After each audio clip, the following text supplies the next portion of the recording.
The story begins inside an apartment, where the MC is a cultured man and playing his game. After finishing the boss, his teammates thanks him and at the same time was friendly to him. But he could only sigh as he wish if only he was this popular in real life too, since the sense of accomplishment he gets from the game vanishes the moment he returned to reality. Our main character is named Wazi, just like the name of the character from a comic he really like. He is weak and cowardly, he is not tall, not rich, and he is not good at studying. Just another average college student, but he also wanted to be the center of attention. If only leveling up in real life was possible, he could be popular with the ladies now. But his fantasies was interrupted by someone messaging him, so he checks it who it was, and it turns out, it was from the newbie mage earlier who he teamed up with, as she was asking to meet up. This instantly made him smile, but also he wonders if it could just be an old man. But he must look at the bright side, and he doesn't have money or looks, so there's no need for him to be worried over being catfished. And if he does not want to be alone forever, he must make a move eventually, as he trembles to reply, but he still did it. Then the day has come to meet up with his date, so he went out, and as he stand in front of a pedestrian lane waiting for it to turn green, he was in a deep thought as he was nervous and excited at the same time. The closer he gets, the faster his heart beats. While this made him think when he was bullied in school, he wants to run, but he also wants to be brave, as he couldn't control his excitement any longer. While thinking how his date will turn out to be, he starts to walk, but Truck-kun was on his duty that day, and smelled someone that needs an isekai. So as soon as he was in the middle of the street, Truck-kun did his job. Lying on the floor, Wazi regrets not experiencing life more, but as soon as his consciousness fades away, he wakes up looking at a loading screen, so he asks who is with him. The system talks to him and tells him that he will be reincarnated into a new world, but he finally decides to work on improving himself back then, so he doesn't need a new world. So the system convinces him by telling him if he finishes all the mission he will reincarnate back to his original world. Therefore he accepts and asks for his mission. But before that, the system advises him to try and get used to his new body first before accepting a mission. As he asks where's his arms and feet, the system just decide to show to him what he is. As soon as he opens his eyes, all he could see from his reflection is a mushroom.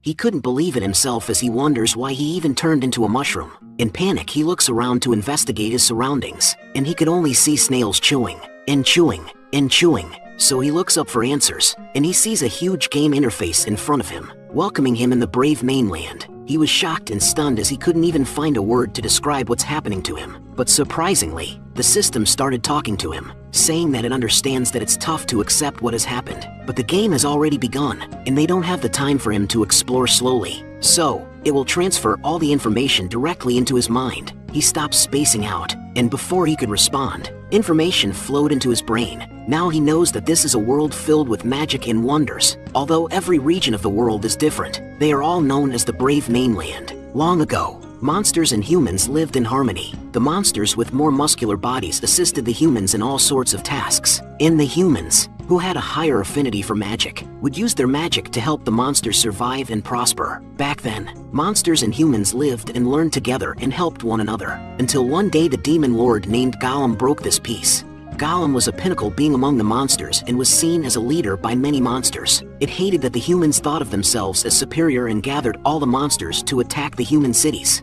To defend against the monsters, humans also gathered their strength, and this gave rise to many guilds that, under the king's order, began exterminating the monsters. Finally, the legends tell how 6 of the strongest braves gathered together to seal Demon Lord Golem. However, because Golem was still too powerful, the braves divided its body into 6 pieces and hid them in 6 locations, which are in the Castle of Time, Pentachrome Desert, Sunken World, Tempest Grasslands, Source Volcano, and the Land of the Dead. Even after Demon Lord Golem was sealed, the Brave Mainland could not return to its former state. Monsters and humans could no longer live together in peace. Furthermore, despite Demon Lord Golem being sealed, his loyal followers continued to roam the lands. They constantly wreaked havoc across the lands, looking for a way to unseal and revive the Demon Lord. The entire Brave Mainland will be destroyed if the Demon Lord is revived. That's why he has been reincarnated into this world, to stop Golem from reviving. Lastly, Golem's followers have already begun their plans to unseal him, so he doesn't have much time left. If the player has any questions, he may ask them now. So he asks to his understanding if he completes his mission he will get sent back to his original world, to which the system confirmed, but he was angry as he asks the system if does it really think he is one of the 6 braves, because to his knowledge he is a fucking mushroom. While he was jumping around in anger he slips.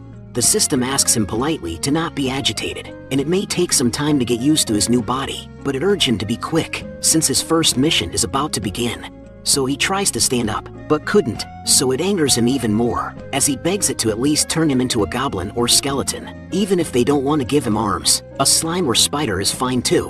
Why'd they had to turn him into something so hard to move? As he failed to stand up multiple times, he gives up, while he doubts himself cause how can he beat the demon lord as a mushroom, and was losing hope to go back to his original world.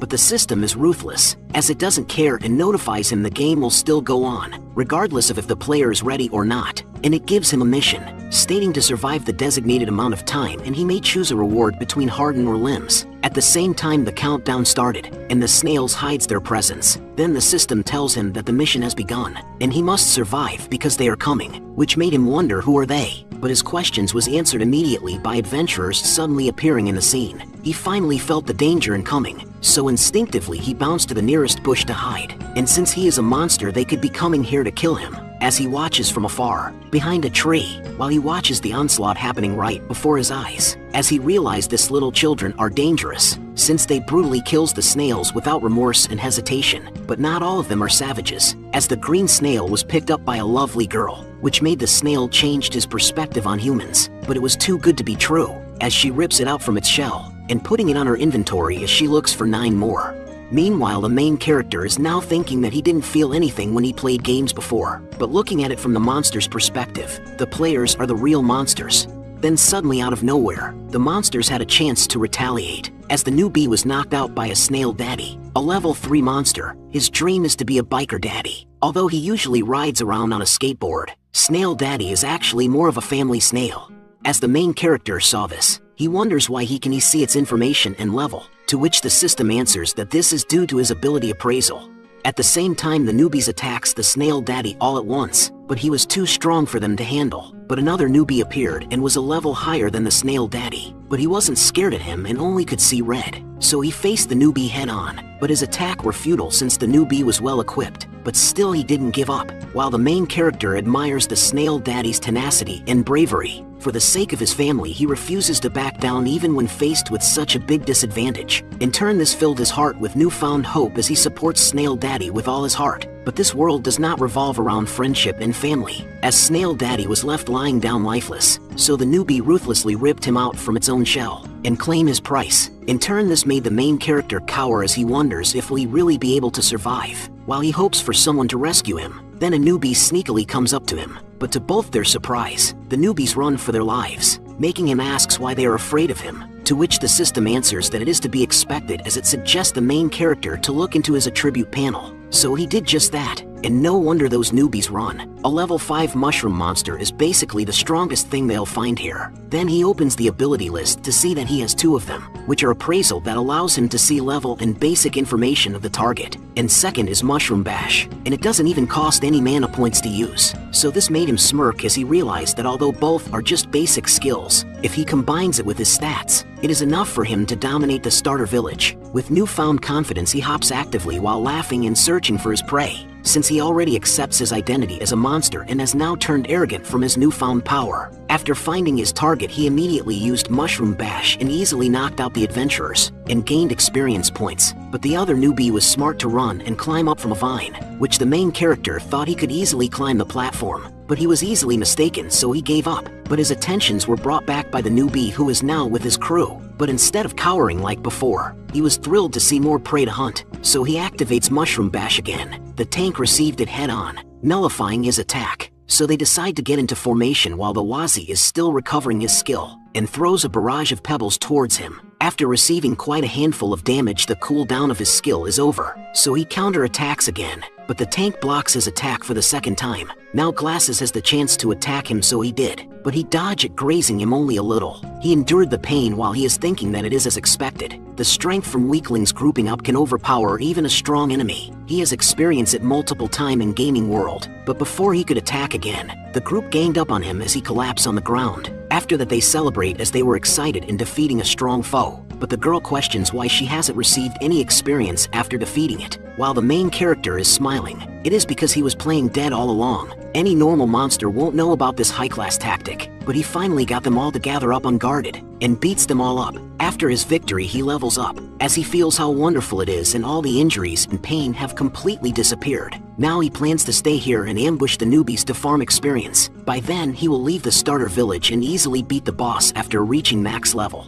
But he was reminded how cruel this world is, as a lighting was cast upon to him, slightly missing him by a hair's breadth, and 3 adventurers are now in front of him. All of them are beyond his level, as they are here because of a mission that requiring them to exterminate a monster that is causing problems in the starter village. Now the main character's plan was ruined, and now he knows he is screwed. Then the mage follows up his attack, casting magic bullets onto him, but he barely dodges it. He realizes the gap is too much for him to handle, so he decides to use his ultimate technique and run like a wind, and activates Mushroom Bash Full Retreat. While the player was amazed how that was a rare sight, since a brainless low-level mob actually knows when to run away. But they don't plan on making the main character escape, as the newbie activates his Earth Cleaver and made a stone wall in the trajectory of the main character, which he injured himself. But before he could even land on the ground, the archer launched an arrow piercing him. Now he lies on the ground. Then the system states how disappointed it is, since it thought he was an expert gamer, but he still got 1 revival coin, so it asks if the player wished to use it, which the main character doesn't have a choice. So he did, returning to his full health and gaining a new skill, which he used immediately. As Spore Blast was cast, he used this opportunity to escape, but the adventurers saw his plans and hunts him. While he is running, he asks the system how much time does he have left before completing the mission, which it replied that he has 3 minutes left. So if he lasts another 3 minutes, he can get a reward, so it would greatly increase his survival. But the adventurers caught up to him already. As he wonders how they managed to do that, he soon realized that a prey tracking skill was cast upon him before even making an escape. While he dodges their attack, he knows that this is his last chance, so he refused to die like this, as he cast another Spore Blast. But his struggle was futile, as the prey tracking skill is still in effect. So the archer launched another arrow, piercing him again. Now he entered a critical state, and received a debuff in return. Now lying on the ground, almost at death's door, the countdown started, and before they could launch the final blow, his missions were complete, and suddenly a teleportation magic circle appeared from the sky. At the same time, thousands of mushrooms fell from the sky. The mage shouts for them to retreat, but the newbie was more than thrilled to slice the mushroom up, as he was ecstatic that his prey is just fallen from the sky for it to be killed by him. But the 2 adventurers retreat, while the newbie was wondering why they cower, as he called them a coward for retreating. But they ignored him, since there is an enchantment protecting the starter village, so he won't die anyway, and he would just revive. Therefore they went on their own way, while the newbie was still basking in his own glory. But he soon realized how foolish it was to stay here in the first place, as a large shadow towering his presence, and a level 60 Mushroom King appeared, knocking him out instantly. And now that the adventurers are gone, the main character was hoping that they all come to save him, but he was ignored. As his consciousness is fading away, a figure appeared.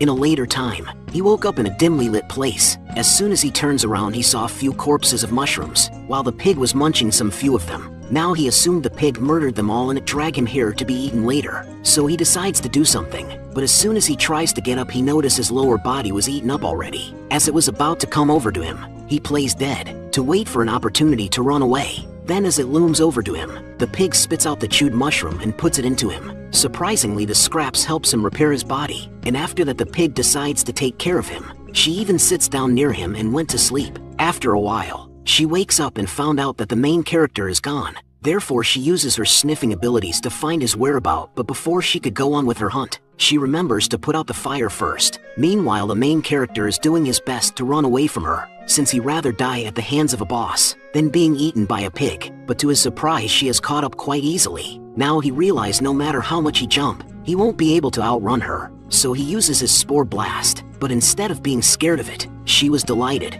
Therefore she inhaled it, and made her even more ecstatic. Now with mushroom on her system, she runs full power, while the main character asks the system to receive his rewards. As the 2 option was presented, he thinks that although Harden is good as defensive skill, Limbs can attack or run away, and as of right now, obtaining it is more useful. As long as he has arms and legs, his attacks and movement patterns can have more variety, so he decides to choose to get Limbs. Therefore he got his rewards, but as soon as he uses it, he noticed how pathetic his struggle was. so he curses at the system instead. But it was too late for him, since the pig has caught up to him. So he accepts his fate and asks her to just finish him off quickly, but she just licked him. Therefore, he used his appraisal skill. Now he knows that it is a level 10 monster, so he wonders how will he ever be able to escape this pig if the level gap between them is so wide. Then suddenly the pig notices something suspicious. After realizing what it could be, it tried to convey a message to him, but he couldn't understand. Then the place started to shake, while this was done by something from the outside. So he tries to run, but the pig was ahead of him to escape. As he shouts for her to come back, she suddenly realized that she forgets him. So she went back while dodging all the obstacles, and then throws him in the air in order for him to be mounted to her. Afterwards, she nimbly dodges the obstacles and makes out of there in time, before it collapses. Then she turns around. From the rubble, there were wild boars standing at the top as it revealed they were the ones who did this. As a wild boar chieftain emerged from the scene and looks at them menacingly, but she couldn't care less as she turns around to do her own business. While this angers the wild boar, the chieftain orders them to halt their actions, while the ribbon pig and mushroom leaves the scene. While they were traveling, Wazi is thinking that back in the cave it helped him to recover his body, and now it is bringing him to leave together. Now he realized that this piggy doesn't seem to have any ill intention towards him. While she was sniffing her way through the grassland, he asks the system where they are now, to which it informed him that they are currently located at the Crescent Bay, east of the grasslands, and he is 200 kilometers away from the starter village, to which he was surprised to even be here, but he assumed that it must be the teleportation spell when he lost his consciousness, and the piggy used it to bring him here. Suddenly the pig notices an attack incoming, so she dodges it, which startled him, but the attack wasn't done as the pig dodges it easily, while he thinks that there are dangers all around in the wilderness, and thanks to Piggy's high alertness, then a huge frog revealed itself, as he used the appraisal skill to see that it is level 11. Now in front of danger they wait for it to attack. Suddenly it attacks again. The pig dodges it, but Wazi was caught. Therefore the pig throws herself at the frog, making it let go of Wazi, and catching his fall, which Wazi appreciates her even more. But suddenly a wind blade was headed to them, which the pig dodged, but the frog wasn't nimble as her, as it was cut in pieces. Now their attention is to the one who casted the skill. While it eats the frog, he appraised it, and it turns out to be a level 19 blade mantis. Although its health points and defense aren't that good, its attack power is scary, but it suddenly felt their presence, which the pig was on guard the whole time, while Wazi advises her to not be rash, while the mantis was readying his attack. As tension was in the air, unexpectedly a rock appeared, crushing the mantis, but it wasn't a simple rock, since it looks like a mushroom as it absorbed the mantis whole. After that it opens its eyes, while Wazi sees that it is a level 26 boulder mushroom, so they decide to hide and slowly get away from the place. After a while the boulder mushroom retracts as they successfully escaped.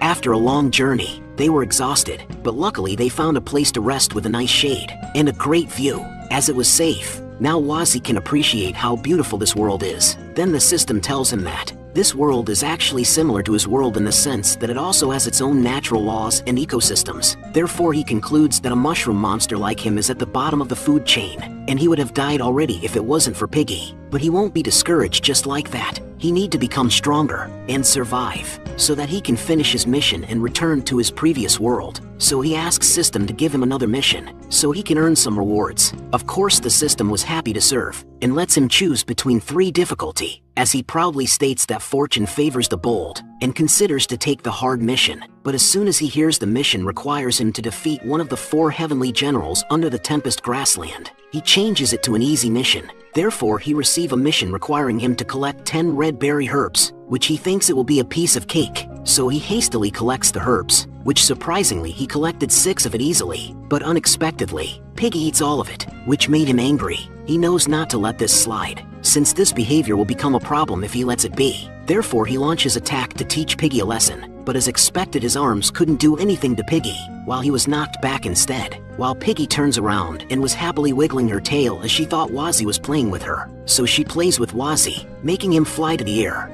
After that few hours had passed, Wazi and Piggy completed few missions already, such as collecting 30 fruits, which rewards him inventory box, and other collecting missions, making Wazi a level 9 mushroom, but was exhausted since while he collected items, Piggy ate them. After laboring all day, he was only able to gain 3 levels. On the other hand, Piggy goes right to sleep after eating all his mission objectives. As he was about to rest, he takes this chance to complete another mission while Piggy is asleep, as the system gave him a mission that requires him to absorb all the collected items. and he will get an exclusive ability in return, which made him more excited, as he thought it would be easy to absorb all the things he collected. And as soon as he takes out everything, Piggy smelled the aroma and wakes up, and was instantly delighted and visibly shaking her tail. But Wazzy tells her no, which made her sad, so he gave her one apple, which gained her happiness instantly, as he has few extra, so he can spare some. But as soon as he went for the rock, he now wonders how could he even absorb it, so he asks the system for more information, which he saw the mission wasn't progressing at all. So he asks since he ate already 5 fruits, but it is still at 0. Therefore the system advises him to think carefully about what the mission is asking him to do. As he thinks how could he do it, he remembers how the boulder mushroom did it, and it absorbed the mantis by sitting on it. So it is logical for a mushroom to absorb nutrients through roots, so he contemplates if he really has to do that. In a later time, few items are now dried up, and it turns out that he really did absorb it using his cheeks. After the last item was absorbed, he completes the mission, and gained 200 experience points, and a new exclusive ability. While he levels up, looking at his character information, he wonders what is the use of his decompose ability, so the system informs him that he can now decompose level 1 to 20 monsters and other objects. After the explanation, he decides to rest first, since he used so much SP absorbing the items, but at least he reached level 10. It was clearly an easy mission, but he felt as if he completed a medium difficulty, but it was worth it seeing that it all turned out to be fine. The next day, this time around the system gave him a mission requiring to kill 10 monsters from the area. Now he noticed that the missions are starting to get harder, but him and Piggy are level 10 now. As long as they can find some lower level monsters, they will be fine. Therefore they went on a hunt, while he was thinking that this world is different from an actual game, because the monsters here doesn't respawn in thin air. Suddenly they spotted a level 8 green slime, as they ready themselves, and Wazzy attack it, nearly killing it. As he was about to deal the final blow, Piggy went and killed the slime. While she was proud of what she did, Wazzy was shocked as he shouts at Piggy for a kill steal, and now he couldn't get his mission objective. But to his surprise it still was counted and he received some XP. While he wonders how, Piggy spits out a stone, as he appraised it, and was actually a party stone. When 2 parties acknowledges each other as a team, it will create the effect of forming a party. Now he realized that it was the weird stone they dug up before, and it actually had such an effect. But Piggy's feeling was hurt, therefore he apologized and he promised to find something delicious to eat as an apology, which made her happy instantly, so she looks for more monster to hunt. Then few hours had passed by. They only have managed to found 4 slimes after looking around all day. They even had to run whenever they saw anything stronger, so killing 10 monsters isn't going to be easy. But as they were strolling, something attacks them from behind, but Piggy dodges it since her alertness are high, and it turns out it was a level 18 possessed stump, as it attacks them again, which they dodge. But now they know that a level 18 monster's attacks are so powerful, and they need to be careful, as he signaled for them to attack simultaneously. But they made a mistake, since they didn't expect that it wouldn't even be hurt, and they even suffered a recoil damage. So he talks to Piggy, but she was dazed because her attack was reflected to her. While he looks at an unfazed enemy, he realized what to do next, as he cast Spore Explosion, so they could run away. After looking around, the enemy loses interest and went on its way, but Piggy smelled the aroma of the spore as she plans to inhale it all in one go. But Wazzy stopped her before she does that, and instead offer himself so Piggy could still enjoy her daily hit. Then she was on her way to look for another monster to beat, but Wazzy tells her to stop and that this is all part of his master plan, and orders her to wait and see. After a while, they see the possessed stump has few mushroom growing around its body, and was clearly taking damage and was weakened, so they attack it together, completely defeating it in one go. Now they manage to jump levels and kill the monster stronger than them. If they use this strategy, they can kill all the possessed stump that they meet. And before they could leave, he asks Piggy to wait, as he sits on the stump to absorb it. After a while, Wazzy finally finished absorbing the stump with his cheeks. To his surprise, he obtained more experience from using Decompose than when he killed the monster, but unfortunately his ability cooldown is a little too long. Then he noticed he also gained some single cast ability, so he asks the system for information, which it answers that these are abilities he obtained from monster he decomposed. At most he can receive 2 of a monster's abilities, and this are consumable and will disappear after single use, while abilities that has duration will last 10 minutes instead. This made him excited as he believes, usually when a hero is asked to kill a boss monster, they're given cheat skill, and the ability Decompose is his cheat, and now with this he felt even more confident in defeating the demon god. In a later time, they rest in a mushroom-made cave. As Piggy was resting, Wazzy is thinking hard, although he is progressing steadily right now, trying to stop Gollum's followers from reviving him at his current level is like a mantis trying to stop a chariot. So he asks the system if he continues to level up at his current rate, how long will it take before he can change his class, which the system answers that monsters cannot undergo class change. Instead, they get stronger through evolution, and monsters has its own unique evolution pathways, but it can also have special mutations depending on their environment and other hidden conditions. This intrigued him, so he asks when he can evolve. It tells him that he will receive his evolution mission once he reached 20, and he will receive another evolution mission at level 40. He asks what is the strongest evolutionary pathway is for a mushroom, and he doesn't want to evolve into the dumb-looking boulder mushroom that he saw before, so the system will happily provide him an evolution pathway, but it requires him to offer 200 gold coins for each pathway. Now Wazzy grasped the system's intention, and is now showing its true colors, but the system was a professional scammer before, so the system tries to convince him that it is actually generous. Therefore it gives him one pathway for free, which it showed him the pathway of the boulder mushroom, as it made him think, who would have thought the dumb-looking rock could evolve into something like this? So after that the system sales talk him into offering 200 gold coins, since if he knows the evolution pathway, he can collect the requirements beforehand. Wazzy then tells it that he knows the system is not dumb, so why does it think a monster like him would have gold coins? It replies that where there's a will, there's a way, so he should think of ways to earn them. Well, if it turned him into a human, he might have been able to gather some coins to give it, but right now he still is just a stupid mushroom. Therefore the system tries to make an exception, and will accept materials in exchange, but Wazzy stands up and does not need it, since no matter what it say, he already have an evolutionary goal in mind, and that is to become the Mushroom King.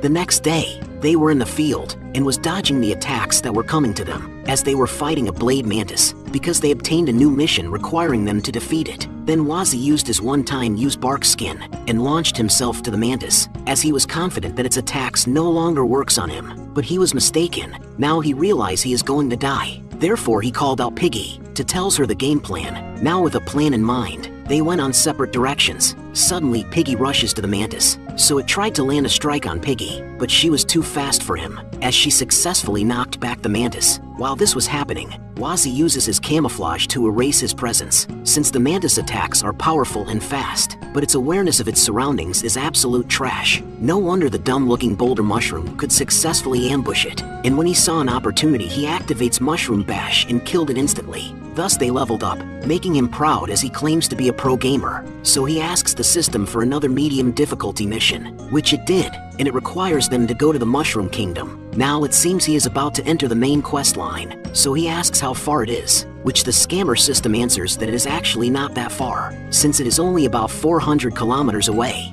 making Wazzy angrily asks if it is toying with him, which the system tries to calm him down by telling him that he actually doesn't have to walk the entire way, since it can tell him other ways to get there for a low price of 200 coins. But Wazzy decides to ignore the system as he looks at the bright side and leaves it to Piggy, as she proudly accepts. At a later time, with 20 kilometers progress, the two can be seen resting as they exhausted all their SP, and even with Piggy's help, they have only made it this far after an entire day, as he can't help but sigh in realization that 400 kilometers is too much for them, which the sadistic system reminds him that he can't cancel mission once he starts it, as it challenge him, that maybe he can find some other way to get there. Therefore Wazzy knows the system wants money, so he states to give it some, but before that he asks for a freebie first, which the system firmly tells him that he won't receive any hints unless he can provide gold coins, and it knows Wazzy doesn't have any money, so with no choice he lies down while cursing the smartass that decides to give him a pay-to-win system after turning him into a mushroom. Then somehow the system tells him to try to play around with his abilities. Maybe he can unlock something new, as he was shocked to hear a hint from the system, and was about to do that, but unexpectedly someone violently descends from the scene. As it appears 2 adventurers came, while this shocked Wazzy to see a familiar face. As he sees his level, he couldn't believe how fast the mage's progress was. Even with a system he could only reach level 16 after so long, but the mage has already reached level 28, and there's even someone else besides him. At the same time, the bald mage loudly states that he finally found it. While they approach Wazzy, Piggy didn't hesitate to block their way, but her level wasn't enough to be their opponent, so she was easily sent flying by a kick from the mage. This shocked Wazzy, as he sees Piggy's unconscious state, but the mage just walks past him, while the hooded mage wonder why would there be such low-ranking species of demons so far out here. At the same time, the bald one was happy as he risks his life for so long. He finally got his hands on the final requirements for his class change, a firestorm hawk egg. But to Wazi's perspective, the mage is talking about him, making him tremble in fear, so he uses his spore explosion. This surprises the bald mage as to why a mushroom know this skill. But to the wooded mage it wasn't new, as he asks his companion to leave the place, since this place is dangerous. To their surprise, Piggy launches an attack, but the baldy dodges it, making Piggy hit the stone with a vine on top of it, and now it was acting weird, while Wazi came back for Piggy. At the same time, the mages were amazed at a new mushroom they see, as it got limbs, but suddenly the merry-go vine unwind and swings the stone around as a defense mechanism. As Wazi was about to get hit by the vine going berserk, he uses Bash to help him leap to get to the top of it, but the situation escalates as the vine was hitting its own and causing a ripple effect. Now Wazi was concerned as it was going out of control, while the mages were doing their best to dodge all the attacks. But the other monster on the ground wasn't lucky, as one of it was hit by the vine and was absorbed by it. After that, the vines calmed down, but regrettably for Wazi, the two mages weren't happy of the outcome, as their faces were beaten up. Therefore they ready their attack, but the Firestorm Mother was back. While they cursed at how their 1,000 gold was for nothing, since the mercenaries they hired was too incompetent to even hold back the Firestorm Hawk for a little longer, while the Hawk didn't even hesitate to attack them full force, but the mages managed to block it. While the fight happens, Wazi appraised the Hawk. As it turns out, it was a level 47 monster, but he couldn't see the information since his level is too low. Meanwhile, the mages were talking about how to deal with the situations, as they have almost depleted their mana and couldn't block another attack from it. But before they could come into conclusion, the hooded mage was swiftly killed on sight, as it startled the baldy. While the fire hawk finished eating the torso of the mage, it turns to look at him menacingly. But now the baldy has a chance to drink the potion since it is far away. But still, the hawk was fast enough to lessen the distance between them. Therefore, the baldy was desperate, so he threatens the mother hawk to break the egg, which the hawk suddenly stops its advances. But still, the baldy sustained damage. But now it was confident enough as he laughed, knowing that a high-ranked monsters like it really do have intelligence and emotions, and now he demands it to obey him. As the hawk hesitates, he casts Thunderbolt onto it, paralyzing it temporarily. Now the baldy has a chance to mock the hawk, as he tells it that he is turning level 50 soon, but he still haven't gone through his second class change, so everyone thinks he is a joke, and even a guild doesn't want him. Not only that, because of his age, the requirements for his class change are also more difficult than those younger people.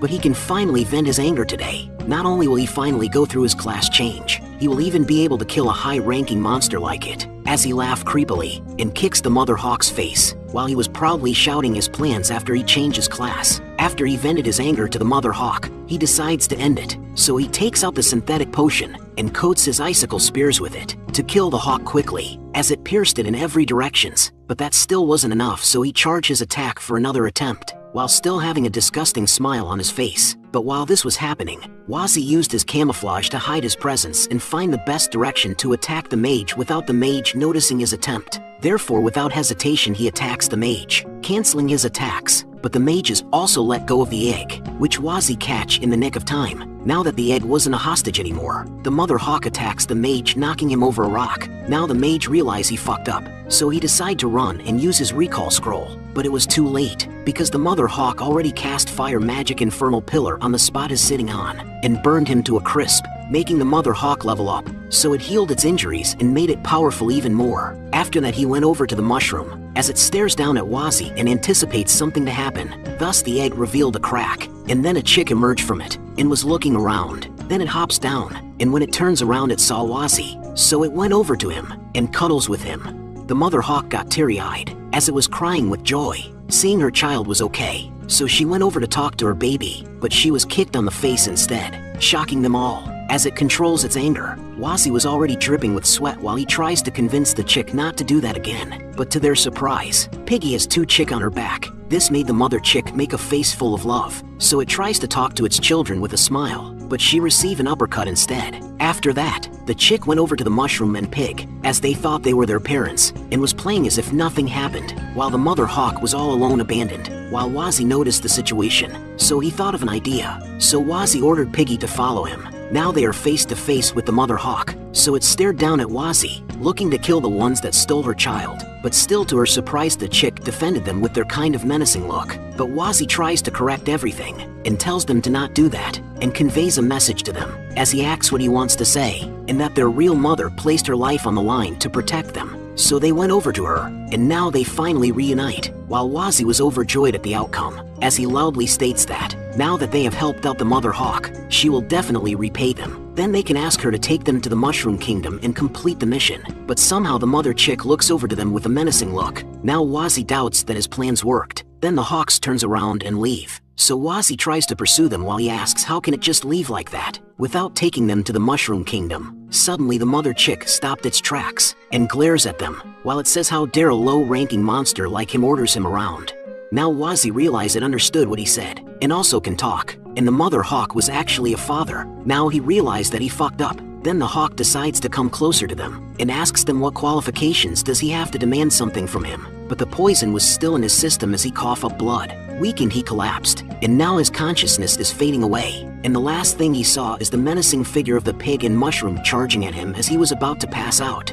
In a much later time, he woke up, but as soon as he opens his eyes he saw the chick was burning. Still dozing off, he was shocked, but he soon realized they actually do that and it is normal for them because they are a firestorm hawk, but was also annoyed seeing the pig was close to his children. So he tries to stand up but failed, as he realized that even leveling up wasn't enough to cure that synthetic poison. Then he investigated his surroundings and sees the mushroom was handling the potions. As it asks what he was doing, Wazi smiled, and now that he is awake, he brings a potion to the hawk and forced feed it to him. While this made the hawk angry since he doesn't even have the strength to resist a low-ranking monster anymore, but he soon realized that it wasn't a poison but an antidote, and it is a good thing they brought an antidote to the poison, but it will take a while for the antidote to work, so Wazi advises him to stay still. Then he asks why did he save him, which he replies, what will happen to the children if he dies? This made the hawk delighted to hear that, as he reconsider his actions towards the mushroom. He sits up, while Wazi clarifies that they don't have bad intentions. They just wanted to go to the Mushroom Kingdom, and was just passing by.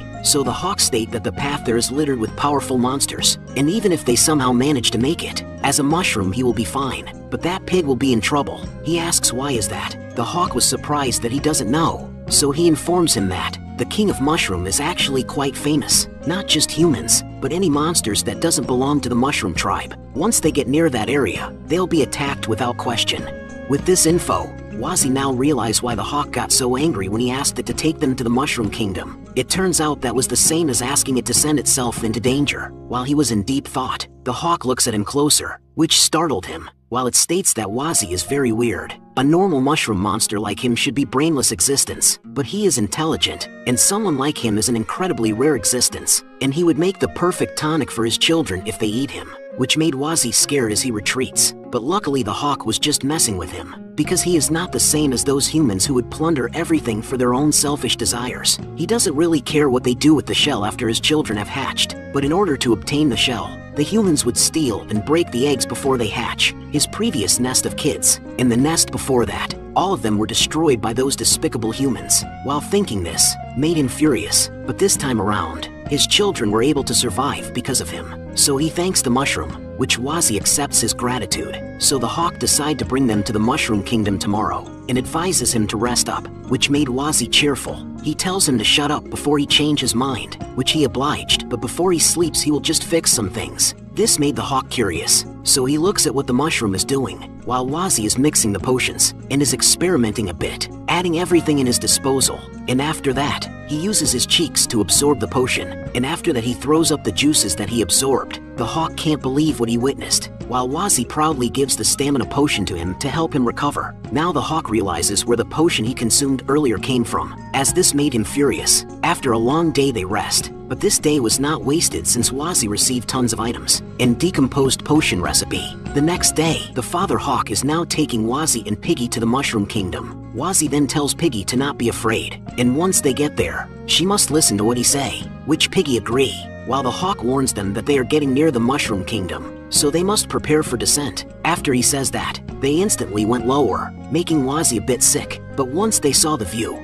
they can't help but admire it. In front of them is a large city known as the Mushroom Kingdom. Suddenly projectiles were cast upon them, but the hawk dodges it and counters attack. Wazi asks what's attacking them. He answers that it was his own kind, and standing on the kingdom walls are the few of the best mushroom vanguards, such as a mushroom magician, and it can make a normal mushroom transform into a bomb mushroom, and based on its name, it has the ability to self-destruct. which it happily went over, and mount itself into a cannon mushroom, and it charges itself to sneeze. In order to launch the bomb mushroom towards the enemy, the hawk easily dodges the attack, but surprisingly the bomb mushroom uses spore explosion to change its trajectory, and once they are close to the hawk, they pull the trigger to self-destruct, but the hawk still has few tricks of his own, and uses fire magic wall to block the explosions, so now they are past the outer layer. He explains that he will take them into the inner area, and after that they are on their own, but clearly they were too dizzy to even reply. As the hawk was nearing his destination, he suddenly felt a presence. A powerful aura filled the lands, as it warns him to fuck around and find out. So he halts his advances, and explained to the mushroom that this is as far as he can take them, since if he goes any deeper, he won't be able to make it out, while assuming that terrifying amount of magic is from the Mushroom King.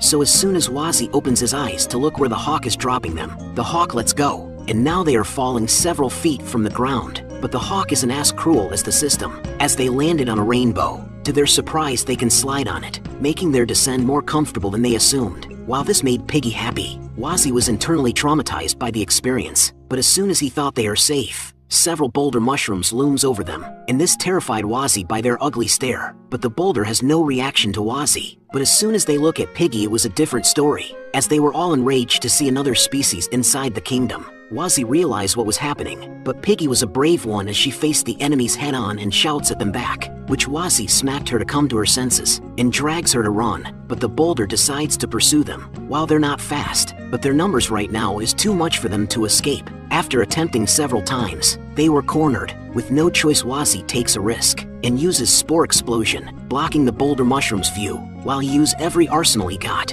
and do it everything swiftly, and once the spore dissipates, he smirks as he proudly state that the boulder mushroom misunderstood them, but the mushroom was still agitated by the intruder. But Wazi asks them to calm down, since they are one big mushroom family, and behold a new species of mushroom, the Piggy mushroom. While Piggy was clearly humiliated beyond comprehension, as silence filled the scene and was even deafening. At the same time, a mushroom fell from Piggy, which the boulder clearly saw, but Wazi easily explained that Piggy is shedding right now, so it is normal. Then, they leave the place, while the boulder couldn't comprehend what they experience. Now Wazi and Piggy can breathe easily, as they got out of there unhurt, while he thanks that those things were so dumb, but appreciate that this disguise is actually pretty good, and a normal mushroom shouldn't be able to see through it. But unexpectedly, a not-so-normal mushroom was standing near them, as it states that Wazi is quite an interesting young fella, as they were cautious about his presence. He continues that Wazi must be a monster being controlled by a human, so Wazi uses appraisal to see its information, and it turns out that it is a Shitakanobi, and both his level and information is unidentified since Wazi's level is too low. While this shocked Wazi as it can even speak, and he knows that he can't fool him with ordinary tricks. But the Shitakanobi felt appraisal has been used onto him, and that is a skill only humans have. Therefore, he concludes that he wasn't wrong about Wazi being a pet controlled by a human, but Wazi tries to convince him, but Shitakanobi caps was thrown at him. As he closes his eyes, Shitakanobi was suddenly behind them, as they couldn't even see his blade while he sheathed back his katana, while he coldly state that there is nothing to talk about. As the guardian of this territory, the chance that any potential threat gets past him is zero, since he is named Kage, one of the 4 great mushroom generals. As Wazi turns around to explain, he soon realized it was too late for him, as he was cut in half and died on the spot. Piggy couldn't believe what happened, and as soon as she realized what happened, she only felt fury, and throws herself at Kage, but he was serious about eliminating all outsider, as he swiftly cancels Piggy's attack, and once she was stunned, he was about to slice her in half, but fortunately the Mushroom King horns was used, and this was sign for him to go to the king's aid. But it wasn't just him. All of the mushroom went over to the king, and somehow this also glues back Wazi in his original form and was revived. He was surprised since he obviously died just now, and didn't have any revival coins left. But before he could find answers, he searched for Piggy, and saw her unconscious body. He tries to check if Piggy is still alive, but she was unresponsive. Therefore he cries as he lets out spores since he couldn't control his emotions, and blames himself for her passing. But as soon as Piggy inhales his magic shroom, she suddenly was energetic and was clearly unharmed. As they saw that each other was fine, they were thankful and started to bond, as they can now breath in relief that they survive. But the sounds of the horns of the Mushroom King still persist. Thus Wazi was hypnotized, but Piggy tries to pull him away. It woke him up at first, but the horns was too strong, so now he was hypnotized again, and run as fast as he could to the Mushroom King's aid. In a change of scene, thousands of mushroom are charging at the adventurers, and was an all-out war. Amidst the conflict, a tank blocked the enemies from the rear. The swordsman slices through the upcoming mushroom, while the archer killed the one who sneak attacks. But still this wasn't enough, as mushroom trooper were heading towards them in numbers, but they all froze in the spot. As they see rank ice mage appeared to aid them, suddenly Mechashroom also appeared for a surprise attack. He tries to block it, but his ice wall was useless as the drill went through and pierced his body. This enrages the level 49 fire mage, so he eliminates the Mechashroom in front of him and decides to take him back to the city. The archer reminds him that he will be punished if he run from the battlefield, but to him his companions are worth more than himself, so he doesn't care about the punishments, and he joined the guild because of the respect he has for the fire and poison mages that founded it. But from the looks of it, they see them as nothing more than some cannon fodder, since they have watching this entire time without taking any actions. But the tank blocked the upcoming attack and reminds them to focus in the battlefield. While he knocks back the mecha mushroom, the swordsman follows up and kill it. After that, Waga tries to convince them to retreat, but the swordman disagrees, because he believes this is how their guild tests and chooses its members, and they have been fighting for so long. Giving up now is something only a fool would do, and if they want to rise to the top, they must take the risks, and subjugating the Mushroom King is the best chance for them to show off. While the tank agrees and back up on the swordman remarks, the swordman adds that he might still be unimportant right now, but one day he will rise to the top of the guild and become a sword saint, inspiring everyone who hears it. But unfortunately for them, the Mushroom King used his horns to revive the fallen mushroom. Now he panics. The tank advises them to regroup, but he was knocked out with one punch by a muscle mushroom. Therefore Waga had enough, and plans to burn all of them into the ground, as he cast Greater Fireball, but a mage mushroom transforms a mushroom to block it, while the cannon mushroom fires at will, killing Waga on the spot. As the chaos happened from below, the flying boat of the Firebane Guild is just hovering from the sky, and on the flying boats are the higher rank adventurers. Seth Yubel, a sword general, asks Lilith if she's done with her preparations, which she is not, and is trying to control a monster from a faraway distance while also avoiding detection and the Mushroom King's control. While the Jonin named Naya kindly asks Lilith to be a little faster since he couldn't let their comrades fight on their own, and asks Marianne, an S-rank high priest, if she can bear to just watch their guild members die, but she was unresponsive. While Borea, an A-rank master gunslinger, disagrees and replies that the value of their third-rate members are useless, and their guild only believes in result, and he adds that without the order of the vice leader, all they need to do is stay here and watch, while the vice leader just look at them and couldn't care less. Meanwhile, the needle mushroom gives support by plucking his needles to give it to a normal mushroom, transforming it into a mushroom trooper, but his needles were all gone before he knows it, which wasn't a problem to him since he can make it grow forcefully. Now the mushrooms are ready and were all well equipped for battle. Meanwhile, the king was approached by an assassin mushroom, and aimed directly at the Mushroom King's horn. Now the adventurers has succeeded in destroying the secret treasure of the Mushroom King, so the vice leader ordered them to descend and fight now, which they gladly accept. At the same time, the Mushroom King was angry at what happened, while the assassin stabs the mushroom trooper and making it its pawn, as they attack the Mushroom King all together, but they were easily eliminated by bullets piercing their body, and this was done by Bayu, a great mushroom general. But the assassination wasn't done, as another monster was controlled and sneaks attack, but failed as it was turned into pieces. Now two mushroom general appear, while the king was furious in seeing his mushroom was controlled by humans. After he absorbs the enemy, the king shouts and orders them to charge full force, so they did. Meanwhile, Piggy still wasn't letting go of Wazzy, slowing his advances, but he soon regained his will, since the king's horn was destroyed. While he was confused, Piggy was clearly annoyed, but their attentions were brought to the battlefield, as they see the chaos happening in front of them. While this amazed Wazzy as he sees a variety of mushroom fighting in the war, so he roots for the mushroom to defeat the humans. At the same time, the swordsman was now traumatized, and lost all his will to fight, but suddenly the higher rank adventurers enters the battlefield, as the swordsman could only feel small and look at their backs. Then Seth asks Miss Marianne to send everyone out of the way, so they can fight without fear of causing friendly fire. While Naya was kind-hearted as he says a word of encouragement and acknowledged their hard work before they were sent back. Therefore Miss Marianne cast mass teleportation for everyone to go back, and even the corpses wasn't left behind. Now that they are the only adventurers present, the mushroom outnumbers them greatly, but Seth just decided to not waste time and clear out the rest of the enemy, and with a full swing, he uses Hero Blade to eliminate most of the mushroom on sight. Then Naya casted Shadow Clone to multiply his attack using Rain of Iron skill. While this was blocked by the mushroom magicians, they were eliminated precisely by Borea. The cannon mushroom sees him, so it simultaneously attacks him, but for Borea they are all too slow. as he still have the time to boast before using Sunset Sleet, canceling their attack while also killing the mushroom cannons. Meanwhile, the other mushroom aims for the innocent and most fragile-looking adventurer, but she has a secret weapon to defend against them. As she opens her pouch, a furry's hand appeared, eliminating the monster that is in front of her. While Wazzy sees the onslaught that happened, he noticed that it is just like high-level players clearing waves of low-level mobs.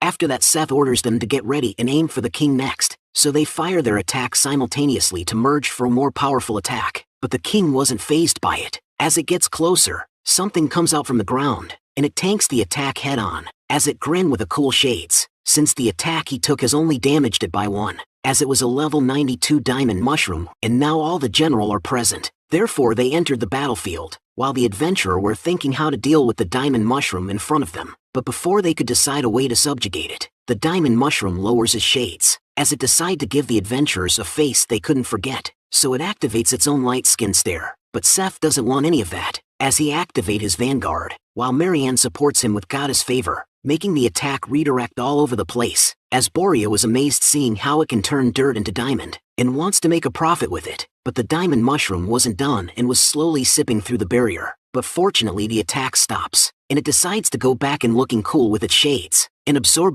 the sunlight, while Seth can finally breathe in relief, as he thinks that even with Miss Marianne's support, he almost couldn't hold off that attack with Vanguard, and it was too close. He almost got everyone killed. Then Lilith points out his damaged hands, but he already tried using different types of recovery potions, but none of them work. So Marianne came over to him, while she activates her angelic powers, and used Angel's Kiss to deactivate the debuff. While Naya was astonished, seeing that she completely healed such a serious debuff. No wonder she is considered as an S rank. After that they praised Marianne and was getting ready to fight again. A bullet has suddenly appeared in thin air, but Seth managed to block it before someone got hit. Now they were alerted and was looking for their opponents, but again another bullet was headed towards them, which Borea counters. Then Naya realized something, so he activates magic detection. Now he sees that the mushroom were using stealth magic and are in front of them. Then a cross slash was used, which they dodge, but now they are separated, so Seth orders them to take each one, while the mushroom also spread and block their path of advance, since they can't let them get to their king. Then Naya looks around to find his opponent, but Kage calls out to his attention, and launch a barrage of attack which Naya could barely defend. But Marian is supporting him and heals all his wounds, so Kage went straight to Marian, but he couldn't ignore the attacks of Naya, so he blocked it first. Now Naya is in the offense. While they battle intensely, Borea is targeting Kage from afar, but before he could pull the trigger Bayu was right behind him, and blows his head off. But he was just a sniper decoy, and the real attack comes from behind, which Bayu blocks it with ease. Borea acknowledged her reaction speed, but Bayu couldn't care about his remarks, so she launches for a counter. Both fighters engage in attacking and dodging maneuvers in order to defend themselves. Then Borea mocks her to make her lose focus, but Bayu launch another attack, which Borea claims that he can see the trajectory of all her bullets, but unexpectedly the bullets change trajectory as he barely dodges it. This in turn irritates him and loses his composure, while Bayu follows up her attacks, but he still has a few tricks to show her, as he re-equips a new gun, and materialize a heavy machine gun to spray at Bayu. Meanwhile, Seth asks Marianne for a buff, so she complies, as he gained several buffs before he faced the diamond mushroom. At the same time, Garrett is aiming for Miss Marianne, but it was cancelled since he dodged an attack coming from the furry, as Lilith proudly state that she can smell the nasty stench of a dirty old mushroom, so his little tricks can't help him hide from her. Therefore Garrett laughs as he reveals himself, while he realized that it seems like the ace of their team is that furry hiding in her pouch. So with a tap of his staff, he summons a Shroom O-War to launch an attack, which Lilith lets out the furry she's with, to block the attack by eating it. Then Garrett advises her to not feed her pet everything she just want, since it just ate a deadly toxin, so he wonders how she will fight without that savage animal assisting her. But to his surprise, the furry counter-attack, but he takes out a Ling Ji shield on time to block it, but even that wasn't enough, and break into pieces as the attack went through and knocks Garrett flying in the air, as Lilith mock him for even attempting to poison her pet, since it was raised on her guild leader's poison, so his poison couldn't even compare. Meanwhile Seth is going through changes as he receives all the buff and transform into a gym rat, while Garrett coincidentally was knocked to the diamond mushroom, and now Seth has a perfect opportunity to kill them both, so he swing his sword in full swing to use it as a projectile, nearing his demise. The sword was easily blocked by the king, while Garrett apologized for troubling the king to defend him. Then Seth called for his sword to get ready to fight the king, as he mocked the king for being nothing more than a slightly bigger mushroom.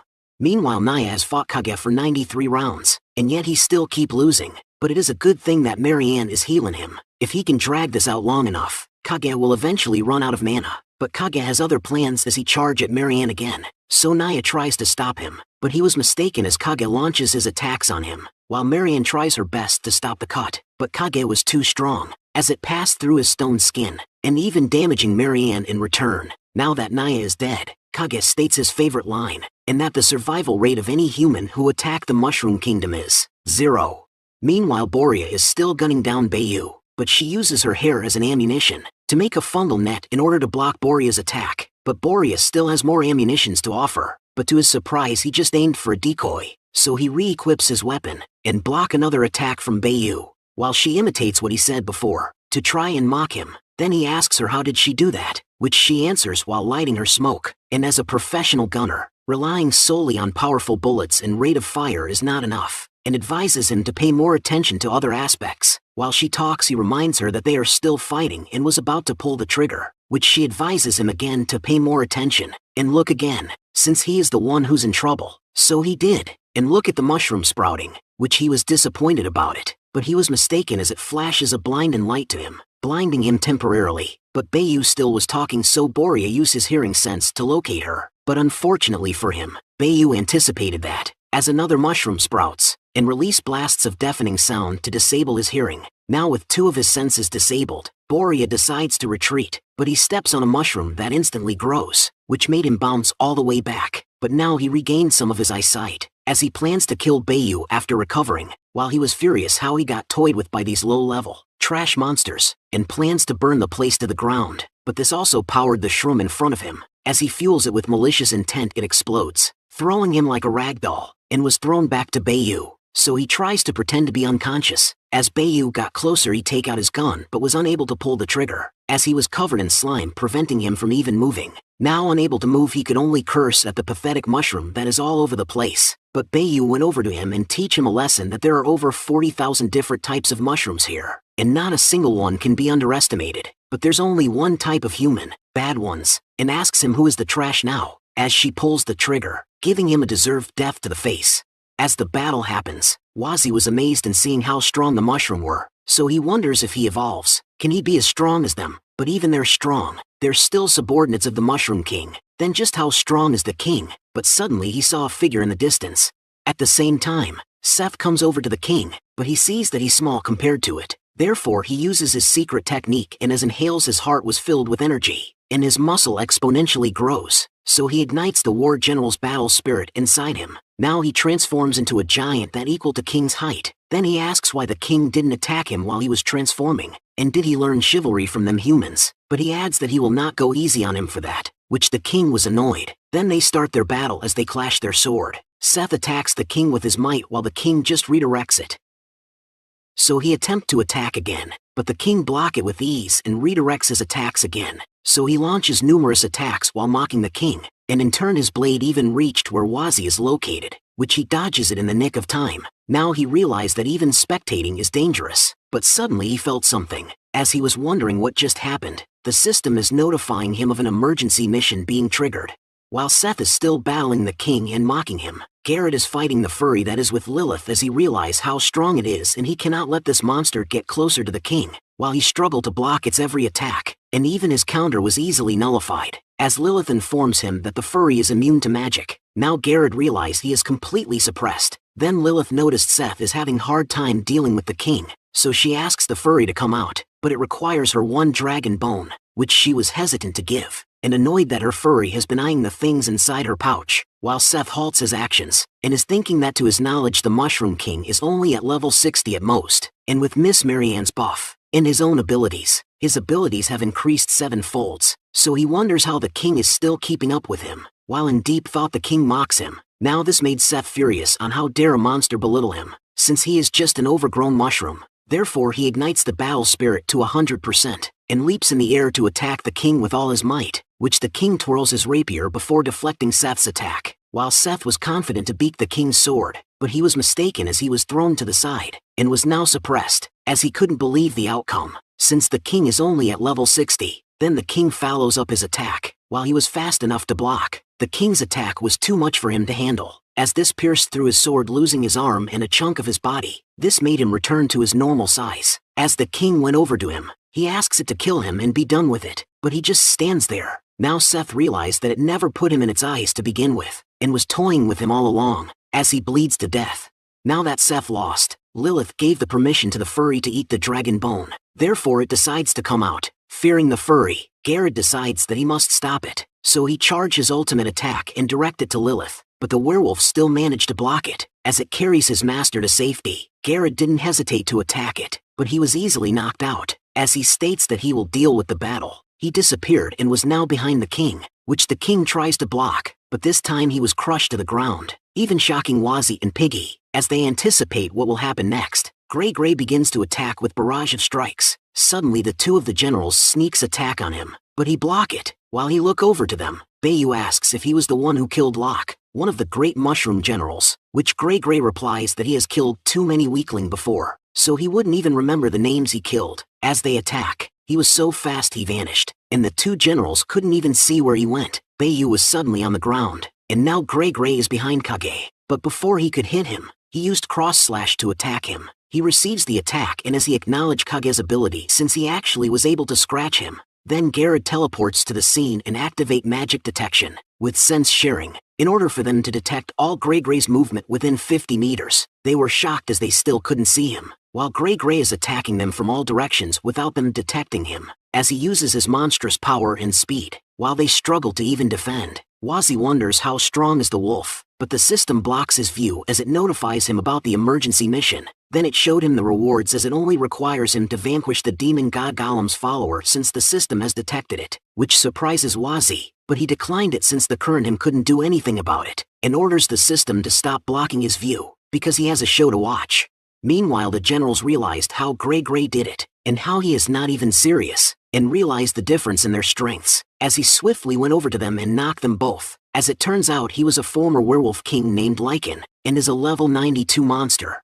And now the two generals were thrown where the strange figure was, but they didn't react to its presence. Now Wazzy is wondering if they couldn't see the black shadow, and if it is a human or perhaps some kind of monster that is living nearby. So he assumes that it must be the Golem's follower that the system was talking about, so he decides to appraise it, but he just receives an error instead. As he wonders how could that be, the shadow looks over to him, as this startled him, but the shadow instantly appeared in front of him. In front of danger, he thinks of a solution. As he look over for answers, he saw that Piggy isn't reacting at all, so he conclude that he is the only one that sees it, while the shadow transforms its part into a scythe and points at him. As it gets closer, he was thinking of ways how to get out of this situation alive. Therefore the best solution is to play dumb as a normal mushroom, as he lies down and rolled to retreat, while Piggy thinks that he is playing with her, so she went over to him. Now he plans for Piggy to play along with him, so he explains that if he keeps rolling away by himself it'll be way suspicious, so he asks her to push him into the forest, away from the cliff, which Piggy claims that she understood, so she rolls Wazzy with determination back to the cliff, as he still pretend to be a stupid mushroom, while cursing at Piggy internally, but to his surprise the shadow buys his act, as it turns around and floats away, while it takes out a demonic-looking bell and ring it. Coincidentally, the Mushroom King has woken up, while the generals were getting beat up, and although it seems like he is walking over slowly, Kage's intuition is telling him that he is continuously attacking with a barrage of fists that his eyes can't keep up with, while Bayu uses her hair again to try and slow down the wolf, but it was meaningless as he rips it with ease. But she follows up with the flashes, but he wasn't affected by it, as he points at his eyes and informs them that he has long since been blinded. As the wolf approaches near, their death comes with it, as he launches another attack to finish it once and for all, but his attacks were received by the king head-on, but he greatly sustained injuries, as he regained his consciousness again, but somehow his flesh begins to rip. The wolf follows up his attack, which the two generals tries to convince their majesty to not do this, but he talks to them. Only the generals could understand, while Kage was hesitant to leave. He was barely holding on as the king orders them for the last time, which Kage was loyal but also stubborn as he orders Bayu for them to protect the king, but Bayu knocks him out, as she only accepts the king's commands, while the sage appeared and explained that their king transformation is due to the demon god Golem, and anyone that accepts the demon god's power into their body will undergo demonification and gain a demon king form. but at the same time, they will lose all rationality and become a mere pawn for demon god Gollum. To protect them, their majesty has accepted that power, as he was forced into a corner, and undergoes demonification. While the wolf smelled a familiar scent, and while he felt the same mysterious, magical power as back when Fenrir took the position of king from him, and if his senses are correct, then he must finish this before he can completely transform. Meanwhile, the sage asks Bayu to take care of the king's heritage, since the future of mushrooms will be up to her and Kage, which she was shocked to hear, as the sage sends the two of them away from here, while he casts tunneling fungi for them to escape. He adds that he had served 3 generations of mushroom kings, so he will accompany his majesty to the end.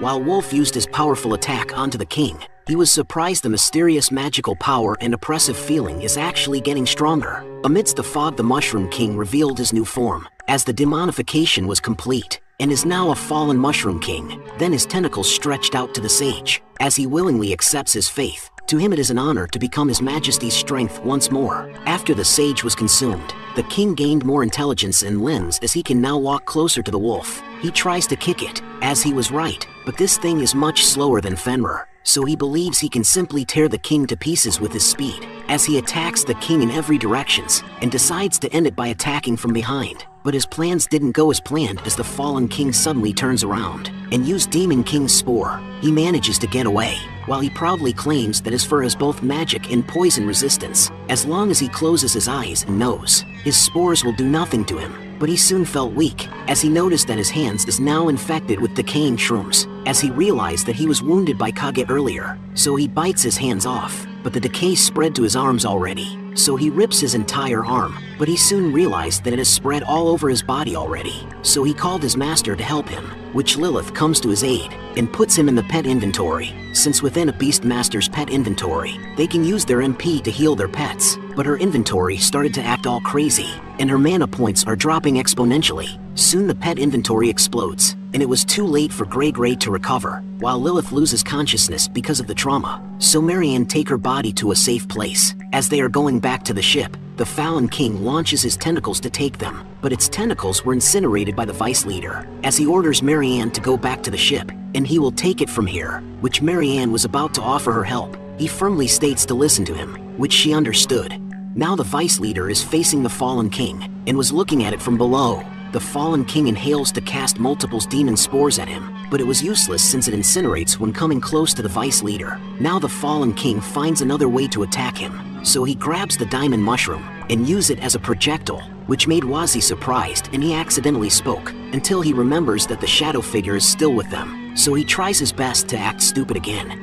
Meanwhile, the Vice Leader summons a fire spirit, and throws her to deal with the diamond mushroom, so she burns the mushroom, and the Vice Leader follows with incinerate, burning it until its eyes were the only thing left, as he obtained a triple S rarity crafting ingredients, while the fire spirit wasn't fond of his actions, as he unsummons her, but the Fallen King is now behind him, as it opens its other mouth to consume him. After that, it slowly approaches the Black Shadow, but his belly started bloating, as he felt that something was wrong, so it tries to contain it, but he couldn't handle it, as it bursts from the inside, since the Vice Leader has activated Rebirth of the Phoenix, and obtained the Crown of the King. While he couldn't believe how embarrassing it is that a level 60 monster actually forced him to use one of his trump cards, and it is a good thing no one saw that, and before he leaves he casted Armageddon to get rid of the evidence.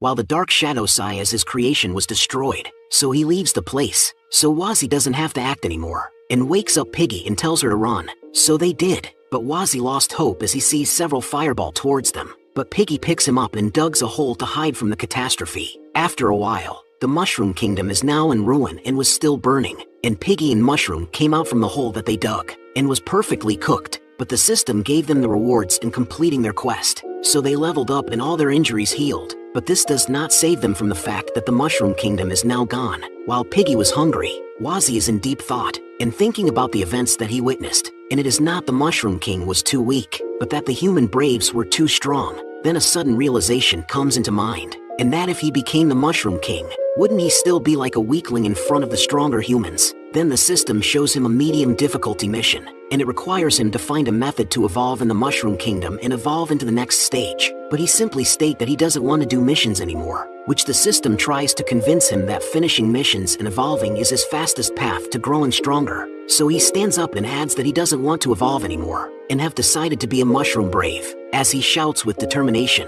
At the same time, the tunneling fungi emerged from the ground, and the two generals came out from it, while Kage is still mourning about the king's death. As he decides to go back, Bayu smacks some sense into him, and reminds him that this is their king's wish, and asks him if he wants his majesty's sacrifice in vain, while he still grieves. And without their king, what is there to live for? Which Bayu sits down and calls him an idiot, and tells him if he wants to die, he could do that after they have completed their mission, since they must fulfill their king's final order, as she showed the king heritage to him. This made him regain his composure, and now he was convinced that their mission is far from over.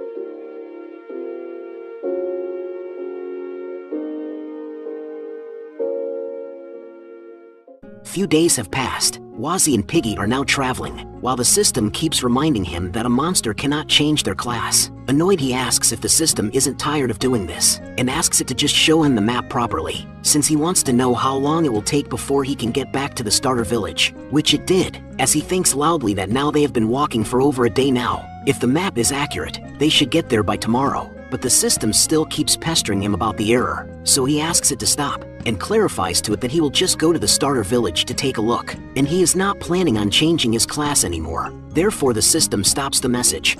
Meanwhile, Piggy looks at Wazi as its tummy growl, but his mind is set on to find a way to change his class, and he believes that stamina potion is enough to satiate Piggy's hunger, as he orders her to go full speed ahead to the starter village, while Piggy's tummy still growling. In a change of scene, at the place called Source Volcano, lava, heat and volcanoes fills the place. As the volcano erupts, the rocks that came from it is a food source of a lavaconda, and they are mostly at level 50 and up, and this creature is common around this place, while the ship is traveling back to the guild. And the Eye of Firebane Guild has barriers that protect them from unexpected projectile, while it ignores an ally as the ship easily passed through it. Then a bell rings. To notify the people of their arrival, the vice leader went straight ahead to the main castle. As he opens the door, a kid runs towards him and happily welcomes him. As it turns out, that kid is the guild leader named Balin Hogg, and a level 119 poison master. Then he asks if he has the materials that he requests, which he takes out the crown and gave it to him, which made him happy to receive it, as he jumps and acts like a kid. Then the vice leader asks him for the thing he promised to give him, so he halts his celebrations, and takes out the medicine he synthesized for his big sis Marianne, but it slips from his hands, which the vice leader catches as he seemed to be used to this kind of things, and he adds that he has sent all the corpses to Balin's lab just as he ordered, which he was thankful for, and so he went on his way. But before he leaves, he asks him if the Mushroom King undergoing demonification and turning into a Demon King was also part of Balin's plan, to which he smiles got darker, as he turns around and feign ignorance as he doesn't even know what a Demon King is. So the vice leader decides to never mind it, and tells him to just call for him if there is anything else he needs. And now that he is outside, he orders Marianne for them to go. As they were walking, Marianne suggests for them to stop this, since so many people died because of her. He responds that he was the one who ordered them to go there, and they will leave once he finds a way to get rid of that poison in her body. As for the ugly stuff, he will take care of it. Meanwhile, Balin descends using a spiral staircase which leads to the ceiling altar, with the golem's heart now in front of it. He throws the crown into the lava, and as it melts completely, the lava slowly rises up, and now another part is complete. The cat spirit queen eyes and Mushroom King's crown have now been absorbed. Now there's only one more ingredient, while the true follower of Golem is beside him. Whether he sees it or not, we do not know for sure, as his smile gets darker with his intentions. Now that he is close in obtaining the true love's heart, Golem's power will be his, while the place trembles because of this. 2 days later, the two are still traveling. They have met all sorts of weird monsters on the way here, and it is a good thing Piggy is faster than them. But for some reason, the system stopped responding after displaying the error message last time, and it is kind of boring without anyone who can talk to him. And the mission interface also got stuck on this mission, but it is a good thing that the other functions still work. As he look at his ability panel, next is inventory, which he remembers that he initially wanted to use Decompose to absorb all the spoils left behind from the battle, but that bastard fire mage scorched the whole place to the ground. The only thing left was the skin of the Werewolf King, and just thinking about it makes him angry, since he has spent a few more days at the Mushroom Kingdom while waiting on the cooldown for Decompose. Then he used it on the magic staves while sitting his cake on it in a most satisfying way. But still, the magic staves didn't give him anything good. Most were heavily damaged too, so they only gave him about 100 experience each, which he realized using Decompose on just anything isn't very effective. and then he attempts to use Decompose on the Werewolf King's pelt, which the result is even worse. Not only did it fail, the cooldown was still triggered, and it made him waste a whole day waiting for nothing, which the system informs him that the target's magic resistance is too high, and advises him to try again when Decompose reaches a higher level, as Wazi is angry at it for not warning him earlier, and shouts at it to give him back his time, and that is not fair. But actually, the system already explained the limits of Decompose, which he just forgot. Suddenly he noticed that Piggy is acting strange. As she collapses, he uses Appraise to know the problem, as he was shocked to see that he can now see other monsters' abilities. But with further investigations he sees that Piggy seems fine, and wonders why Piggy suddenly faint. So he asks Piggy what's wrong, so he offers a stamina potion and a health potion, as he was clueless on what happened to Piggy. While he dangles the apple in front of her, her eyes locked on the apple, so she instinctively went for it, as she was desperate to eat it. But this made Wazi think that Piggy felt better, so they started to continue their path. Now that they are very close to the starter village, he noticed the snail monsters are starting to appear again, and since they are close to the starter village, he takes out a recall scroll and activates it to take them to the starter village. And when he used it, magic circles formed below them, and magic started to form, but it was cancelled, and the system informs him again that monsters can't use the recall scroll, which Wazi was angry, since the troll system says to him the distance was too far so it couldn't be used, and now that they are closer, it is telling him monsters can't use it, and he asks if it is toying with him, but it just showed him his current mission, so Wazi waves it away as he tells it to stop trying to make him do that stupid mission. He can't even use a recall scroll as a monster. He wants to become a brave, and it can't stop him. Wazi is still optimistic as it doesn't matter to him if they can't use the recall scroll, since he is not in a rush anyway, and if he can evolve at level 20, that must mean that the class change also happens at level 20, as he smiles while planning to farm newbies, since it is the safest way to earn experience and level up.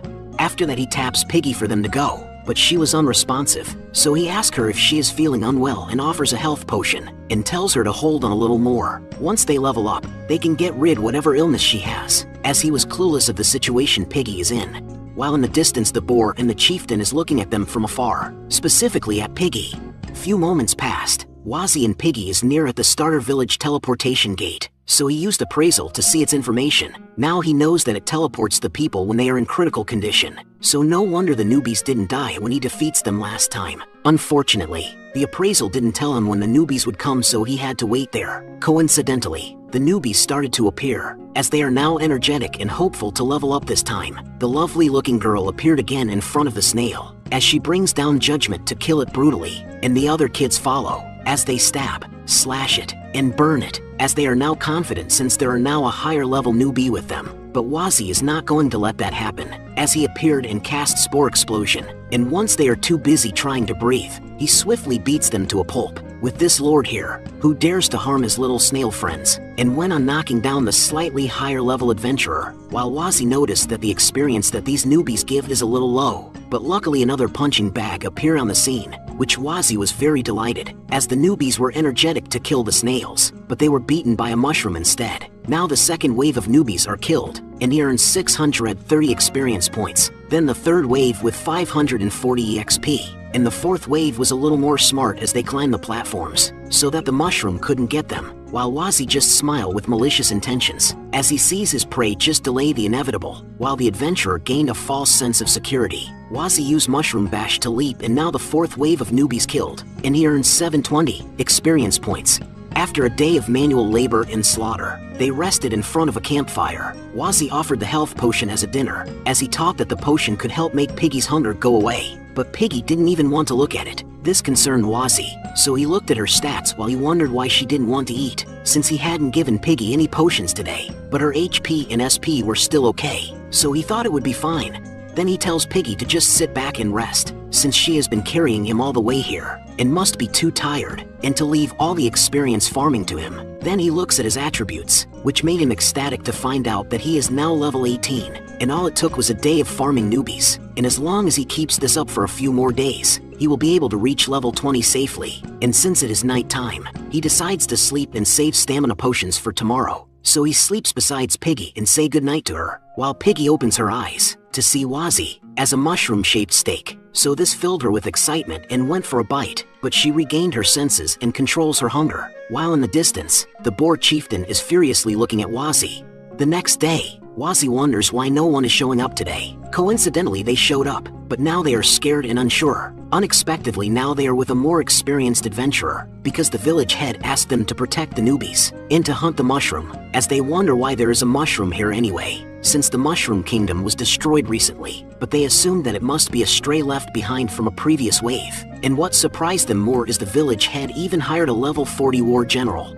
Speaking of mushroom monsters, the blue-haired adventurer heard the axe guy fought with the Mushroom King before, which he proudly states that he was still a newbie following 2 seniors back then, and was unfortunate that they met a monster wave. So in order to let the seniors retreat safely, he stayed to hold the Mushroom King back, and it was a shame he was too weak back then, but he still managed to injure it, and it must be because of that injury that the Eye of the Firebane Guild was able to defeat the Mushroom King.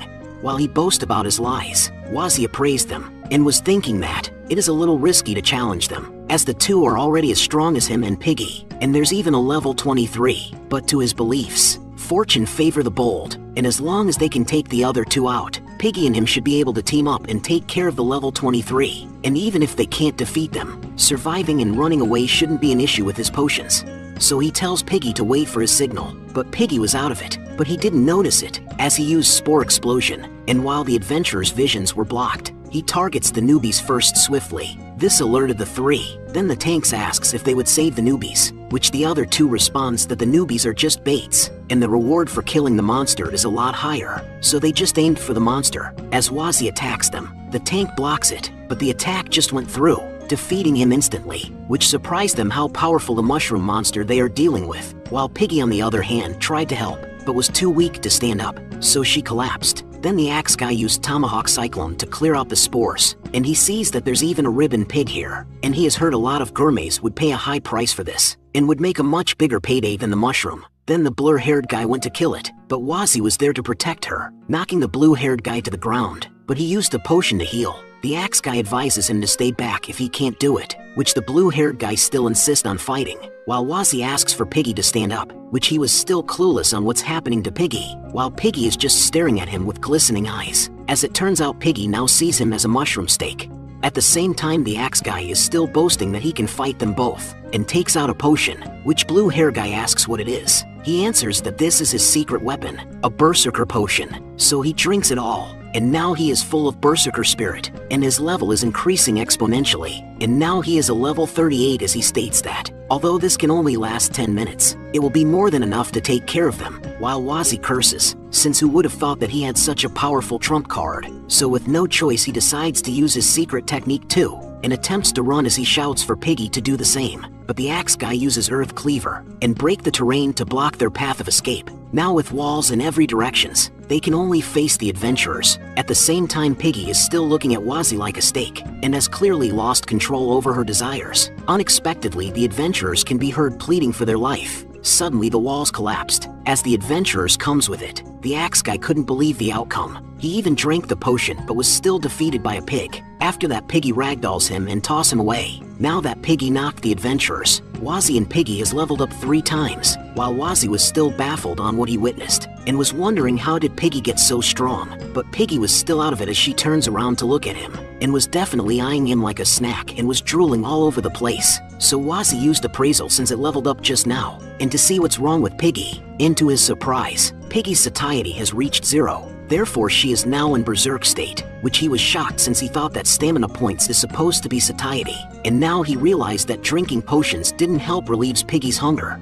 With this information, he tries to reason with Piggy, but Piggy lost control as she could only look at him as a food. Realizing this, he tried to run, but Piggy pursued him, as he apologized to her, while dodging her advances one after the other, and was thinking what to do, since if he gets hit by Piggy, with her attack stat right now, he will be one shot. But he can't drag this on forever either, because Piggy is losing HP as time goes by, as he curses at himself to not realize it sooner, because he was perfectly fine drinking potions this entire time, so he never bothered collecting food. Now that Piggy's in this state, he can't get food even if he wanted to, while he was thinking if he could just let her have a bite a little bit. But to his surprise, a perfectly stacked apples is right in front of his path. While this puts him off a little, he was in no way right to question it, so he points at it, hoping for Piggy to see it, which she comes closer but went straight for the pile of apples as expected. Then Wazzy waits for her nervously, as he anticipates what's about to happen next.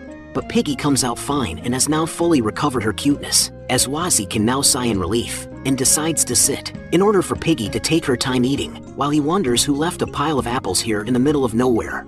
After that, Piggy's fully satiated, and Wazzy is now planning to sneak into the starter village and steal the secrets of class changing, so they decide to go through the teleportation gate, while the bored chieftain is standing from the distance while looking at them depart, and it turns out was just looking out for them at the distance, as he dealt with the level 40 war generals and his companion, and probably the one who left the pile of apples for Piggy to eat, while Wazzy felt butterflies in his stomach and his hands trembling in anticipation, since he is about to enter the starter village. For the Cur in him, the humans at the starter village are like babies, and he is the adult who is going to be stealing all their candy, as he laughs while thinking about doing horrific acts.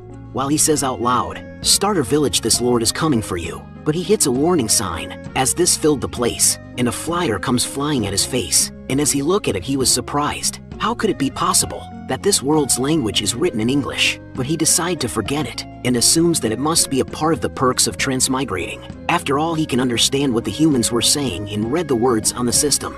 Meanwhile, at the starter village, an endless stream of people entering and exiting. Suddenly a high-level monster appeared, causing panic, but before it could kill anyone, it was dealt with quickly, while the arrows almost hit Wazzy. Now he remembers that villages and towns always have invincible NPC guards. Therefore, he thinks of a way to enter the village. As he looks at Piggy, he got an idea.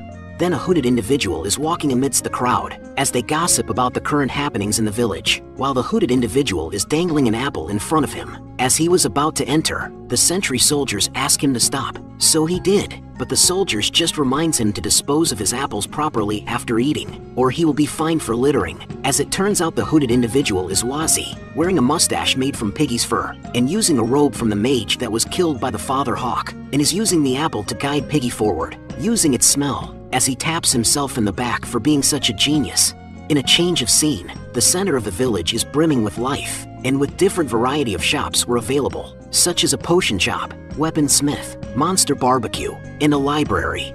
While Wazzy is thinking that although he has seen this kind of scene multiple times while playing games, it's a completely different feeling being here in person, but he decides to find a place to collect information on how to change class first. While they were strolling, he noticed that everyone gathering around in a single place, so he went over to look what's happening. As it turns out, the newbies have gathered and was talking about how they couldn't go out anymore to level up, and couldn't collect ingredients for their class change. So now they're hiring a level 60 brave, but they lose hope, since a level 60 brave wouldn't be in a starter village to begin with. While Wazzy hears this, he remembers hearing that the snail daddy shell was used for class changing. While the newbies are discussing on what would they do now, since the price of snail shells is now over 50 gold coins each, the rich people can still afford it. But what about them? And if they don't hurry up, they might just miss this year's class change ceremony. Which the Baldy just faced the truth and tells her that there's nothing they can do. The class change ceremony will be held this afternoon. Even if they can go out right now, they might not collect enough. Not to mention there are high-level monsters out there right now. Which she asks why would they hire a level 60 brave to fight a normal mushroom. He answers that the mushroom monster wasn't normal. Not only did it have a bunch of abilities that normal mushrooms don't, it's also intelligent and knows how to strategically use its abilities. They couldn't escape, even after they climbed onto the platforms. Hearing this, Wazzy now realized why there were almost no more people showing up, and it's because he scared them all away. But it's also a good thing he never met the level 40 brave, and not to mention if they somehow really hired a level 60 brave. After receiving all the information he needed, he decides to go now, but unexpectedly he trips, and now their cover has been blown, and they are exposed for everyone to see. So he cowers down as he fears that the people will call those sentries by the gate, but he was ignored, while the newbies wonder whose pets they are, and the owner must be very rich to be able to buy these monsters since their popularity has been skyrocketing recently.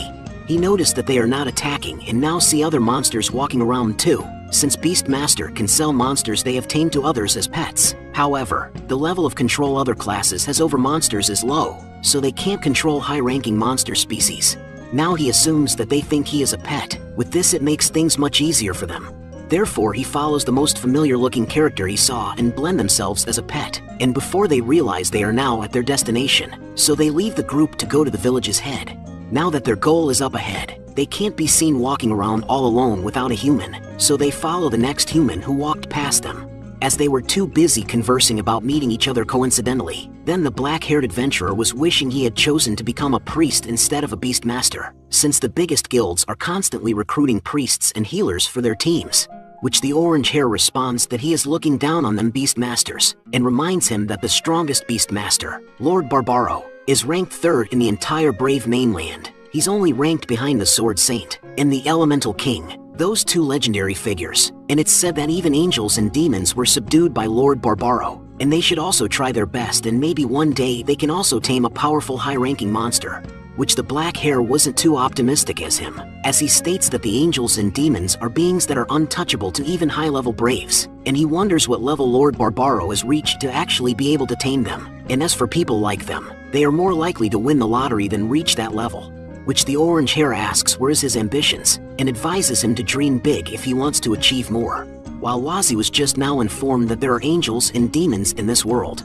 Now that they are in front of the village head's house, they felt nostalgic and was reminiscing the past. While this was the perfect opportunity for Wazi and Piggy to go, as the 2 continues to talk and was envious of each other for having a mushroom monster that's rising in popularity right now, and a rare ribbon pig, which they both thought the other secretly summoned them a while ago. As they realized that the 2 pets are not theirs, they look back at it, but they were gone before they knew it. Meanwhile, the newbies are waiting outside for the village head to appear. As they are starting to get impatient, the door finally opens, and the village head named Broccoli emerged from the dark while he was barely holding himself to stand, and was apologetic since he overslept. But the newbies still respected him, so they greeted the village head. Then he orders them to go inside, so they did, while Wazi is now in his robe, and was thinking that this village head seems to be a little senile, so he should be able to sneak in without him noticing. But as he was the last one to enter, the village head stops him. While Wazi thinks his cover has already been blown, the village head tells him that outside food is not allowed in the house, so he took their apple, which Piggy tries to revolt, but Wazi managed to stop her. Now without the apple they were struggling to navigate the place, but they still got through from the dark hall. Then Wazi was amazed to see the divine tree in front of him, and the 1,000 of books that is gathered here, and this made him think. Looking from the outside, he thought this place would be like a small wooden hut. Who would have thought that such a majestic tree exists here? Then the village head tells them to put the materials in front of the divine tree mother so they can start. While Wazi asks himself, wasn't the village head behind him, and why is he suddenly so energetic? Then the village head asks everyone to bring their materials out and pray to the divine tree mother. She will be the one to help them unlock a class based on their talents, and once the ceremony is over, they can come back tomorrow to find out what class they unlocked. So they did what they are told, but the village head noticed that Wazi is just staring, and advises him to quickly bring out his materials, which he was hesitant, and asks if he can use other things as a replacement, since he has something more valuable than a snail shell. Which the elder says no, and clarifies that other than snail shells, he doesn't need anything else, and asks him if he is here to cause trouble. Wazi retreats, as he noticed the village head is like a completely different person, and wonders why he is so determined to get snail shells, while the system appeared, and informs him about the previous mission failing, so a new mission will be issued, which annoyed Wazi since he is in trouble right now, so he talks to it irritably, but the village head hears him using Monster's tongue. So he approached Wazi as he states that humans can't hear them when they use Monster's tongue to speak to each other, and asks him who he is. As Wazi was still talking to the system, he asks what does he means by Monster's tongue, but the village head suddenly vanished, as he appeared in front of him and was about to strike, while the system issued the new mission, so they were teleported before the village head could kill them. Now they are suddenly teleported to the penalty space. Wazi wonders what happened, but he soon realizes where he is, so he asks why he is getting a penalty for not doing a mission, which the system explained that because he has continually refused to do the missions given by the system, he has entered the penalty space, and his goal is to jump up 10,000 platforms, and if he fails to complete this within the time limit, he will be penalized with death, which the timer has started counting down. This greatly annoyed Wazi as he curses at it for being a petty son of a bitch, because it never mentioned there was a penalty for declining missions. But the system is still ruthless as ever, as it doesn't care, and just wish the player all the best, and it recommends the player to start moving as the timer has started, which Wazi shouts at it to get back, but he soon realized that it was useless to shout at the scammer system, as he wonders what to do now, since he has no choice but to do this. If he doesn't, he will die. 10,000 platforms in 1 hour. That's almost 3 platforms a second, so he has no time to waste.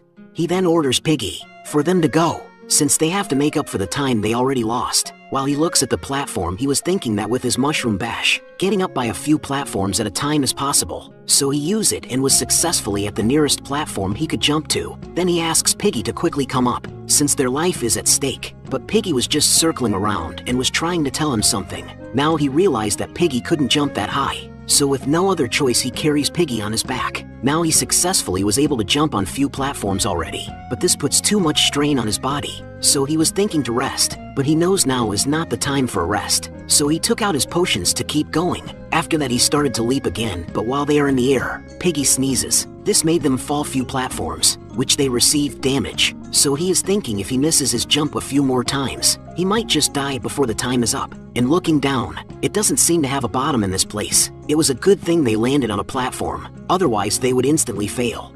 He then tells Piggy that was too dangerous and advises her to warn him before she does that next time, or else they are going to fall down again, which she claims she understood, but he knows that she doesn't. Then several mushroom bash is used, and potions devoured as he jumps through the platform without stopping. He made progress slowly but surely, while his mushroom bash was leveling up since he has been using it continuously. While he was thinking that even though it's hard, carrying Piggy while he jump is quickly leveling up his mushroom bash, and as the level gets higher, he can jump higher, with a shorter cooldown. Right now, he can pass 10 whole platforms with a single leap, and before he knew it his mushroom bash reached level 10 and they are now in front of the last platform, while there is still 2 minutes remaining.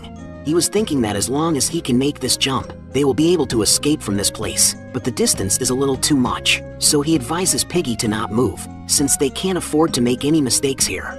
After preparing themselves, Wazzy uses bash to leave this death trap, but he failed as they fell several platforms again, while he was cursing since they didn't even get close. But he went back to try once more, but he kept on failing again and again. Then as he was about to try again, Piggy interrupts him with a lick. He tells her that now is not the time, but Piggy hops off from him and nudges him, telling him to go without her. He realized what she meant, while Piggy just smiled at him. As tears comes out from him, Piggy comforts him, so he used mushroom bash again. And without Piggy, his max level mushroom bash was easily able to bring him to the last platform. As he was thinking perhaps this was all planned by the system to help him grind experience for his abilities, but in turn Piggy was left behind. So he asks the system if his assumptions were right, and that this is his punishment, so Piggy shouldn't be affected by the penalty, which the system informs him, regardless if the host completes the requirements or not. Once the time is up, the penalty space will collapse. As for the result of whatever is still inside, there is only death awaits them.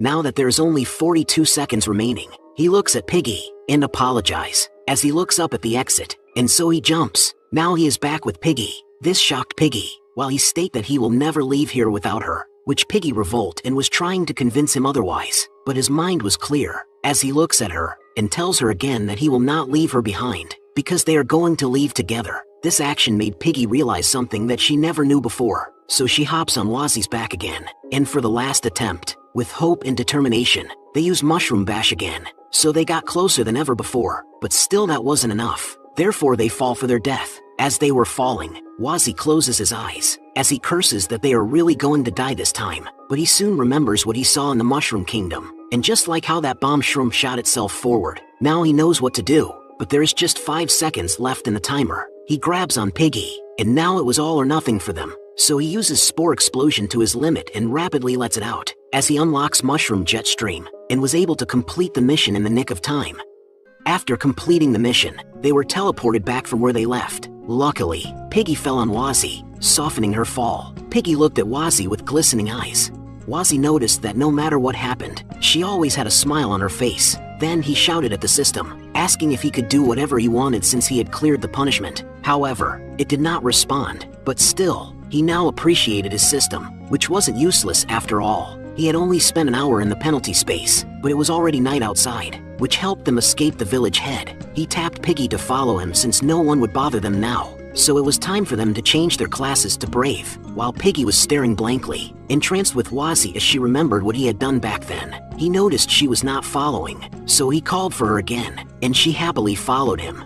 Now in front of the materials, Wazzy believes that these snail shells should be the secret in changing class. According to how adamant the village head was, he wonders what's the connection between the divine tree and these snail shell, and how does it help the human class change into Brave. With further investigations, he witnessed the little green lights get absorbed inside the pot. So he took a few of those jars and poured it all in a more bigger one, to be the super class change material. Although he didn't prepare any snail shells, he believes that it should be fine if he borrow from others for a bit. With over 10 portions he borrowed, the Divine Tree Mother should be even happier. So without delay he started to worship, but to his surprise, nothing's happening. So he asks himself if his methods were wrong, but he followed what the village head told the other people to do. So he assumes he needs to empty his heart like they show in those TV dramas and praise the Divine Tree Mother. So he did, but there's no reaction at all. Now he believes that his method of worship is wrong, so he tried another way of prayer, and was committing blasphemy one after the other. And now he was exhausted, but still nothing was working.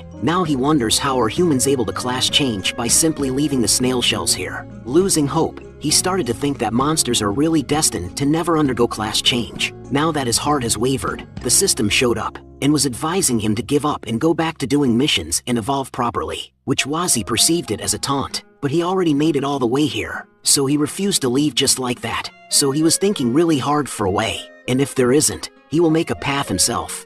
But he couldn't concentrate since Piggy is making some noise in the background. So he turns towards her to ask to keep it down, but he saw Piggy is eating the little green lights, which he tells her to stop eating everything she sees, because it might upset her stomach. But surprisingly Piggy leveled up, which he was shocked. Now he wonders where those green energy coming out from the Divine Tree. So he tried to absorb it, and to his surprise it was an experience points. With this he appraised it, and it is actually a condensed magic power. Now he knows humans can't directly absorb it, so they use the snail shells as a medium to transfer the power to them. He came to a conclusion that the secret to class changing is not the snail shells, but this condensed magic power instead. Therefore he immediately decides to absorb it and tell Piggy to leave some for him. And as they eat more, they leveled up, but few bottles of potions have been used. Wazi is now exhausted. He leveled up quite a bit, but his mobility as a mushroom is too low. And he was thinking if only he could gather it all in one place and absorb it. Then he tells Piggy to drink some stamina potions too, and advises her not to tire herself too much. But she was still energetic as ever, and was now a level higher than him, making his confidence crumble, as he really can't beat Piggy when it comes to eating. And he bets more than half of all the energy here has already been eaten by Piggy, so he could only sigh, since being a mushroom is too disadvantageous. He continued thinking of a way to gather all the energy into one place. With no choice he called out for the system, but it still tells him that he couldn't undergo class change. But he just ignores it, and went straight to look at his inventory, and was looking for anything he could use. After that he went to his attribute panel, and was looking well hard enough, so he saw his decompose ability was now ready to be used. Then he looks at the Divine Tree, and since he is here already, he might as well play it big. So he used Jetstream, and spin majestically to land on the Divine Mother Tree's head, which made Piggy worried as she was circling around. But he tells her that it is okay, and to just sit down and watch him. So she did, and now he calls onto the great Divine Mother Tree, and apologizes for what he is about to do, as he sits down his cheeks on her head to commit heresy, and started decomposing, and its component was a biomatter, plant, inwood type. So the decompose ability has increased its effectiveness. Now condensed magic power was entering his cheeks, as he was serious about decomposing it with all his might. Then the system warns him about the immense amount of energy, and absorbing it may cause him unknown changes. So it asks if he wants to continue, which he already reached to a point of no return. So he continues to absorb it all. Now this made his level and ability increased exponentially, but Wazi has no plans on stopping, absorbing everything, from the leaves, to the branches, and to every part of the Divine Mother Tree, as it now dries up, and whittles away. But it wasn't enough for Wazi, so he keeps on absorbing it to the last drop, and now even the beautiful figure of Mother Tree is drying up, and as he absorbs it, his dump truck was expanding, and after the intense event, the decomposing has finally comes to a conclusion, and now his cake evolved into a whole bakery, since there's still way too much energy left over that he couldn't absorb, as he struggles to hold onto it, while he tries his best absorbing it, and with all his willpower and dedications he tries to prevent it from coming out, since he knows what will happen if he fails. But it wasn't enough, as his chrysanthemum couldn't help it any longer, so it blooms, and Wazi could only shout while a great amount of energy comes out from his cheeks. As he cries in agony, the energy ricochets around the place, and it hits Piggy, and as the chaos happens, the village head woke up, but luckily he decides to continue sleeping in his room, beside the sealed golem's left hand, and it turns out its unsealing requirement is a bunch of snail shells. Meanwhile, the other energy that came out from Wazi's cheeks flew out from the village's head's house, and now traveling from place to place, and it lands on few familiar figures, such as the Boar Chieftain, the 2 Mushroom General. The energy even got to the Castle of Time, and hits a doll, and some energy even landed on the Sunken World, in the Pentachrome Desert, the Source Volcano, Land of the Dead. That night, a shower of beautiful lights illuminated the night sky of the entire Brave Mainlands, as if heralding the coming of a new era. The following day, the place was trashed because of what Wazi let out, and it seemed the system was acting strange, and it turns out it was upgrading, and it consumed 5 million experience points. Now the monster system has been upgraded to a Brave system, and it congratulates the hosts for successfully changing class into a Mushroom Brave, and it only awaits confirmation. Wazi opened his eyes, and couldn't believe that it worked, so he didn't hesitate to accept his new class. Instantly, his mushroom hands became human, so Wazi checked his face. Now Wazi confirmed he had turned back into a human. To check if he is not dreaming, Wazi looks at his other mushroom, which it was present, and greeted him, making him ecstatic. Then Wazi wonders where Piggy went, so he decides to stand up and find Piggy. But since he was a mushroom for so long, he feels a bit weird to have a human body again. Therefore he needs support with his hands to stand up, but he accidentally touched Piggy's face. Now Wazi tries to wake up Piggy for them to leave before the village head comes, but he soon realizes he is touching 2 piggies, which Wazi turns around to look, but he was so surprised that he started bleeding from his nose, while he asks who is beside him. But before we show you the images, the mushroom police arrives, since it detected an abnormal amount of lewdness. Therefore it just puts some tape here and there, for a more family-friendly experience, and before it leaves, it reminds the viewers that lewdness is temporary, but regret is eternal. Now let us go back to the scene. Wazi was shocked to find out that there was a beautiful woman beside him, and he wondered what her identity was. He slaps his face. Because he has just turned into a human, he assumes that he must be hallucinating, since he doesn't remember anyone else being here last night. But then he realized something. Now he wonders if the beauty in front of her is Piggy. While he was in deep thought, she wakes, so he turns away for her to not feel uncomfortable, but she jumps towards him instead, which 2 piggies also greets him. She embraces him because she is happy to see her mushroom was okay. But Wazi couldn't hold it anymore, as her 2 piggies were on his face, so he pushes her away, as he tries to calm him down, and convince himself that Piggy is so cute and innocent. How can he take advantage of her like a pervert? Can he still call himself a human if he does that? And with this he obtained a new ability, called Sage Mode, while Piggy still hugs him. But now the Sage Mode can make him keep calm. Then he can sense people outside of the house. Now he realizes what situation they are in right now, and that if the people outside comes in and see the mess he left here, they will definitely be caught and punished. In panic he turns to Piggy, but his Sage Mode level is too low and cannot suppress higher level of stimulations, as he nosebleeds. So he took out clothes for them to wear, and it was a good thing they have this robes he looted from those magicians. Otherwise, even if they were able to escape, they would still be caught and punished as perverts. While Piggy sniffed the robe that mushroom used before, as Wazi was thinking of a way to escape, with no choice he decides to use Spore Explosion to create a diversion and escape the chaos. But he knows this place is too big, so he will need to release it with all his might. But he just lets out a small fart, which he questioned what happened to his abilities, while Piggy tries to cuddle Mushroom again. But Wazi stops her since he knows they have to get out of this place as soon as they can. So he tries Spore Explosion for the 2nd time, but he just farted again. Now he felt despair as he wonders what happened to his abilities, so he called forth for his system, which it appeared and informs him that his abilities did not disappear, but because the body of a human is different from a mushroom, he will have to relearn how to use them. So he asks it sarcastically if it thinks he has a time to relearn them right now, but the system just informs him that it has been upgraded, so it suggests the best way to get used to his new body is to do the brand new mission, as it requires him to eliminate 10 level 20 monsters, which made Wazi more angry as he shouted at it for only knowing how to give missions. So the system just asks Wazi to choose a name for himself instead. This made him more furious as he asks it if it is ignoring him on purpose, cause what he need right now is an information to get out from this place, as he shouts at it, because all the other people's systems try to help them get stronger with cheats and OP skills, but it on the other hand, only knows how to ask him for money, and all he wants is his OP cheat ability, which it replied that he never gave it money. While this made Wazi speechless, it tries again to ask for his name. Wazi now realized that it is better to rely on himself, so he just accepted a random name that the system generated, so he could proceed to look at his inventory. He looks for something that might be useful for them. He even puts his head in to look more closer, while the system asks him to be gentle, since after being upgraded, it has also gained emotions and human intelligence. After searching for a while, he finally found the recall scroll, and they should be teleported back to the fountain if this works. while he remembers the system said monsters can't use it. And although he looks like a human and has human class, he has this feeling that he is not entirely human, as the village head finally woke up.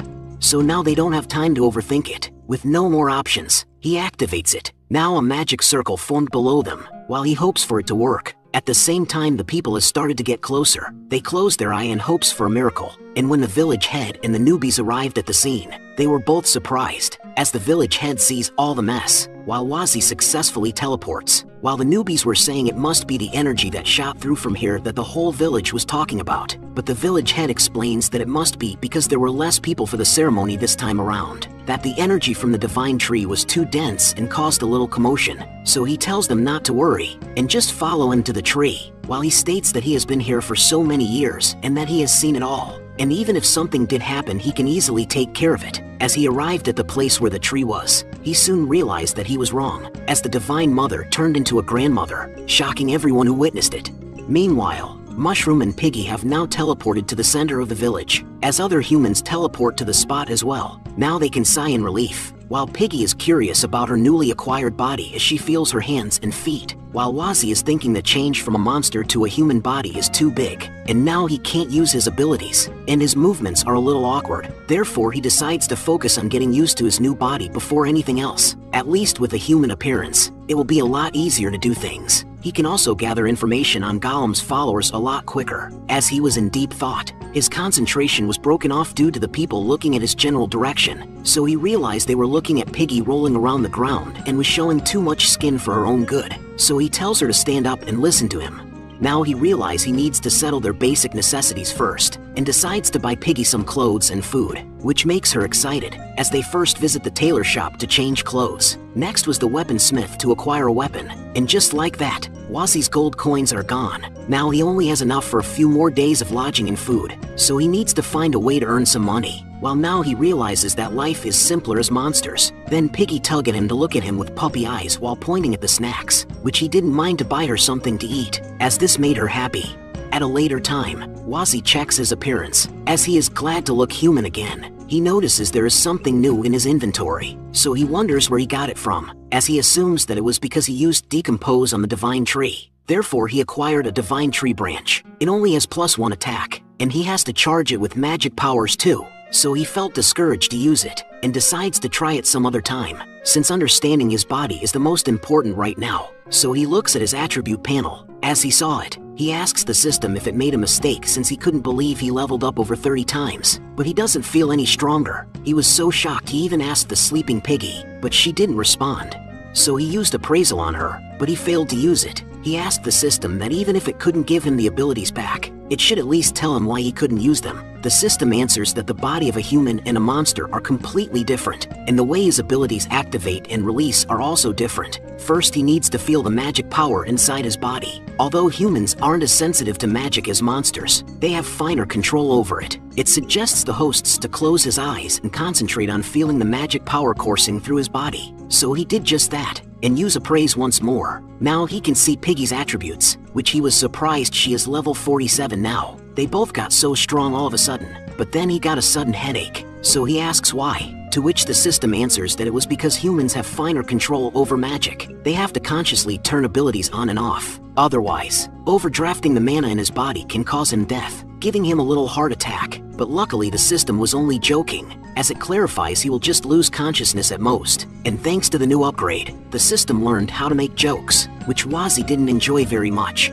A few moments later, a drunk man is walking the streets at night, complaining how frustrating it is, because high-level braves are coming to the starter village. As he walks, he steps on a goo and thinks it is a feces, but unfortunately, it is much more terrifying than that. A snail covered in black goo is staring at him. Disgusted, he tries to kick it. Still, the snail envelopes his feet with black goo. Now he tries to pull it away, but it just bit his hand. Now he realizes his life is in jeopardy, so he shouts for help. But the black goo already covered half of his body, and with just a matter of seconds, he was devoured. In a change of scene, the snail is now inside a building, as it follows the power of the divine tree. It enters a room, and now the snail is in front of Wazi, and it turns out the village head controls the snail, as it looks at him with raging glowing eyes. Since Wazi is the one who completely wasted his many years of effort, he should have been the first to obtain Gollum's powers, but he couldn't do anything to him now. since the sun has already risen and was burning the snail he controls. So he tells the sleeping Wazi to consider himself lucky this time, but he will remember him. And in rage, the village head crushed the thing he is using to control it, so the snail disappeared, while Wazi is dreaming about Piggy. Then Piggy stands up on her hind legs and reveals a zipper on her back. As she zips it open, a feet came out from her, as the village head emerged from the Piggy costume, telling Wazi he found him, which made him wake up from his deep sleep. He sighs in relief as he realizes it was just all a dream. Now that he is finally awake, he stands up and decides to do some missions. A few moments passed by. They used a train and arrived at the Granite Mountains, as the system rewards them with experience points since using any type of transportation is one of their starter missions. Wazi and Piggy are now walking, while Wazi is loudly thinking that he was able to better understand human society here through these starter missions. First was the extermination of 10 level 20 plus monsters, which allowed them to get used to their human bodies. Then it was accepting 3 bounty requests at the inn, which allowed him to understand the life of a brave, and he even got a new ability called Danger Sense. Lastly, it was to use any type of transportation, which leads them here to the Granite Mountains, and they are here since the first of the 3 bounties is to destroy the deadwood monsters that are flooding in the Granite Mountains. He has killed a bunch of them before he leveled up, so he believes this shouldn't be a problem. But the description says that they like to live in damp places, and if that's the case, the place that they are currently on doesn't look like a place they would live in, and they haven't encountered a single one after walking for so long. This leads him to believe the hard part of this mission is actually finding the possessed stumps, as he could only sigh since the bounties are a lot different from the system's missions, so he really is not sure how to go about this. But they need money right now, otherwise, he won't be able to buy food for Piggy. Suddenly the system informs him that it detects an enemy, so he turns around to see several tree stumps are now behind them, so they get ready for battle, as he uses appraise on them, showing him their level. Now he wonders why there is a much larger one than all the ones he has seen before, which the system reminds the player that this is a world with its own ecosystem. Naturally, monsters in different habitats will learn to adapt to them and evolve into various forms. Now he knows, but Piggy and him can deal with them just fine, so he tells Piggy that he will leave the ones at the back to her and he will take care of those 2 in front of him. But before Piggy starts, she carefully puts the apples down, as she tells the apple to wait for her to come back. After that, she grabs her weapon and strikes at the stumps, eliminating them instantly. With this, she was hungry again, while Wazi was amazed by Piggy's incredible strength. Suddenly the tree stump attacks him, but the Sage mode was activated so he could dodge it easily, and using his human form, Mushroom Bash becomes a powerful burst of strength in his legs, and using these bursts of speed, he can now do Mushroom Sword Dance, killing the stumps in front of him. But there was a wave of stump coming towards him. While it is true that he will run out of stamina if they just keep on popping up, but unfortunately for them, they are made of wood, so he casts Spore Explosion onto them, making them grow mushrooms on their entire body, completely draining their health. And with that, Wazi and Piggy completes their mission, and once they turn these in, Wazi plans to go celebrate with some food, but the system suddenly detected danger, as the tree frantically wiggles around and started to form. This made Wazi wonders if they can also revive like Mushroom, so he appraised the killed stump, but their HP is still empty, while the strange stump is still transforming. It even takes Piggy's apple, and now it transforms into a level 60 Elder Tree Spirit, which shouted at them after transforming. This surprised Wazi, so he asks what is that? The system explained that it was an evolution. A giant possessed stump must have absorbed all of its companions and evolved, while Piggy didn't hesitate to attack it, because it took her fruits, which Wazi warned her that is a level 60 monster. So as soon as her axe touches the Elder Tree Spirit, it shattered into pieces, and it seems the Tree Spirit is a man of culture, so without hesitations, it holds on to Piggy and lifts her upside down, which Wazi didn't like, so he uses Mushroom Sword Dance to free Piggy from its dirty wooden vines. This made Piggy look at Wazi with adoration, but Wazi puts her down since he couldn't carry her for that long because she is too heavy for him. Still, she hugs him. Then the system warns them of the danger, so they turn to look at it. The Tree Spirit started using nutrient deprivation. Now the Tree Spirit switched to its Trent form, which Piggy didn't like to see her fruits drying up, so she charged to attack it head-on. But the Trent was too strong for her, so she was knocked to a tree. Now that Wazi's weapon is broken, and even Piggy, with her insane attack power, can't close the level gap,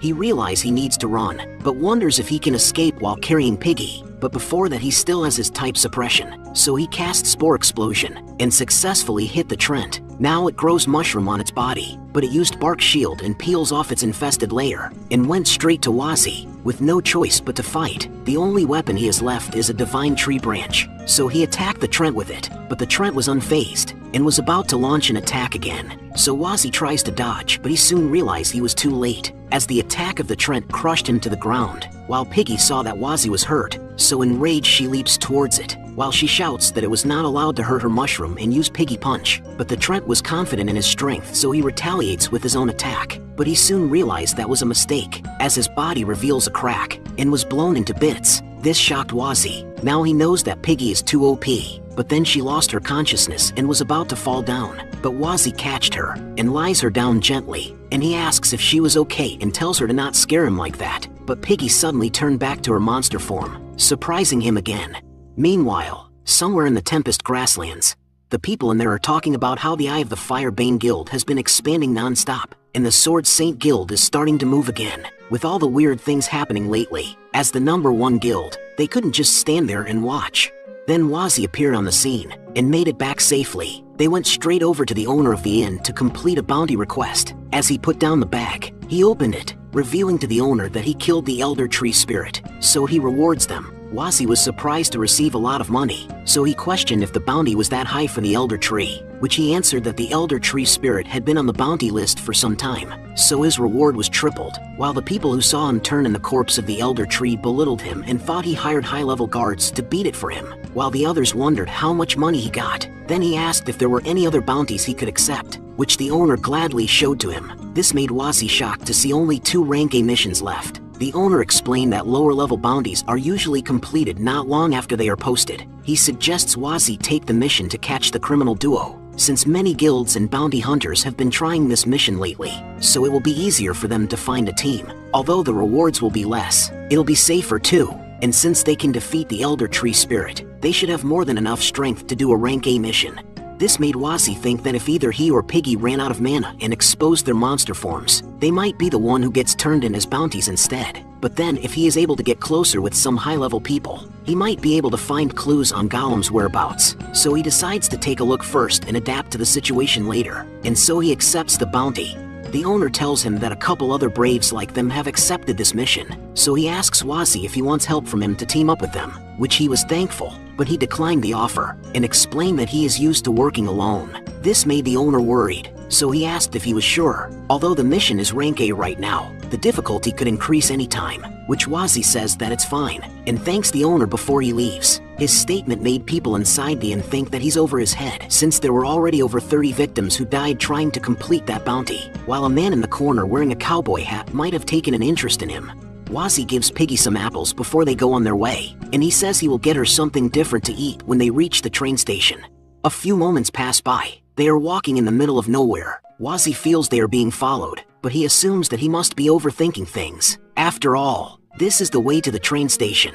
Then Wazi talks to his useless system, since it even dares to say it has been upgraded, but it still can't provide him with clues on Golem's whereabouts. The system replies to him to just do the missions. Destiny will naturally guide him towards the clues, like he met one of Golem's followers in the Mushroom Kingdom. Speaking of the followers of Golem, he asks if they are monsters or humans, and what their levels are like. The system answers that there are both humans and monsters among Golem's followers. The system adds that it is not omniscient, so it doesn't know who they are, but it can guarantee even the weakest should not be under level 100.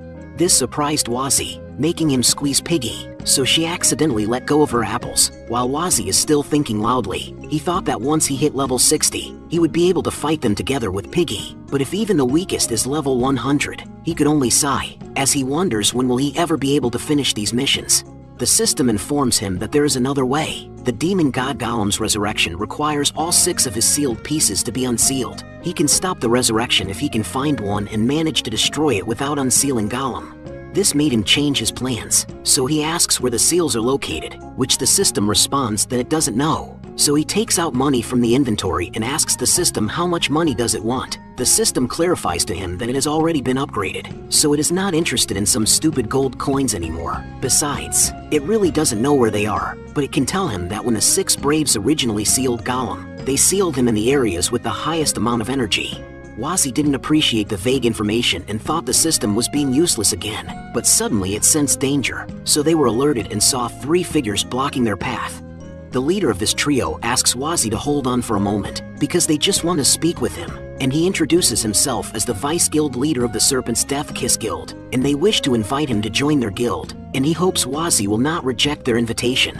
While they are talking, Wazzy used appraise on them to see their levels, and he thinks that compared to monsters, the most dangerous beings are still people with 0 morals. He can take the other 2, but the leader's level is too high for him, so Wazzy says to them that he politely reject their invitation, and throws the gold to the ground to give it to them since he doesn't want any trouble. The man accepts it, but he also asks to leave the ribbon pig behind, so they can pretend this never happened, which Wazzy didn't want to, so the woman immediately attacks him with a poisonous circle blade, but he blocks all her attacks, and he counters it using his feet with mushroom bash, sending her to a tree. The archer then launches serpent-like arrows towards him, but his mind is clear since he has Sage Mode activated, so he used Spore Explosion to not only to dodge the attack but also to close the gap with the archer, and counters him with Mushroom Bash. The 2 were knocked out quickly, so the leader was trying to compliment him, but Wazzy didn't hesitate to use Spore Explosion and attack him mid-sentence for them to run away, but unexpectedly his feet was caught by a tentacle, and throws him to a tree. Now the leader asks Wazzy if his parents never taught him not to interrupt others while talking, and to think he can shoot spores. It's quite an interesting little trick, but unfortunately, it's utterly useless in front of him. Then the woman recovered and went to attack Wazzy again. He dodges it, but another serpent arrow was launched towards him, which he blocked with his branch. As he was distracted, Piggy was caught by the enemy, and they noticed that he was quite fond of this ribbon pig. Still,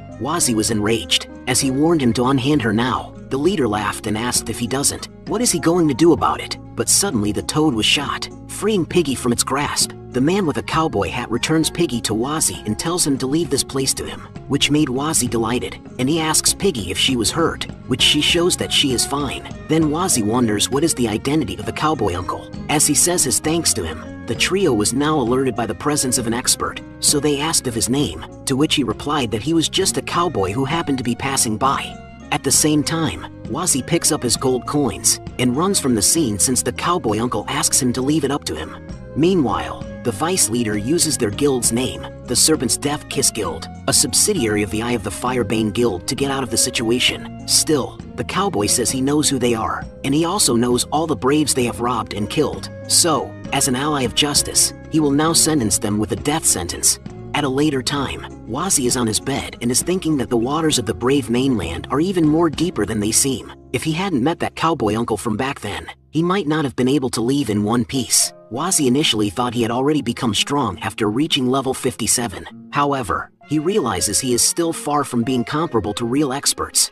Initially, he wanted to swiftly level up and stop Gollum from reviving, so he could go back to Earth. But now, he asks himself if he really wants to do that. As he looks at Piggy, in order to protect him, Piggy used up all her mana. Yet today, he almost lost her again. He now realizes he needs to get stronger so he can protect her, while Piggy is sleeping comfortably as she rolls around the bed.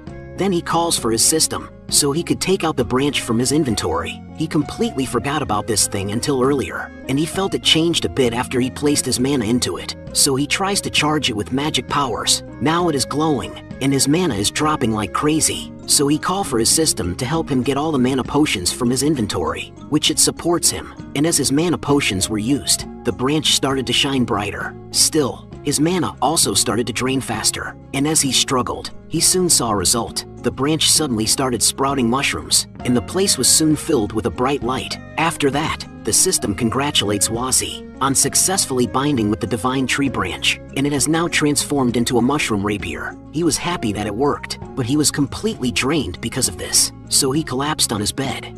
The next day, Piggy was licking his face. Still half asleep, Wazzy pushed her away, and as soon he realized it was morning already, he woke up, but he was surprised to see Piggy turned back into a human, as he realized his hands were not touching Piggy's face but her other part, which made him nosebleed, while also leveling up his Sage Mode.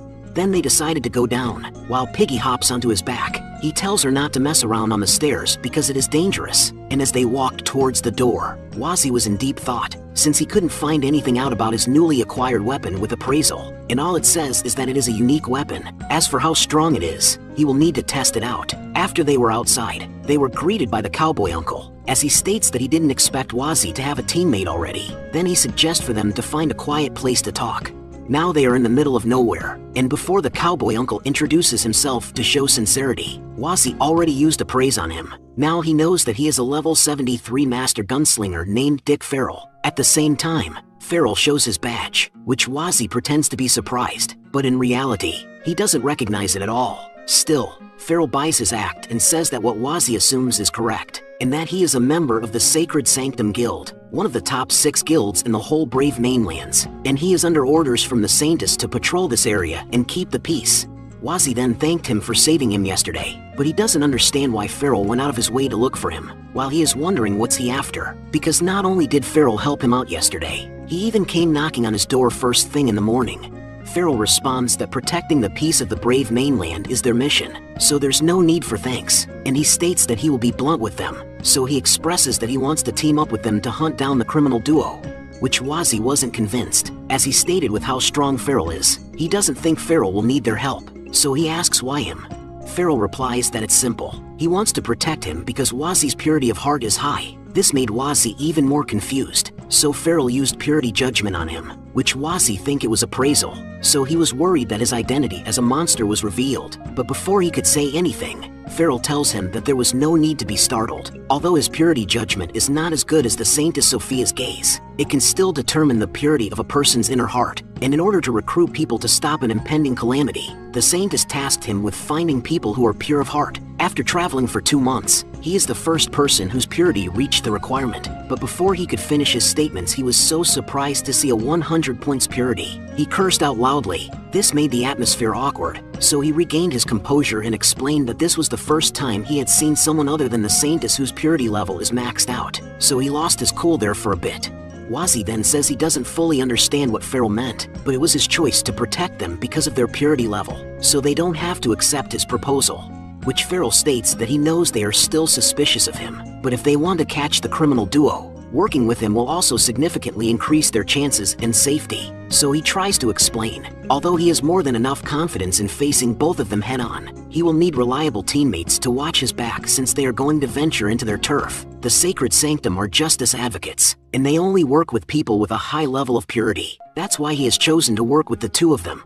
This made Wazi rethink his choice, as he asks why the criminal duo who's been traveling around would suddenly hole themselves up in the ancestral ruins of the mushrooms and allow themselves to be surrounded.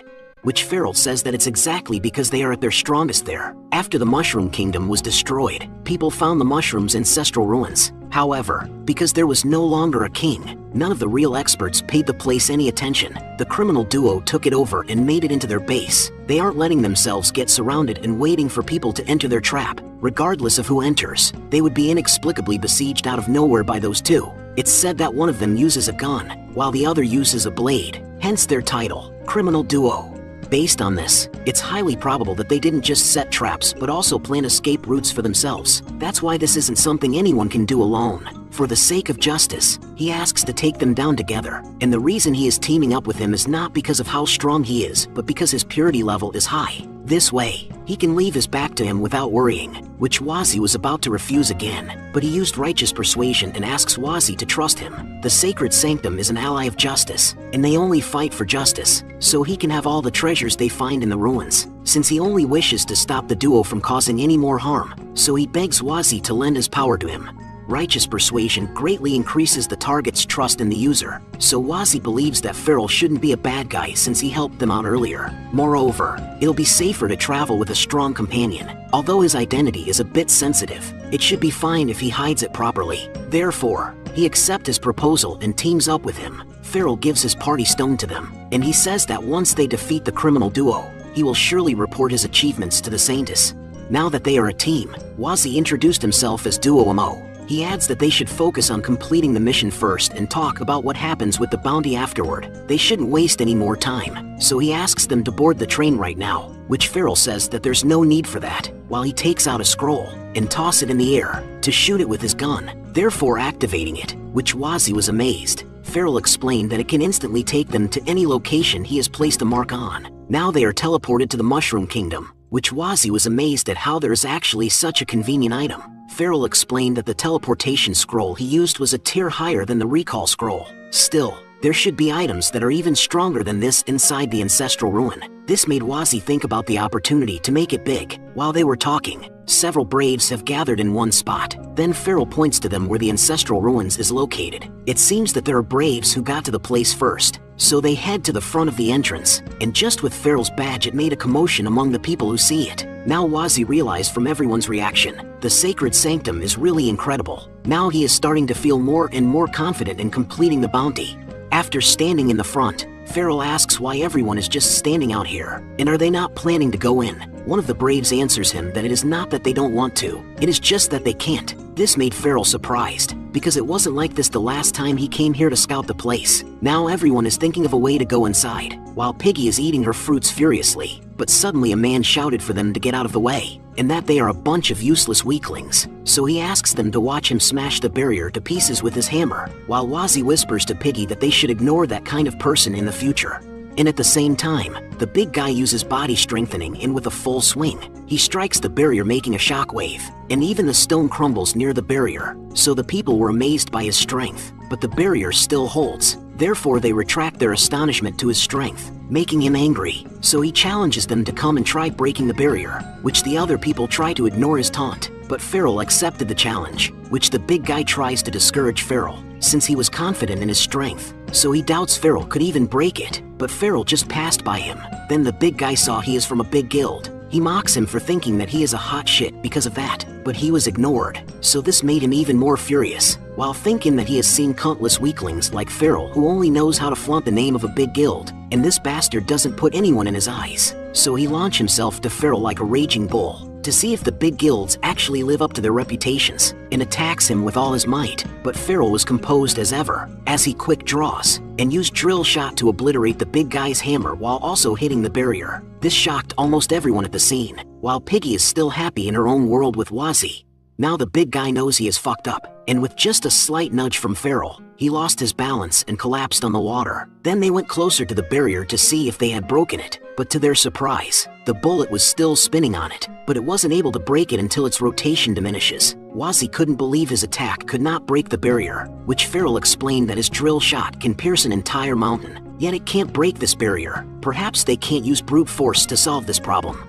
Wazzy was frustrated since they came all this way for nothing, and his treasures were gone just like that. Farrell responds that this entrance is actually a transportation gate, so the space inside should be isolated from the outside world. This should be the only entrance. If they want to go in, their only hope is to hire a high-level mage proficient in breaking barriers to come here.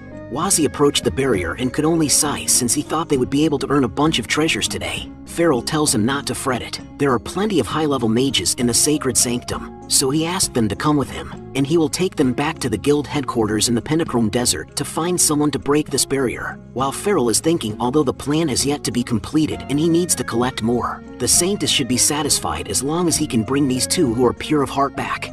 Then he states that the Pentachrome Desert is too far for the teleportation scroll, so first, they will go to the Castle of Time, then board the flying ship there.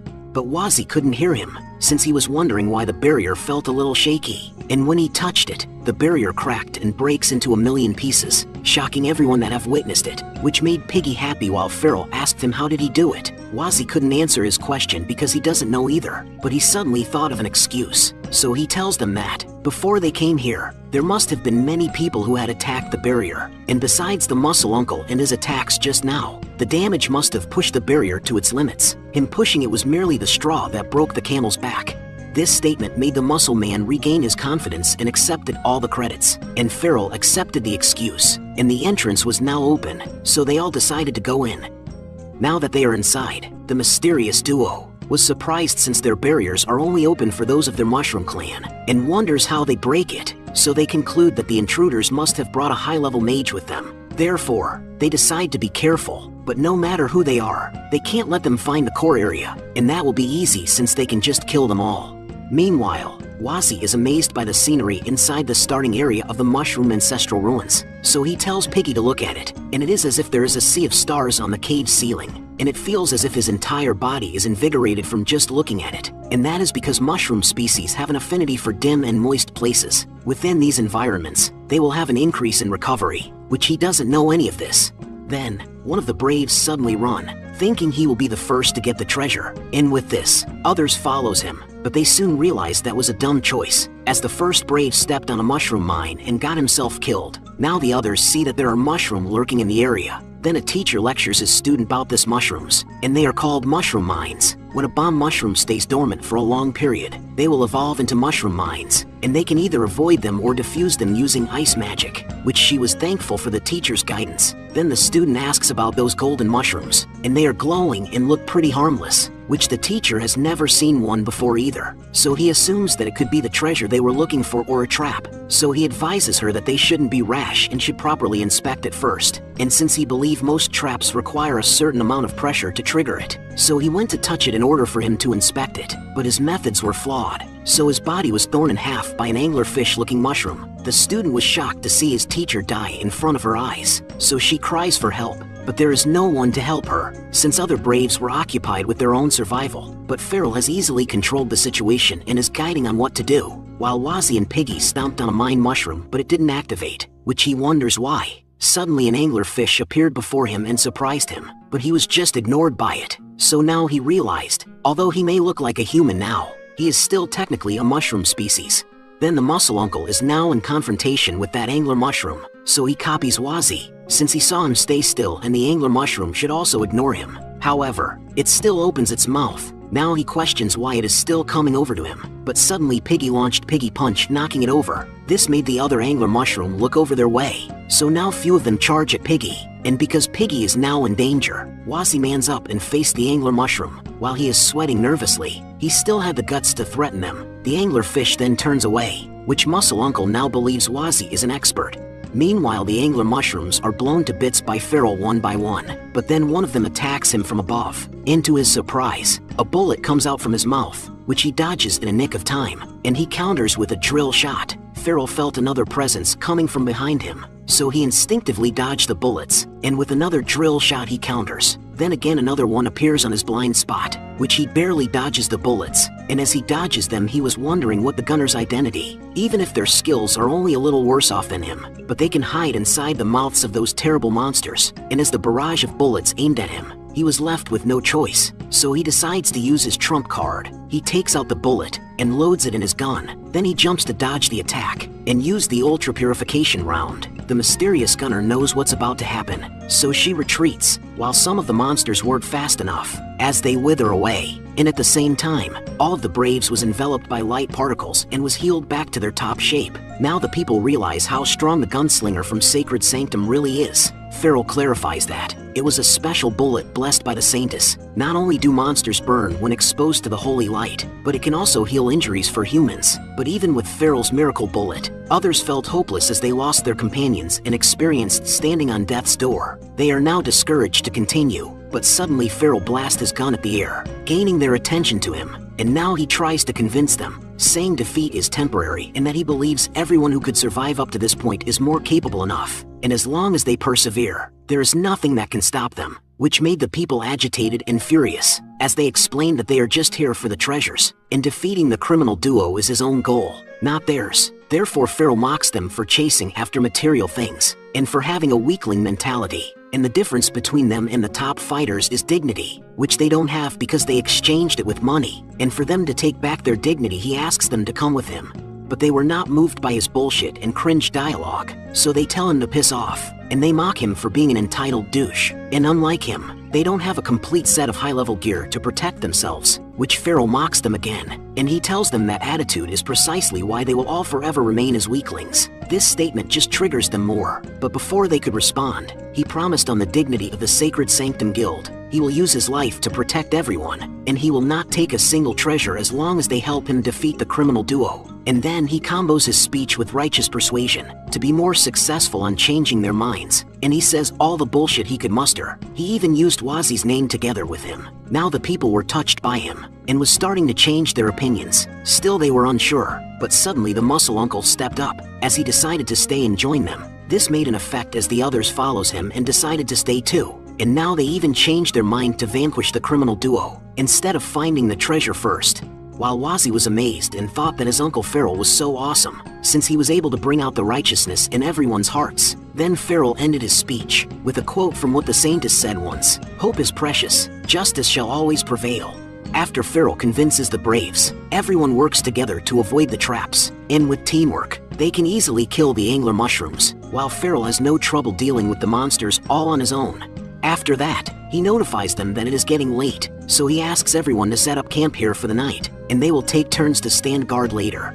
A few moments later, the camp was set up. Piggy was now cooking her food, and Wazzy finally rested his cheeks, as he exclaimed that he didn't expect this to take such a long time, and was wondering how big this cave was and if they are lost. Which Farrell, after arriving at the scene, replies that they won't get lost, since he has left marks on the path here. As long as they don't loop back, they will get to the core area by tomorrow, and the task will basically be done by tomorrow. Then Wazzy praised Farrell for being excellent earlier, to which he responds he is overestimating him, since everything that he has now was given to him by the sacred sanctum. He was once a petty criminal who did many evil deeds, at least, until he met the Lord Saintess. In the flashback years before he became the righteous Farrell, he called himself the Punisher Dick, and he was even torturing someone, but suddenly the Saintess appeared before him, healing the wounded, and illuminating the scene with holy light, and it was when he met the Lord Saintess that he found out the true meaning of existence. The Sacred Sanctum is the guild with the greatest number of priests in all the Brave mainland. Because of this, they can produce countless types of healing potions. Priests and potions are indispensable to anyone who wishes to adventure. Thus, Sacred Sanctum became one of the continent's most influential guilds. It's a shame that he is not a priest and can only serve as a mere fighter for the guild, but as long as he can serve the Saintess and continue to spread hope and justice through the continent, he is content. This story amazed Wazzy, as he couldn't find a word to respond, but a man was approaching from behind. Suddenly he whispered into his ears, surprising him immensely as he asked what is he trying to do, to which he replied that he was too hot-headed and did some rude things earlier today. However, even then, he still saved him from those monsters, so he wants to give him the meal box he prepared earlier today as a token of friendship. This development surprised him even more, as he wondered why does he feel even more disgusted by the Muscle Uncle's current behavior compared to his arrogant attitude earlier. Still, as soon as he saw the cute lunchbox, his demeanor changed, but Piggy was instantly behind him, so she snatched the lunchbox away and ate all of it in one go. Wazzy smacked her for that, and he told her that she couldn't do that, and asks where are her manners. Piggy looks at Wazzy with googly eyes, as she touches the remaining sauce on the lunchbox, and asks what manner is, while she licks her finger and touches Wazzy's face. This made him retreat, as he exclaims what is he going to do with her. The Muscle Uncle laughs, and tells them that it is fine. He has prepared a lot of them, so they can eat as much as they want, as he takes them out for everyone. Now the atmosphere is an upbeat, and Wazzy enjoys the delicious meal that Muscle Uncle prepared. He would never have guessed that Muscle Uncle is such a great chef just from looking at him, which Muscle Uncle proudly states that he actually likes cooking more than adventuring. Once he saved enough money, he will quit being an adventurer, go home and marry his fiancée, start a restaurant, and maybe raise a few little ones. Wazzy backs up on him, saying that he believes in the Muscle Uncle, and with his skills, his restaurant will succeed. Wazzy adds that Muscle Uncle's fiancée must be really lucky to have such a great chef as her future husband. Speaking of his fiancée, he takes out a photo of her. He tells him that she is actually a very talented archer. So Wazzy took the photo to look at it, as Muscle Uncle happily continued his story and that his fiancée would be in charge of entertaining the customers. While he worked in the kitchen, they had already planned out their future long ago. But to Wazzy's surprise, Muscle Uncle's fiancée is the archer he met before, so he states that he thinks they are both really suited for each other.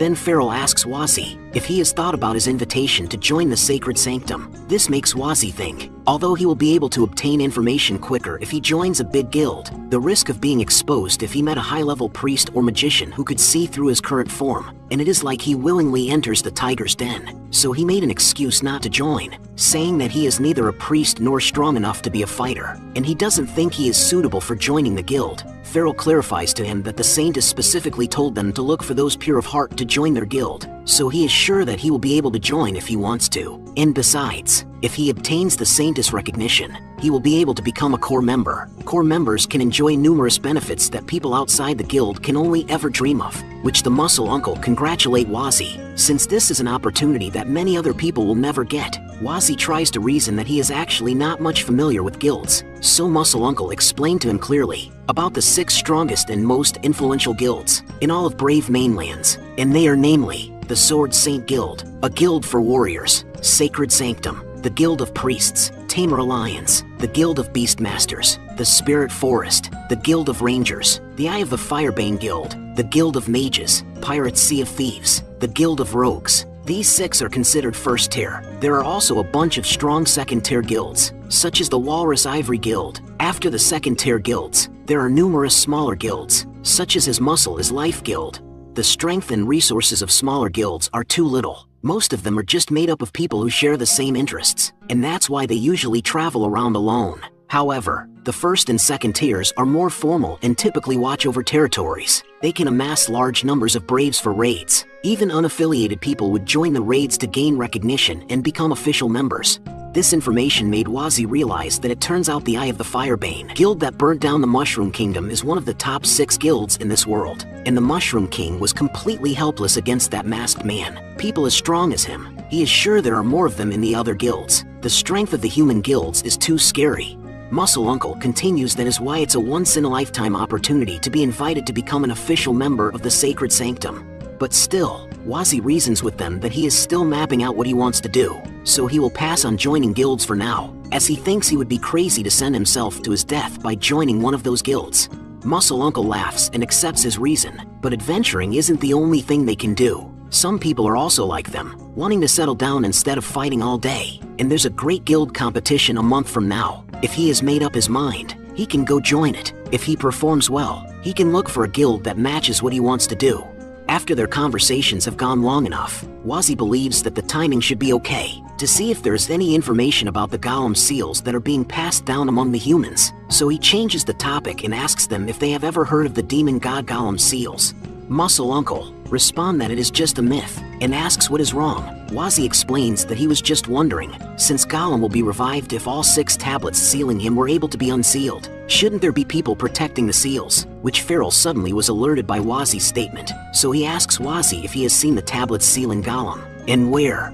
Wazi replies as he laughs faintly, that he just heard about it from a wandering storyteller. He has never seen it. He was just worried if it was true and Demon God Golem were to revive, all of Brave Mainland would be destroyed. Farrell was unresponsive, while on the other hand, Muscle Uncle tells Wazi not to worry, and the guild leaders of the top 6 guilds are all experts whose strength ranks in the top 10 in the entire continent. Even if Demon God Golem were to revive, they wouldn't lose, and he adds as a small flex, that his guild leader is also a powerful expert. Suddenly someone pokes at him, and it turns out, it was Piggy asking for more lunchboxes. Wazi says no, as she has already eaten her share, but Muscle Uncle is kind, and tells them that it is alright, and although his meal box can't recover health or boost attributes, as long as it can make others happy, it is enough. He has plenty more, so he asks them not to hold back, which everyone happily wants to have a meal box.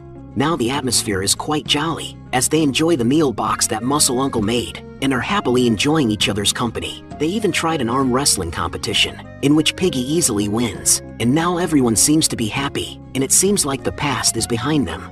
Then Wazi looks at his surrounding, to see Farrell standing on the corner all alone, so he approaches him, and asks why didn't he join them, since he is the reason why they are even together right now. He responds that it is fine, he was just doing what the Saintess asked him to do, to bring hope into everyone's heart.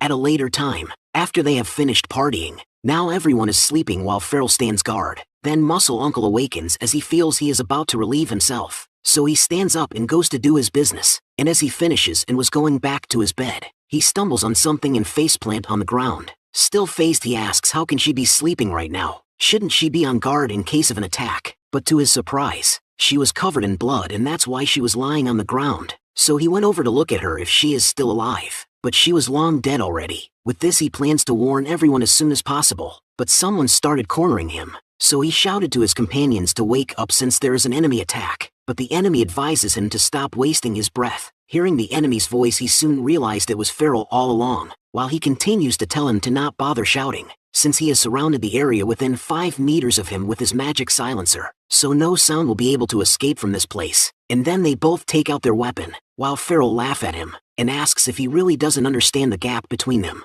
He responds that he does, but all he needs to do is cause a large enough commotion and wake up everyone. But before he could even swing his hammer at full strength, Farrell already passed by him, as Farrell compliments that was smart of him, but he couldn't do that since he already cut all his ligaments and tendons, defeating him instantly. Now in death's door, He asks him why kill them after giving them hope, which he replies that he is just doing what the Saintess asked him to do. Only after experiencing hope can one create the purest form of despair. After a while, Wazzy and Piggy wakes up since it is almost their shift. Then he wonders why no one called them, but his question was answered instantly after seeing the corpse piled in front of them. The shock could be seen on his face, but suddenly he saw Farrell dragging Muscle Uncle's body. Then Farrell states that he originally didn't want them to see this, and apologized since he couldn't protect them, and blames the criminal duo for being too sinister. They killed everyone without making any noise. If he wasn't alert and woke up in time, he would have died too. Wazzy runs towards everyone and Muscle Uncle, but Farrell says to him that he knows it is hard to accept, but they need to persevere while he covers Muscle Uncle's corpse. Then he notices the picture of Muscle Uncle's fiancée is on his feet, so Wazzy takes it, while he could only question why, since everyone was so happy last night, and he tries to hold his tears, but still couldn't because the situation is too much for him, as he could only asks why did it turn out like this. Farrell tries to comfort Wazzy, as he tells him that they need to stay strong. They have to take down the criminal duo, and avenge them. This debt of life, he will make sure to make those two vicious bastards return it tenfold, and he swore on his name that he would kill the criminal duo and bring them to justice, and they must kill them so that their brothers and sisters may rest in peace, while he uses righteous persuasion, which Wazzy is still heartbroken, so he agrees with Farrell. Farrell tells Wazzy that he knows he is still young, so he understands that he is agitated, but he advises him that they cannot let their emotions get the best of them when they fight their enemies. Wazzy responds that he knows that and he just wants a few minutes to say goodbyes to Muscle Uncle, which Farrell permits him to, so he turns away and wait for him up ahead. Now they tell Muscle Uncle to rest in peace, and he will make sure to avenge him. Then he places the photo on Muscle Uncle. At the same time, Wazzy adds that if he ever meets his fiancée, he will personally pass the news to her. He then decides to turn the picture around, so that Muscle Uncle can look at her and may rest in peace, but then he was shocked to see a spiral pattern left on the picture, as he wonders what it is. After that, they are now traveling towards the core, and they encounter various monsters such as an angler mushroom, then a stinger mushrooms, and a shroom bee, which Farrell dealt with efficiently. Still, he wonders why it seems like all the monsters are coming after him. Wazzy explains that it is because they know he is stronger, so they go after him first, which he believes Wazzy's reason. Still, the monsters had wasted too much of their time, while he was wondering what the identity of the criminal duo was, and that there were no signs of that gunslinger that can hide in the mouths of the angler mushrooms, since not only they are proficient with the gun, they can also even control monsters. Then they decide to just keep moving, because they might get surrounded if they stop, and as they walk, Wazzy looks at the wound of the monsters that Farrell killed. Suddenly, he connects it with the symbol on the picture. He doesn't want to believe it, but his trust on Farrell started to waver. While this happens, the criminal duo is spying at them from afar.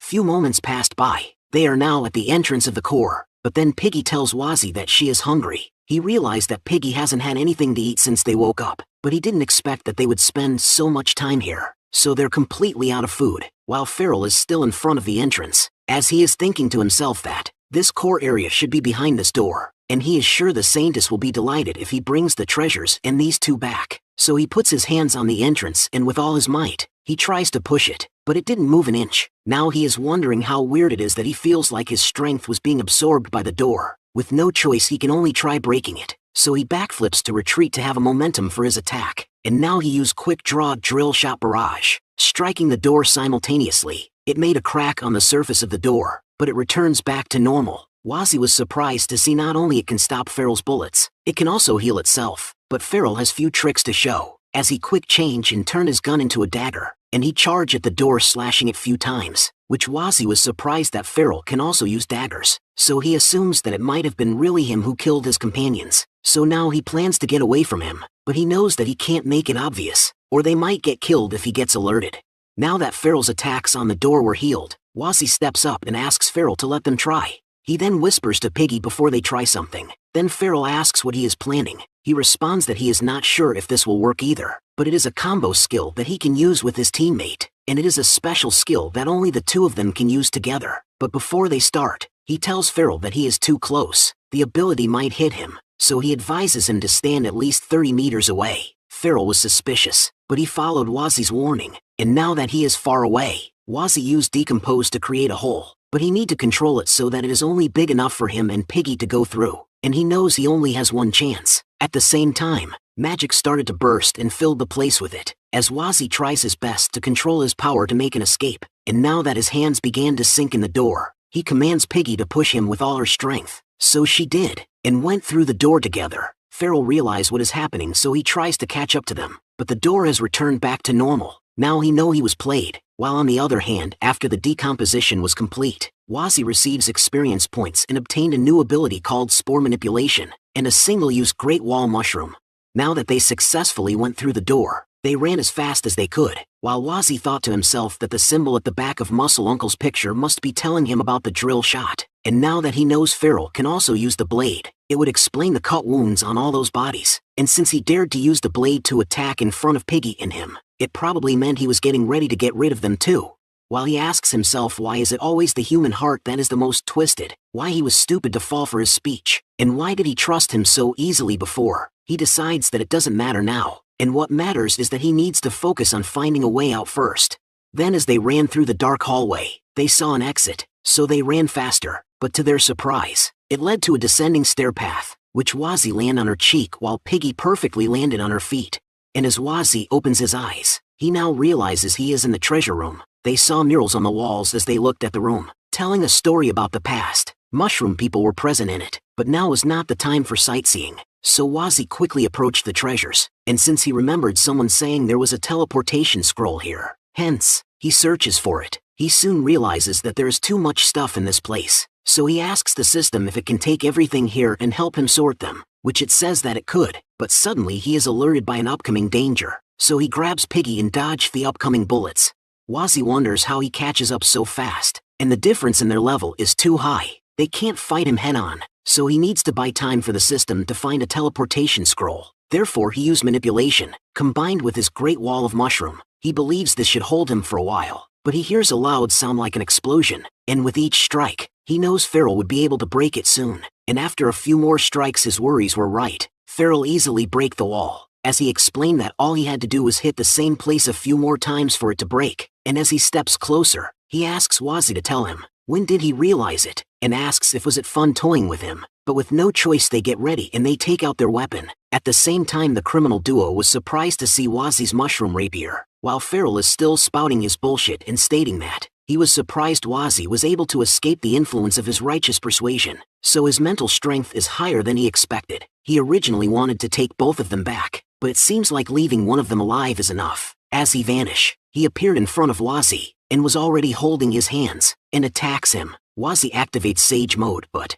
the attack was too fast. Even with the Sage Mode, he still needs help seeing his movements properly. But before he was hit, Piggy attacks Feral from behind, which he halts his attacks on Wazi to block Piggy's attack. But now Piggy is the one who receives Feral's attack and is now on the ground, while Feral tells Piggy to calm down, since he is sure the Saintess would love to get her hands on her, so he advises her to be good and stay there. At the same time Wazi attacks him as he has turned his back on him, but Feral easily blocks it, and turns towards him, since he will now sentence Wazi with death penalty, and without hesitations he attacks Wazi in a frenzy, while Wazi could barely even keep up at all, and he even receives the kick from Feral and was sent crashing to the treasures. Now on the ground, his will to live still wasn't diminished, so he tries to take out his potions, but as soon as it appeared, Feral shoots it. Now only despair is on his eyes. Then Feral stomps on him, while Piggy was hopeless as she couldn't even stand up. Now at death's door, Feral says his goodbyes and pulls the trigger. But the bullets were blocked by the mushroom crown, and the criminal duo appeared behind Feral. As soon as they make their superhero landing, they sigh at how the humans just love to go around killing each other. But still, it doesn't matter. With them here, their chance of survival is 0%. At the same time, Wazi is wondering what's the glowing thing in front of him is. Then the gunner sighed, since she initially thought they would finish each other off. But things changed a little bit. As Bayu emerged from the smoke, Wazi was surprised to see the gunslinger, and afterward, Kage also emerged from the smoke, which surprised Wazi even more, to see him so short. So he asks if he was a dwarf, which Kage was angry at him for calling him a dwarf, so he corrects him that he is a shinobi. While Feral points out that they keep on saying human this, human that, it is as if they aren't human themselves, and so he leaps to attack them. While in midair he happily states that it is convenient for him that his cover story he made up comes true, and the two of them will make the perfect scapegoat. All he has to do is kill them and tell the others that they are the criminal duo. But as he spouts his bullshit, his weapon was dulled with a single slash, Now Kage teach him a lesson about his movements being too excessive, and he might as well go back to peeling potatoes with those skills. After that he used mushroom skewer pierce, attacking Farrell multiple times. Now Farrell realized he is dealing with an expert, and he was caught off guard, since he didn't expect these two to be so strong. So he quick change and used drill shot towards them, but his attacks was easily dodged by the two. As he steps back, Bayu mocks how pathetic he is, since he is proficient in both the blade and the gun, but a master of neither, while Farrell has still few tricks with him, as he launch a bullet that swerves and attacks her from behind. But Bayu only felt disdain by his attempts, while Kage was serious about it, as he blocks the attack for Bayu, so Bayu could focus on fucking up Farrell.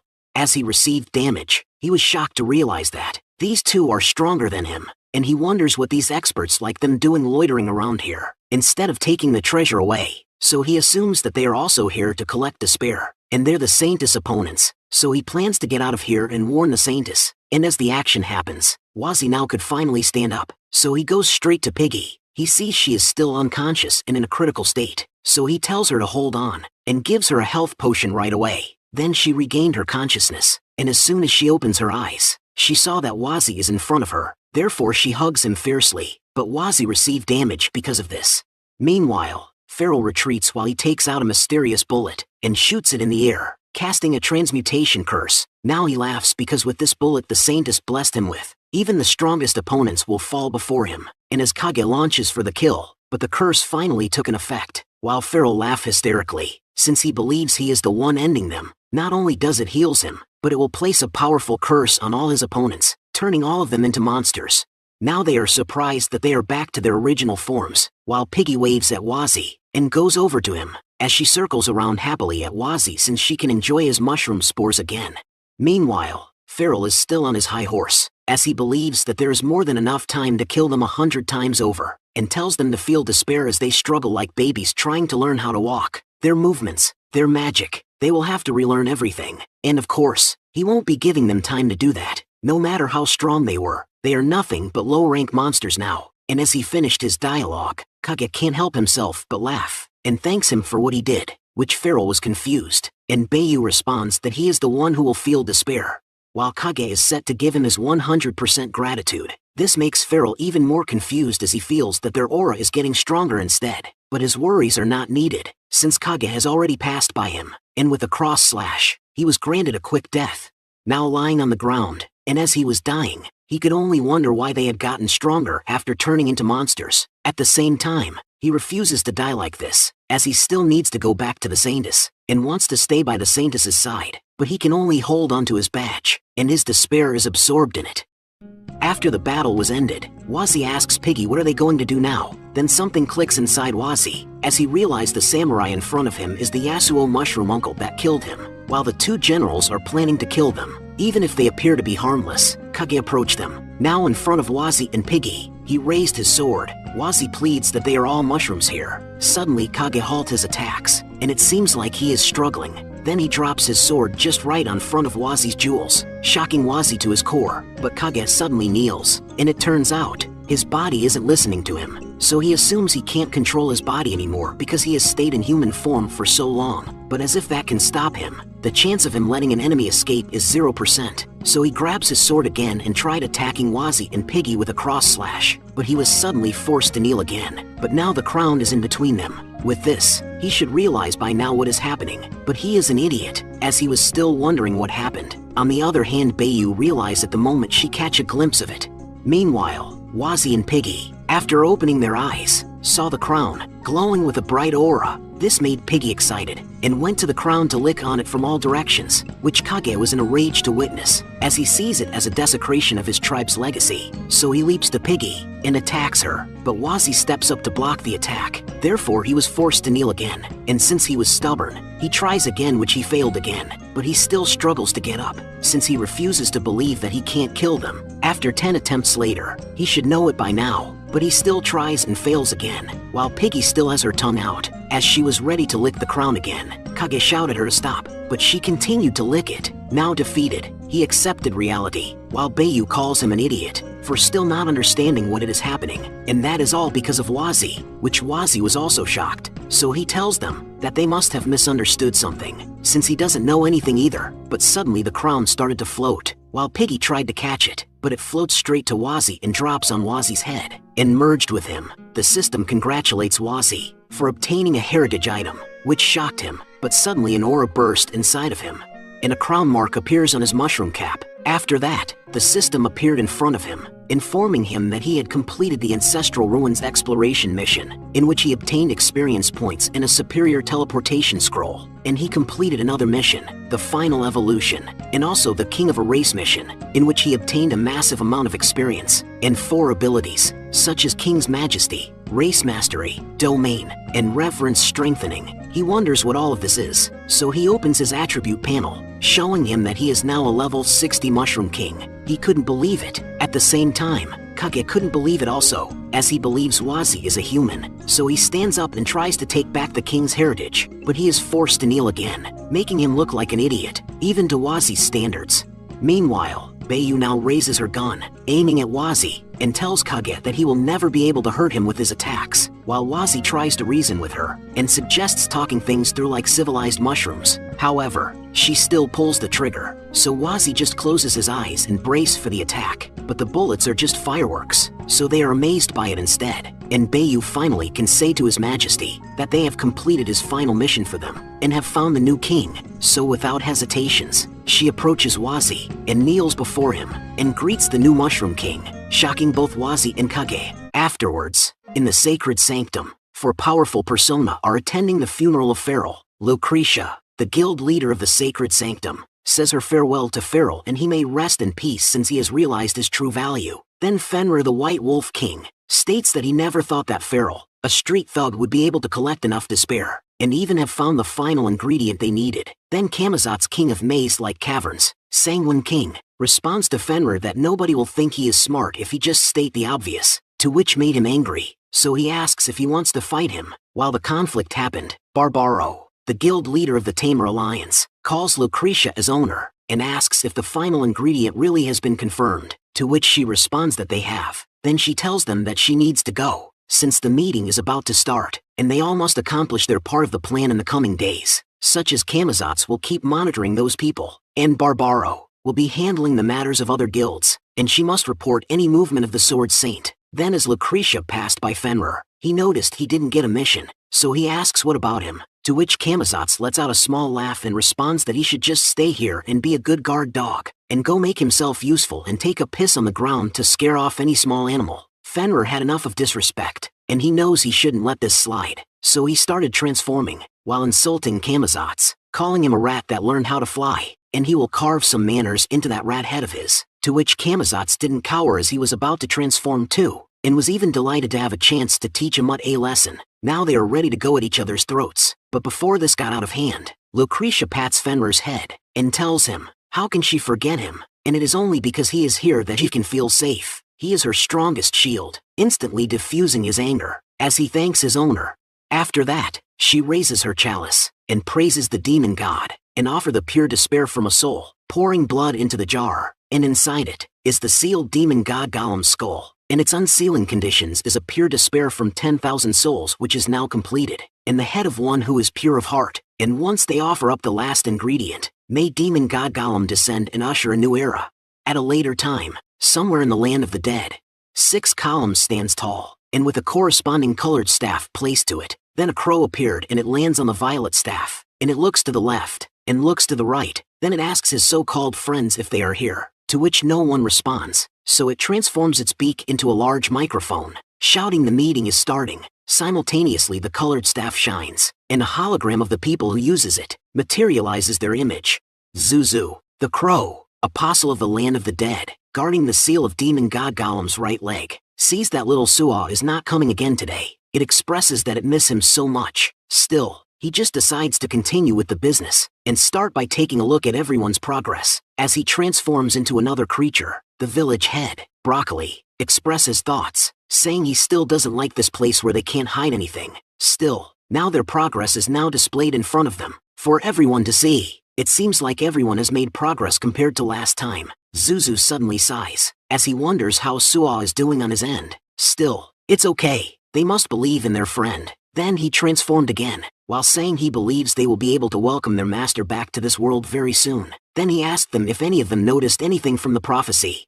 The two immediately says no, but Lucretia is being extra. She raised both of her hands in the air as she exclaimed that the sky will announce his arrival. The earth shall give birth to clouds. When 10,000 lives gather together, the legendary brave shall appear. And then she asked to have such an absurd criteria. Will the prophecy ever be really fulfilled? And compared to the legendary brave that only exists in the prophecy, their biggest obstacles are still the Sword Saint and the Elemental King. And if they can get rid of them, no one will be able to stop them from reviving their lord, demon god Gollum.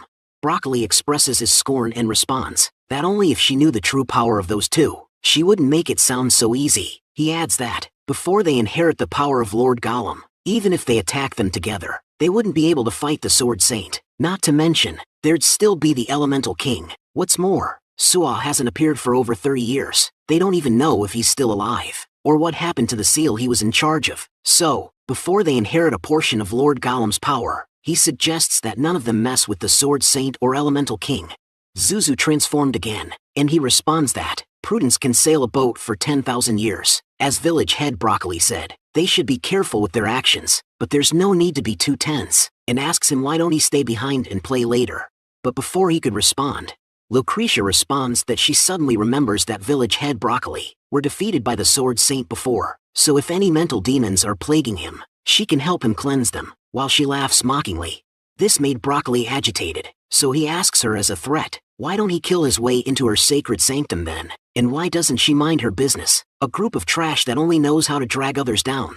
Zuzu diffuses the situation by telling them to please don't argue since they are all friends here. Then Pascal asks Broccoli if his assumptions were right, he should be able to open the seal in a month or two with his current speed, and once he inherits Lord Gollum's powers, he might be able to defeat the Sword Saint. To which Zuzu transforms again and responds that's not something they can be sure of. From what he knows, the divine tree that Broccoli spent so much time nurturing was ruined. It can't help him absorb the magic of Lord Gollum anymore. Of course, he also can't help the newbie braves change their class, so no one's helping him collect materials. This made him glare at Zuzu furiously, to which Zuzu was surprised and transformed, as he asks if he said something wrong. Lucretia didn't let the opportunity to mock Broccoli pass by, as she tells village head Broccoli that what happened was a huge shame. Maybe he will be the one who ends up dragging them down, and maybe he just have to hand over the Tempest grasslands to her, as she laughs mockingly. He responds that he doesn't need her to stick her nose in the Tempest grasslands. This old man naturally has his own solution, and if she dares try anything funny, he will ensure she will end up in pieces. After that, one by one disappeared, to which Zuzu was surprised since he thought they would stay behind and play with him. Then he looks at Pascal, the only one left. He responds that he couldn't either, because he still has many things to do. Zuzu pleads that it will be just for a little while, but he disappeared also. Zuzu could only sigh. Now they were all gone again, and just when he finally got to see his friends again, ever since little Sual went missing, no one had stayed to play with him anymore, and he wonders if he was alright. He suddenly got an idea. Although they left, he can just make his own friends, so he shouted them to come out and play with him, so they did. Meanwhile, after leaving the meeting, Broccoli opens his eyes, decides to walk, and curses at those who doubt him. He states that he will show them that he is not useless without his tree, so he swings his staff, but it missed his target. Still, with his fiery eyes, he is determined to catch them himself, so he shouts at the snails to stop moving while he was struggling to catch it. The newbie sees him pathetically hunt the snail. The one with horns asks his friend if they should help him, to which he exclaimed no, since he refused to help them change class when they lacked just one snail daddy shell last time. The horn kid has heard he was once a super powerful expert, but even he couldn't escape old age. He now has to spend so much effort to kill a single snail, to which the friend responds, that's why he said, what's so great about being a brave? They might as well just find a way to make money and get rich. After that they just leave, while the village head is getting beat up on the cheeks by the daddy snail. As he was getting eaten up by the snail daddy, he was thinking about his choices. When he first chose the seal, he thought it would be easy. Who would have thought that cursed stone would make it so that he will be severely weakened whenever he leave its side? And to think he would fall so low. With humiliation and willpower, he managed to beat up the snail. Still, he also sustained injuries, and now he is so tired. He used to be one of the strongest people, and to think that just a bunch of snails can do this to him now. So he curses at Wazzy since it was him who ruined this old man's master plan, as he threatens him in his mind. If he catches him again, he plans on devouring him whole. Meanwhile, in the Mushroom Kingdom, the four can be seen resting at the top of the walls. Wazi asks what exactly is going on, to which Bayu call him Majesty, and responds that, as he can see, the Mushroom Kingdom is slowly recovering, while Piggy is playing on the side. Wazi clarifies that, what he meant is, how did they get here all of a sudden? All he did was think about it, and they were suddenly here, as he asks himself if this is an ability that all the kings have, since he only gave a thought and that ability suddenly activated by itself. Meanwhile, Kage was still being an idiot and couldn't accept reality, as he asks how can a mere mushroom monster become the king of the entire mushroom race? There must be a mistake, so he relaunched an attack, while Wazi is in deep thought about his ability and has decided to try activating it again. So when Kage slices downward at him, Wazi has activated his domain. They were teleported instantly to a new location, making Kage think Wazi is a sly person, as he was plunged into a pond. However, still, this didn't stop him, as he tells Wazi that him acknowledging him as the new king, the possibility is 0%. As he launched another strike at him, Wazi activates the domain again, so they teleported to a new location, which Kage lands head first again. Bayu asks His Majesty Wazi to please stop playing around and suggests to return to the place from a while ago, since there are some official matters she must inform him about. Wazi understood, and he basically grasped how to use this ability anyway, so they teleported to where they were a while ago, face-planting Kage again, which Wazi didn't intend to, as they were clueless why Kage always lands on his face. Now Wazi knows that domain allows him to freely travel within his domain, the Mushroom Kingdom. As for the other abilities, they're all passive, such as King's Majesty, an ability exclusive to the rulers of a race. All monsters of the same species will listen to his orders, but he cannot force them to kill themselves. And then Race Mastery. All racial abilities' effectiveness increased by 100%. Mastery speed of racial abilities is also significantly increased, and the reverence strengthening the king will get stronger as the number of monsters who worship them increases. Meanwhile, in the background, Kage is still struggling. To him this is impossible, while he crawls to Wazi, but then Bayu tells him to stop embarrassing himself, and asks if he didn't see how Wazi teleported them around the Mushroom Kingdom. That was an ability even the previous king hadn't mastered. So to say, the king's heritage did not make a mistake. No matter how unwilling he is now their new king. Kage responds that he knows, but all the previous Mushroom Kings had their king form. But this guy, he has already become the king, so he wonders why he still look like a mushroom monster, and he asks how can he lead their race if he looks like this. Listening to their conversation, Wazi realized that the stupid mushroom uncle is right, since he is now the Mushroom King, and his level has reached 60. He wonders why haven't he evolved. Now that he has obtained the king's heritage, shouldn't he evolve into a super powerful Mushroom King form? So he asks the system if there is some kind of bug. The system answers that, because the player class changed into a Mushroom Brave, he can no longer evolve, and his monster form has been locked as Mushroom Monster. However, because he received the king's heritage, a weird situation has been created where the player evolved into the Mushroom King species, but still kept the appearance of a mushroom monster. Wazi suddenly remembered that he had sacrificed his ability to evolve in exchange for becoming a brave. So, that's why he still looked like this even though his species changed to a Mushroom King. And as he was talking to the system, behind him, Kage is mocking Wazi, because Kage could only see him mumbling to himself, and asks Bayu if does that look like a king material to her, but she ignored him, and went over to Wazi, and perhaps, this was all destined. She asked His Majesty if did he also get hit by the shooting stars. Wazi was confused on what she meant by shooting stars, so he asks, which she clarifies that back then, when they were looking for the new Mushroom King, they were hit by a bright light that fell from the sky. After they woke up, they gained the ability to transform into humans. Now he realizes what shooting stars meant. While Kage assumes that it must be the doing of those humans, they made him turn into that disgusting form. So he states that if he ever find the person who did that, he will chop them into strips, as he lets out a killing intent, which made Wazi's cheek clench after hearing Kage's statement.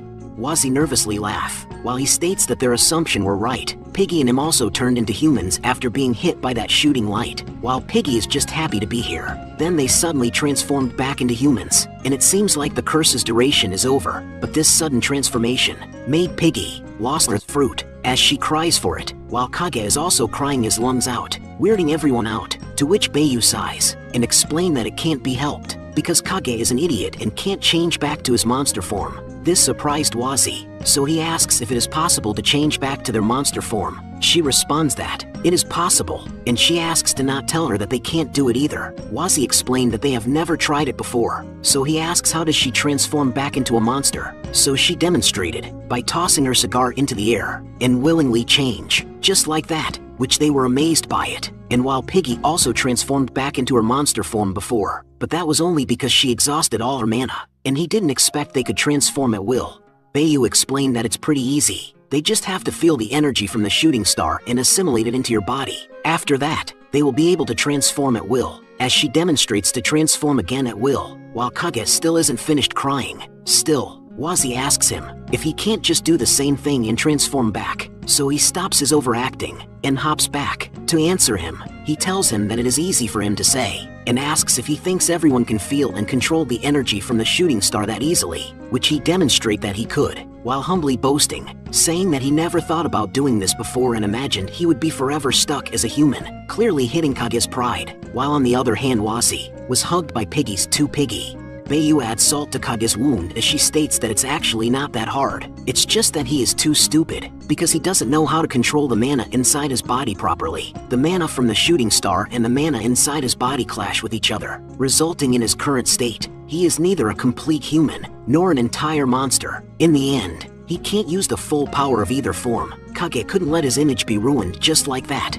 So he exclaimed that it's really not as easy as they say, and it's because she is used to controlling her mana. And this kid Wazi has the boost from the king's heritage, and if it's really as easy as they say, he wants to see that girlie try it. To which Wazi was enthusiastic to ask Piggy to give it a go, and he says it's really easy, and advises her to just think really hard of turning to her monster form. Therefore, she did what he tells to, and squeezes his soul out, while she thinks hard about her monster form, but she failed, which made Kage really happy, and he laughs, since he proved them wrong. But his celebrations was short-lived, when Wazi offered apples to her, so she successfully transformed back into her monster form. As Wazi tells Piggy that she is amazing, Kage's pride was kicked into oblivion, so with no more image to hold on to, he started to scream his lungs out again, which surprised Wazi and Piggy, but Bayu had enough, so she shoots him in head, knocking him out cold, while terrifying Wazi and Piggy at the same time. But before they could react, she told them to relax, since that was a blank. Now that Kage has been dealt with, they can talk about official matters. Bayu talks to His Majesty, and as he can see, the Mushroom Kingdom is slowly recovering. But the truth is, the Mushroom Tribe is already gone. Without the accumulation of their tribesmen, this place is actually no different from any other. That's why they need him to lead them to prosperity once again, and only he can bring back their lost tribesmen. Wazi asks how can he do that, to which she decides to just show it to him. Using spore-filled bullets, with hyper-evolution, she shoots the ground, and sprout different kinds of mushrooms. Then she explained that these are the spores of different mushroom species that she collected earlier. She places them into bullets that will allow her to grow them back anywhere she needs them instantly. Wazi gets what she is saying, and that they can use spores to grow mushrooms and nurture them until they grow stronger. But, Auntie, since she can do it, he asks why she needs him. She responds that, compared to the 40,000 mushroom species that used to exist, the types of spores she collected are only a drop in the ocean. The only one who can bring them all back is him, His Majesty. So he waves his spore manipulation, which makes Piggy ecstatic to get a hit, and calls Bayu Auntie again, as he states that he was able to grow mushrooms with his spores before, but the mushrooms never turned into monsters. To which calling her Auntie really puts a toll on her ego, but still, she responds, he should be able to do it now, because he is now the Mushroom King. He should have the Regal Spore ability. This made him think, since he doesn't remember seeing an ability like that when he looked at his status, so he assumes his spores automatically became Regal Spores the moment he became the Mushroom King. Only the Regal Spore can spawn the most basic mushroom species, Mushroom Monster, which can then evolve into any existing mushroom species. As long as His Majesty continuously grows more and more mushroom monsters, they will gradually evolve and recover the strength of their tribe. This made him determined, so he used Spore Explosion and expect his little mushrooms to come out, but to his surprise, nothing was happening, so he wonders why, and asks if his spores are not effective. Suddenly the system answers his questions and states that a king has many abilities. The player has yet to unlock them all successfully, and asks him to increase the proficiency of his skills. Bayu also clarifies that, although he is now their king, he received the king's heritage not too long ago. He still have plenty of room to grow, to which he understands.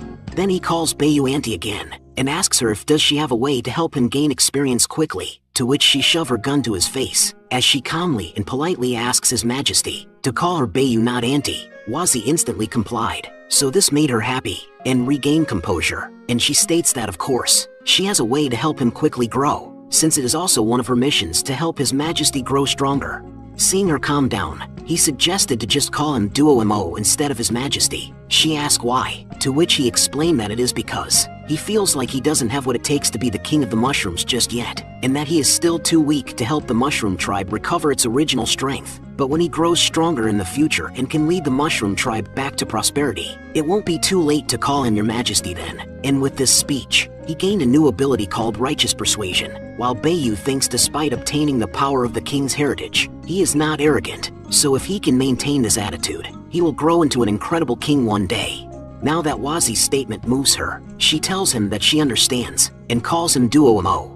After that, Wazi asks him what should they do now. At the same time Kage regained consciousness, so he somersault towards Wazi, while saying isn't obvious, they need to take revenge, an eye for an eye, a tooth for a tooth. They must flatten the humans from the eye of the Firebane Guild, which made Wazi remember the masked man and asks if he is insane while shouting, because he doesn't want to die yet, but the Savage system has other plans with him, so it congratulates the player for triggering a new mission, the Mushroom King's Revenge.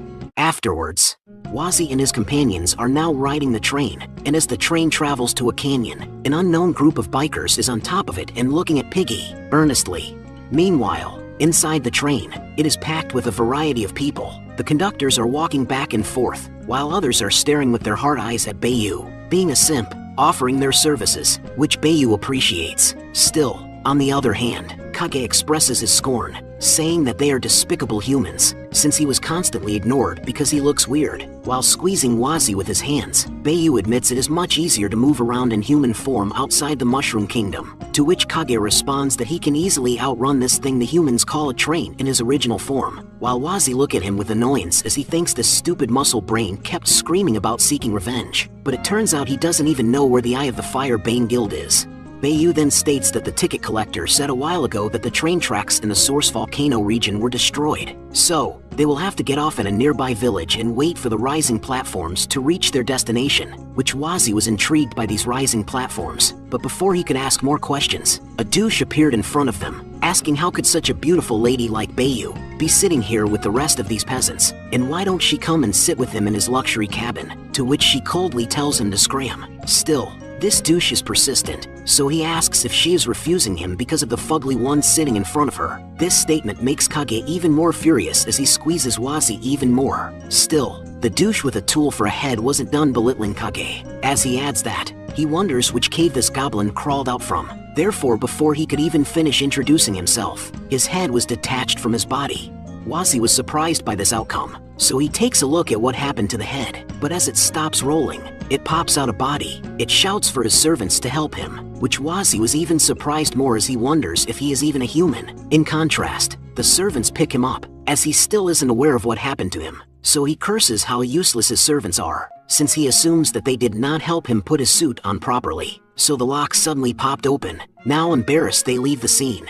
Meanwhile, other adventurers ignores them as they were busy talking about different subjects, such as the assassin-looking guy states that the Castle of Time is a great place to train, but he must say, not only are the people there annoying, the entrance fee is really expensive. The elf lady responds that she still doesn't understand why the guild would send all of them to drive out of here monsters. She could have handled this mission alone. The shaman-looking guy calls her Miss Ali Faye, in response that they shouldn't question the guild's decision too much. Also, they shouldn't ever underestimate their enemies. Meanwhile, the knight is chugging his alcohol, enjoying his drinking it. He was happy that this sure hits the spot, and he wonders what the liquor in the Castle of Time tastes like. The shaman calls him Sir Adrian, and asks him politely to think of his image for a bit, to which Adrian calls him Edmund and asks him why is he always so upright. They got Lord Eugene, the Dragon Knight, backing them up for this mission, with him on their side. What could possibly go wrong? Hearing this news made the assassin excited, since Lord Eugene is a super strong expert who used to be a part of the Sword Saint Guild. while Adrian is still convincing Edmund not to be so uptight, because their guild also has a lot of experts. Even Ely Fey became a B-rank combatant candidate after joining their guild for just a few days. But Edmund was not moved by his happy-go-lucky attitude, and now was agitated as he tells Adrian politely to mind his manners,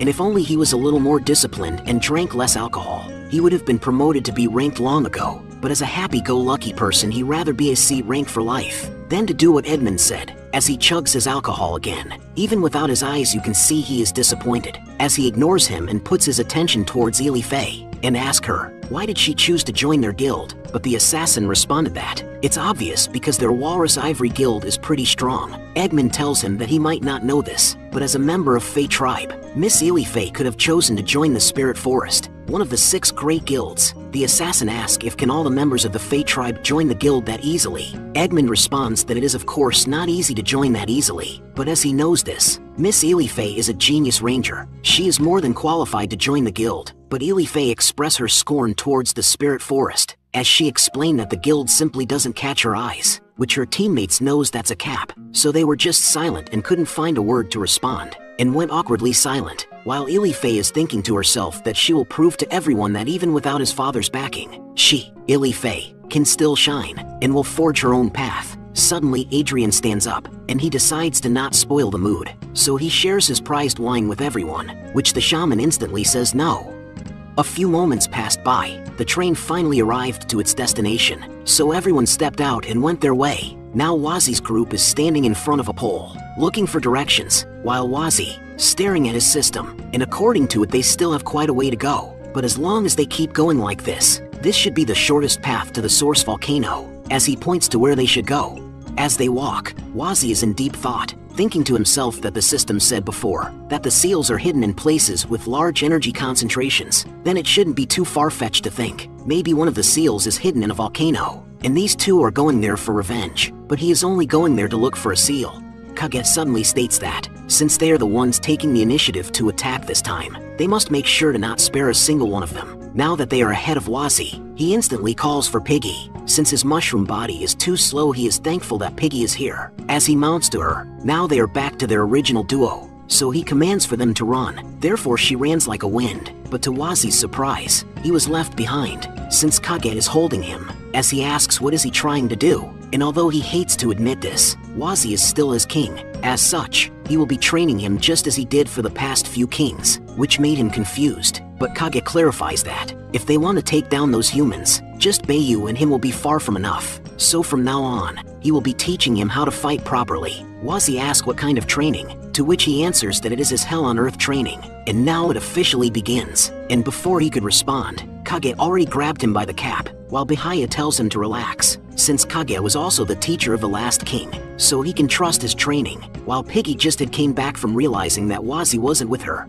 A few moments pass by. The two ladies are now sunbathing, laying on a big mushroom cap, while the system reminds Wazi that if his stamina points reach 0, he will enter an unconscious state, as Wazi begs for Kage to permit him to take a rest, but he just got a bonk from him instead, and he asks how can he give up so quickly, and he's not allowed to stop until he passed out from exhaustion. Still Wazi tells him that he really can't go on much longer, but Kage repeats himself, saying that unless he faints from exhaustion, he is not allowed to stop, and also commands him to call him teacher, as Kage bonks him multiple times, to which Wazi complies, while Kage smiles menacingly, as he thinks to himself that this is what Wazi get for making him kneel down for so many hours. As long as he used the facade of training him, he can hit him as much as he wants even if he is the king.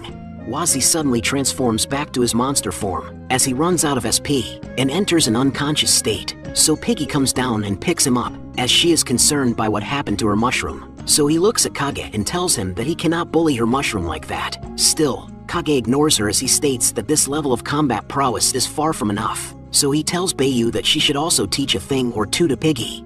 At a later time, now they set up a camp. Wazi opens his eyes and see Piggy is holding him, but it seems like he was just dreaming, as he tries to kiss Piggy, but in reality, Kage is the one holding him, telling him to wake up and got squeezed instead. Still half asleep, he shouts since his cute Piggy turned into an ugly monster, and jump out from Kage's grasp to retreat. Still confused, he asks what happened because all he can remember is he was in the middle of his training, and he asks where's Piggy and Bayu. but as he turns to his right, his questions were answered, as he sees the two of them are now soundly sleeping, sheltered by the huge cap they got.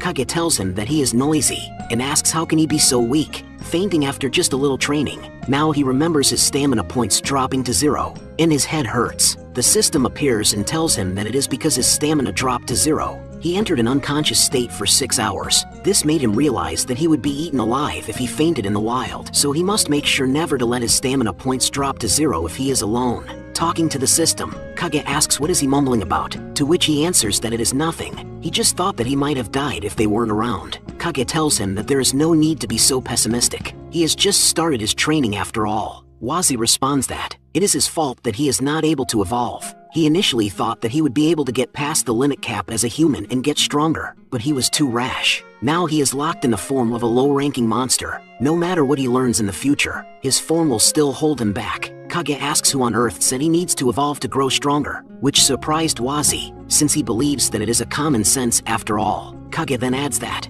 who said low-ranking monsters couldn't become stronger? This confuses him even more, since that is also a common sense, but he suddenly exclaimed that he is an idiot to believe that, and tells him that his strength is not determined by what form he takes, but by the determination of his heart. He can be strong as long as he is 100% determined.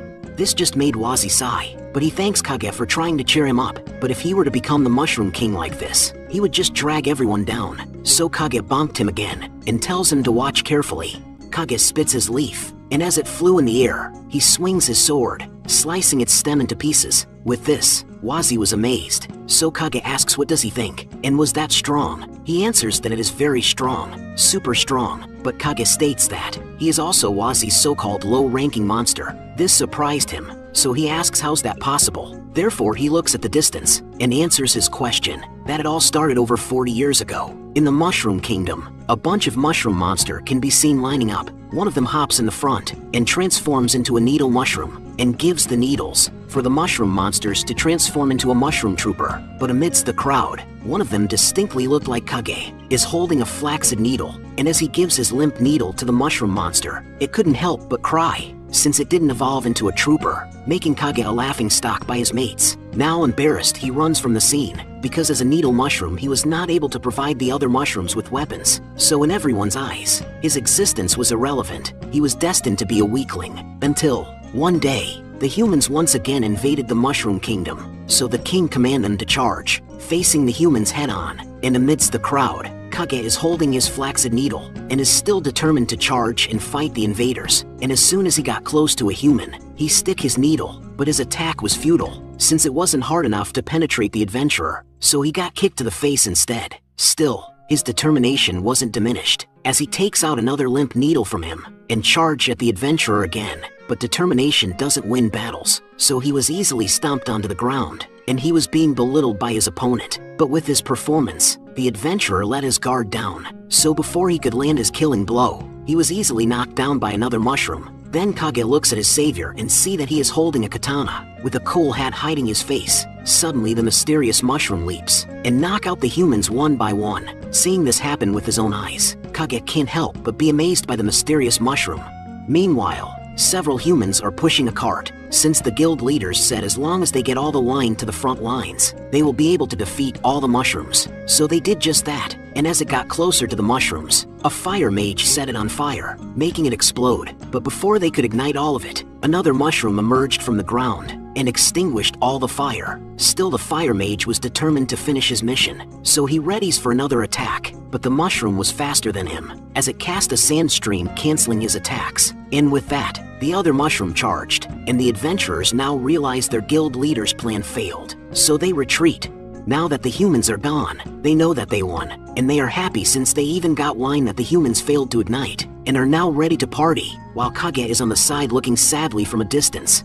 At a later time, the wine is entirely empty. The party has completely ended, and now all the mushrooms, and even the king has completely passed out drunk, while Kage is still sitting from the side all alone. Suddenly a magic portal formed and an adventurer appeared. As it turns out, the young broccoli laughs as he saw his plan was a success. Who would have thought it'd be this easy to infiltrate the Mushroom Kingdom? As he takes out his staff, he wonders how does he get the Mushroom King to demonize, but he decided not to care. As long as he can complete this mission, he can inherit a part of Golem's power. But suddenly he felt an attack on his legs as he turns his eyes to look at Kage, determined to defend his king. But he was easily knocked out by Broccoli. Still determined, Kage obtained a new ability, speech. Now he could talk, as he tells Broccoli that he won't let him hurt the king. But Broccoli was ruthless, as he didn't hesitate to approach him and was ready to kill him quickly. But luckily, his attack was blocked by the mysterious mushroom from the battle earlier. But Kage already sustained huge amount of damage, so he fainted on the spot. A handful of minutes later, Kage regained consciousness and flipped over to see what is happening. Now a sword master has completely overpowered Broccoli, and he is sitting on the ground completely injured. Broccoli gritted his teeth and calls the man in front of him, the Sword Saint, and asks him what his problem about him attacking the Mushroom Kingdom. But the Sword Saint didn't answer his questions. Instead, he just tells Broccoli that he has indeed fallen, since he knows that he has been contacting the followers of the demon god Golem. Although he doesn't know Broccoli's goal here in the Mushroom Kingdom, it must be because he has made a deal with Golem's followers. This made Broccoli wonder how did he find out, but the Sword Saint swung his sword and tells him that his desire for power has clouded his eyes, and he will never allow the demon god to return. So he called him old friend and said his goodbyes. But before he could strike, Broccoli takes out an absolute contract scroll, and Broccoli says that he knows his mistakes, and for old time's sake, he pleads to spare his life. Then he swears on this absolute contract scroll that he will immediately disband his guild and never leave the starter village again. Otherwise, he will lose all his magic power and all the strength in his body. So he retracts his attack, only cutting his hair and his staff, and he takes the contract. As he leaves, he tells him to not ever dare to think of doing anything evil again. At the same time, Kage sees all this happen with his own eyes, and even the Sword Saint transforms back into a mushroom, but he lost his consciousness again. Kage suddenly opens his eyes and gets up as he wonders what happened to his king and everyone else, so he stands up to look for answers. Arriving at the place, he was delighted that everyone was all right, but to his surprise, the mysterious mushroom was beside him. As he acknowledges him since he didn't back down even in the face of an unbeatable opponent to protect his family, so he tells him that he is a pretty good kid. Kage noticed his injuries was bandaged up, so he realized he must be the one who saved him. And when the mysterious mushroom was about to leave, Kage kneels in front of him. The mysterious mushroom asks what is he doing, to which he calls him benefactor, and answers that he doesn't know what mushroom species the mysterious mushroom is, but he also doesn't know if he will ever evolve into something as strong as him. So he asks him to teach him the way of the sword, because he wants to be as strong as him. The mysterious mushroom asks why does he want to get stronger, to which he answered with determination in his eyes, so that he can protect this place. So the mysterious mushroom tells him that his swordsmanship training is very harsh, and asks him if does he think he can handle it, to which he answers absolutely. After hearing his backstory, Wazi is still looking at Kage, which bothers him, so he asks what is his problem, to which Wazi asks if it's that all, and how he can stop there. What about his training arc? Because they are just getting to the good part. Kage asks what's there to talk about. In any way he has already thought him the training, which Wazi was confused and asked when has he ever thought him, other than nearly causing him to die from exhaustion. But before he could finish his statement, Kage proudly claims that it is exactly what it is, and that's the way to become stronger, to train to the point of nearly dying from exhaustion. Then once he has recovered, he do it again, day after day after day. This statement made him think about a popular manga he saw before.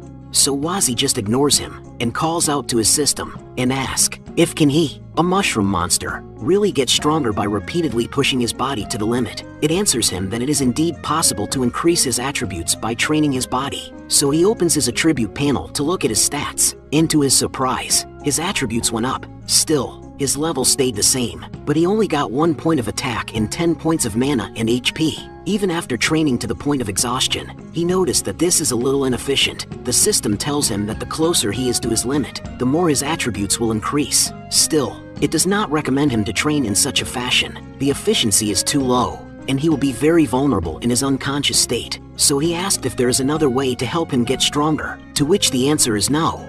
Kage then asks Wazi to stop talking to himself over there, and he is telling him that as long as he can make it past the first bottleneck, he will get a lot stronger. So Wazi asks how long did it take him to finish the training, which he answered by raising his 5 fingers. Wazi assumes that he meant 5 months, to which he clarifies that it is 5 years, shocking him completely, as Kage adds that, although it is a little unpleasant to hear, needle mushrooms like him are still stronger than the basic mushroom monster, so in Wazi's case, it would take him 10 years. which made him even more surprised, but he clarifies that would be the case under normal circumstances. However, he has the blessings of the king's heritage, so it would be much faster. The previous Mushroom King only took 1 year to finish his training, and, of course, what they were doing right now was simply breaking down the limit of his body. He still needed to teach him swordsmanship after that, and that would take quite some time as well. Hearing all this training made Wazi sigh as he lies on the ground, since he knows that Golem's apostle won't just sit there and wait for him to get stronger.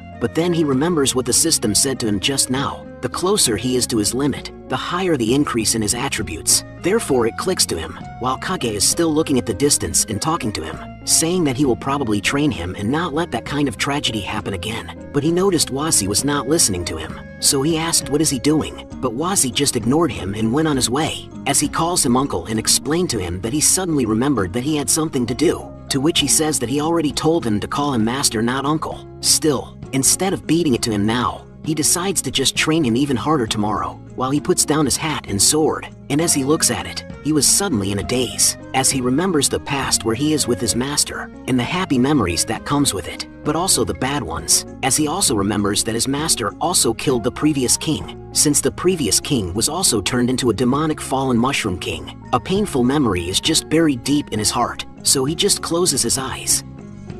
Meanwhile, in a pond full of glowing eyes, swamp fishmen enjoy their time there and are playing around the waters. Suddenly, a Golem's apostle appears above them, and it takes out the bell. As soon as he rings it, the swamp fishmen becomes enraged and went rabid, as they attack each other like they own each other's money. Now the pond is in chaos, while the apostle is still ringing his bell.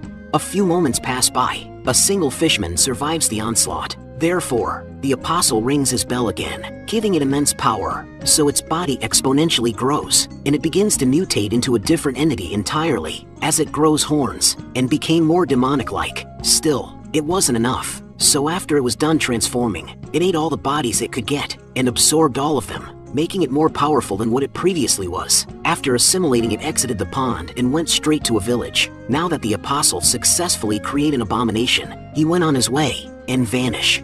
Meanwhile, it is the second day of Wazi's training arc, and when the sunlight hits Piggy, she wakes up with full energy and goes down to look around at her surroundings. However, she couldn't see Wazi anywhere, so she called out to Kage, but he was still in a daze. So, Bayu picked Piggy up and asked where's Wazi for her, to which he responded that brat was doing something the entire night, as he pointed to the haystack, to tell them Wazi harvested that all. At the same time, Wazi emerged from it, as he thinks that should be enough, and he is so tired right now. With a 1 SP left on him, he was still determined to do the last step. So he takes out a mushroom bowl from his inventory, pushes under the haystack, and he takes out a live slime.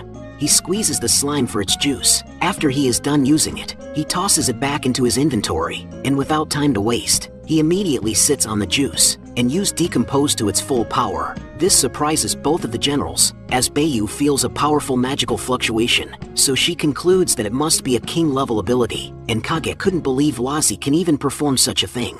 Wazi is decomposing the haystack faster than before. After he completely decomposed a stack of herbal grass, he gained 12,500 experience points. Still, he wasn't done, so he inhales a huge amount of air to vomit what he absorbed and make a super potion. Drinking this would instantly cure all status conditions, and with a sweet and mushroomy flavor.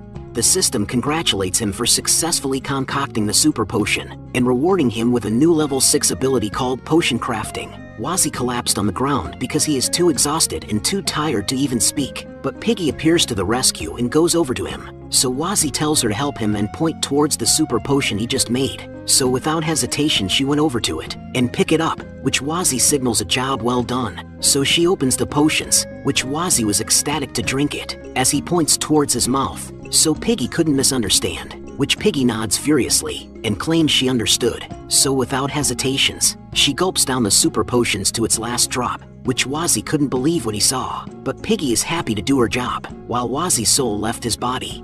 Suddenly, Piggy felt immense energy flowing inside of her, and her body was trembling because of it. An immense aura came out from her, and now she received a drastic increase in vitality, which the limit had already been reached. She levels up a few times, and her digestion has also leveled up 2 times. And because of this, she obtained 2 new abilities called Endless Vitality and an Enhanced Physique, and she is looking like she is ready to kill a Chimera Ant King guard if she encounters one.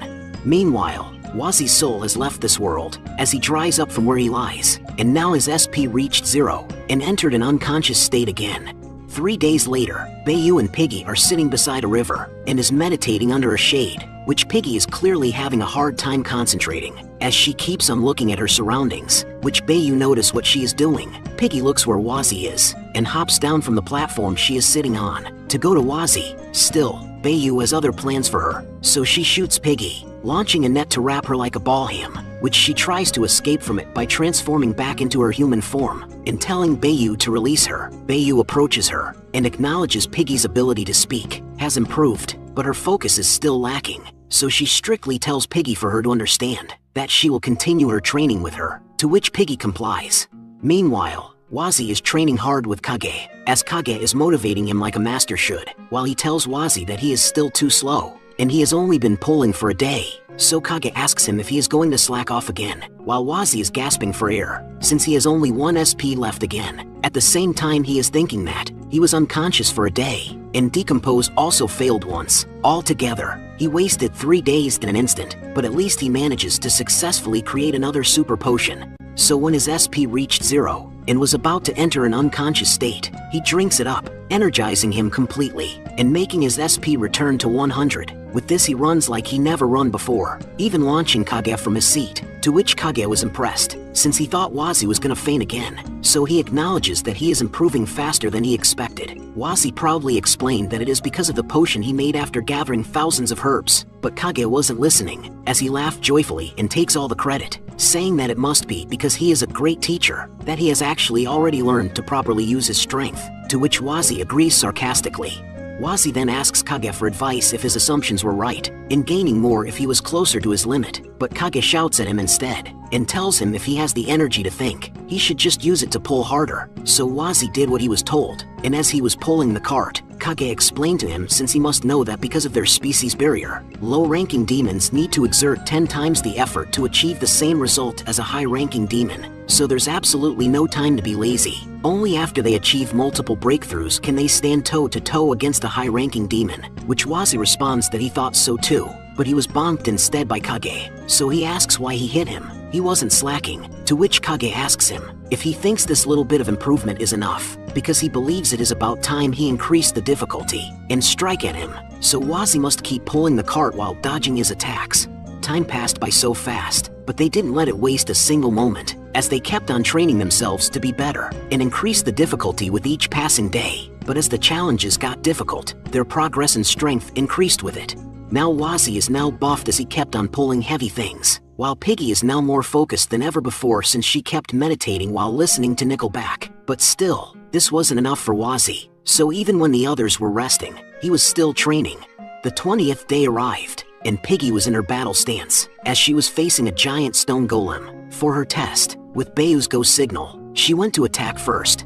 The stone golem uses a level 10 hardening to receive Piggy's attack head-on, so when Piggy lands her Piggy punch, the golem wasn't phased, and it takes its chance to counter-attack, knocking Piggy to a boulder. Now that Piggy has taken damage, Bayu advises her to not just keep using brute force, since there are plenty of beings with strength greater than her, so she has to focus and find the opponent's weak spots, to which she responds that she understood. As she stands up, she closes her eyes. This made her wild instinct ability to level up. The golem launches multiple strikes at her, but she easily dodges it one after the other, and as she was in the air, she sensed the golem's weak spots, so to not waste any more energy, she swiftly used Piggy Punch to attack the golem on all its weak spots. The golem still has activated the level 10 hardening, so it manages to launch a counter-attack, but its attack didn't reach Piggy as it shattered to pieces. Now she finally completed her test. She calls Bayu as her big sis, as she happily states that she did it, so she asks if she can go play with Mushroom now, to which Bayu permits her to go, while she is thinking to herself that, although Piggy is a little childish, her learning ability isn't bad at all. As a companion of the king, this little Piggy is a rare talent.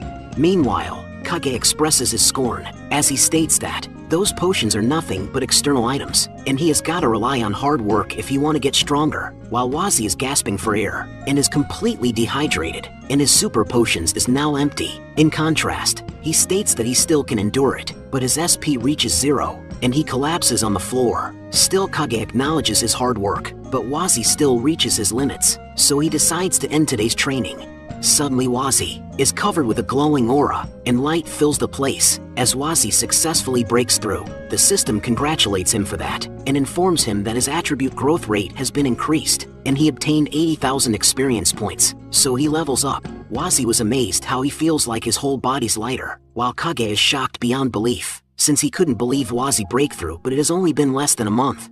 Wazi proudly states that it is exactly as he expected. Kage asks what does he mean, to which Wazi tells him that it is just like what he said about having a breakthrough layer by layer, and that he just added a clever little trick to the training for breaking through. He did the harsh training normally, but whenever he was about to faint, he simply took a sip of his potion, so this allowed him to keep accumulating momentum by repeatedly reaching his limit, until he couldn't hold on any longer, finally unleashing it all in one instant. And that is his little trick. The closer he is to his limit, the more significant the improvement. This amazed Piggy as she supported whatever Wazi said, and Bayu acknowledged that was very smart of him, but he will need enough of that potion on his neck before it can be accomplished. On the other hand, Kage states that he doesn't understand a word he is saying, but since he has broken through, then it is about time they start the real training, and he tells Wazi not to get cocky, since the training will only get harder from now on, and it is time they do some combat training, which Wazi isn't so thrilled about, as he thought breaking through is the last step, but it turns out, it is just the start. The next day, in the habitat of the mantis, several blade mantis can be seen knocked out, and now Wazi is facing another mantis in one-on-one battle. Wazi uses his mushroom sword dance, while the mantis uses his inch instant blade draw, and as they clash their abilities, Wazi receives a damage on his face. In contrast, the senior blade mantis lost. With this outcome, Piggy celebrated Wazi's win, while the two generals stayed calm. Wazi then talks to Kage, asking if he saw that, and boasts that his combat techniques are pretty good, to which Kage calls him an idiot, because that was just the warm-up. Wazi was confused, so Kage tells him that, in front of real experts, underestimating his opponents for a single moment can lead to his death. Suddenly he felt something. A blade was suddenly unsheathed. Luckily he blocked it in the nick of time, but it knocked him back. Now in front of him is a level 78 Grandmaster Blade Mantis. When a Blade Mantis reaches the peak of the way of the sword, it will evolve into a Grandmaster Blade Mantis. After evolving, it will become the sword teacher for all the Blade Mantis in its territory, and if two Blade Mantis Grandmasters meet, they will duel to the death. Wazi then noticed, for a level 78 monster, its offensive attributes are too strong. Kage responds that it is just a minor difference in rank, and as a king, he should at least be able to do this much. Wazi tells him that even after he fully break through, his attributes aren't a match for this thing, but the Grandmaster isn't playing around, as it leaps to Wazi while he was still talking, and it uses a Grandmaster level blade cleave on him.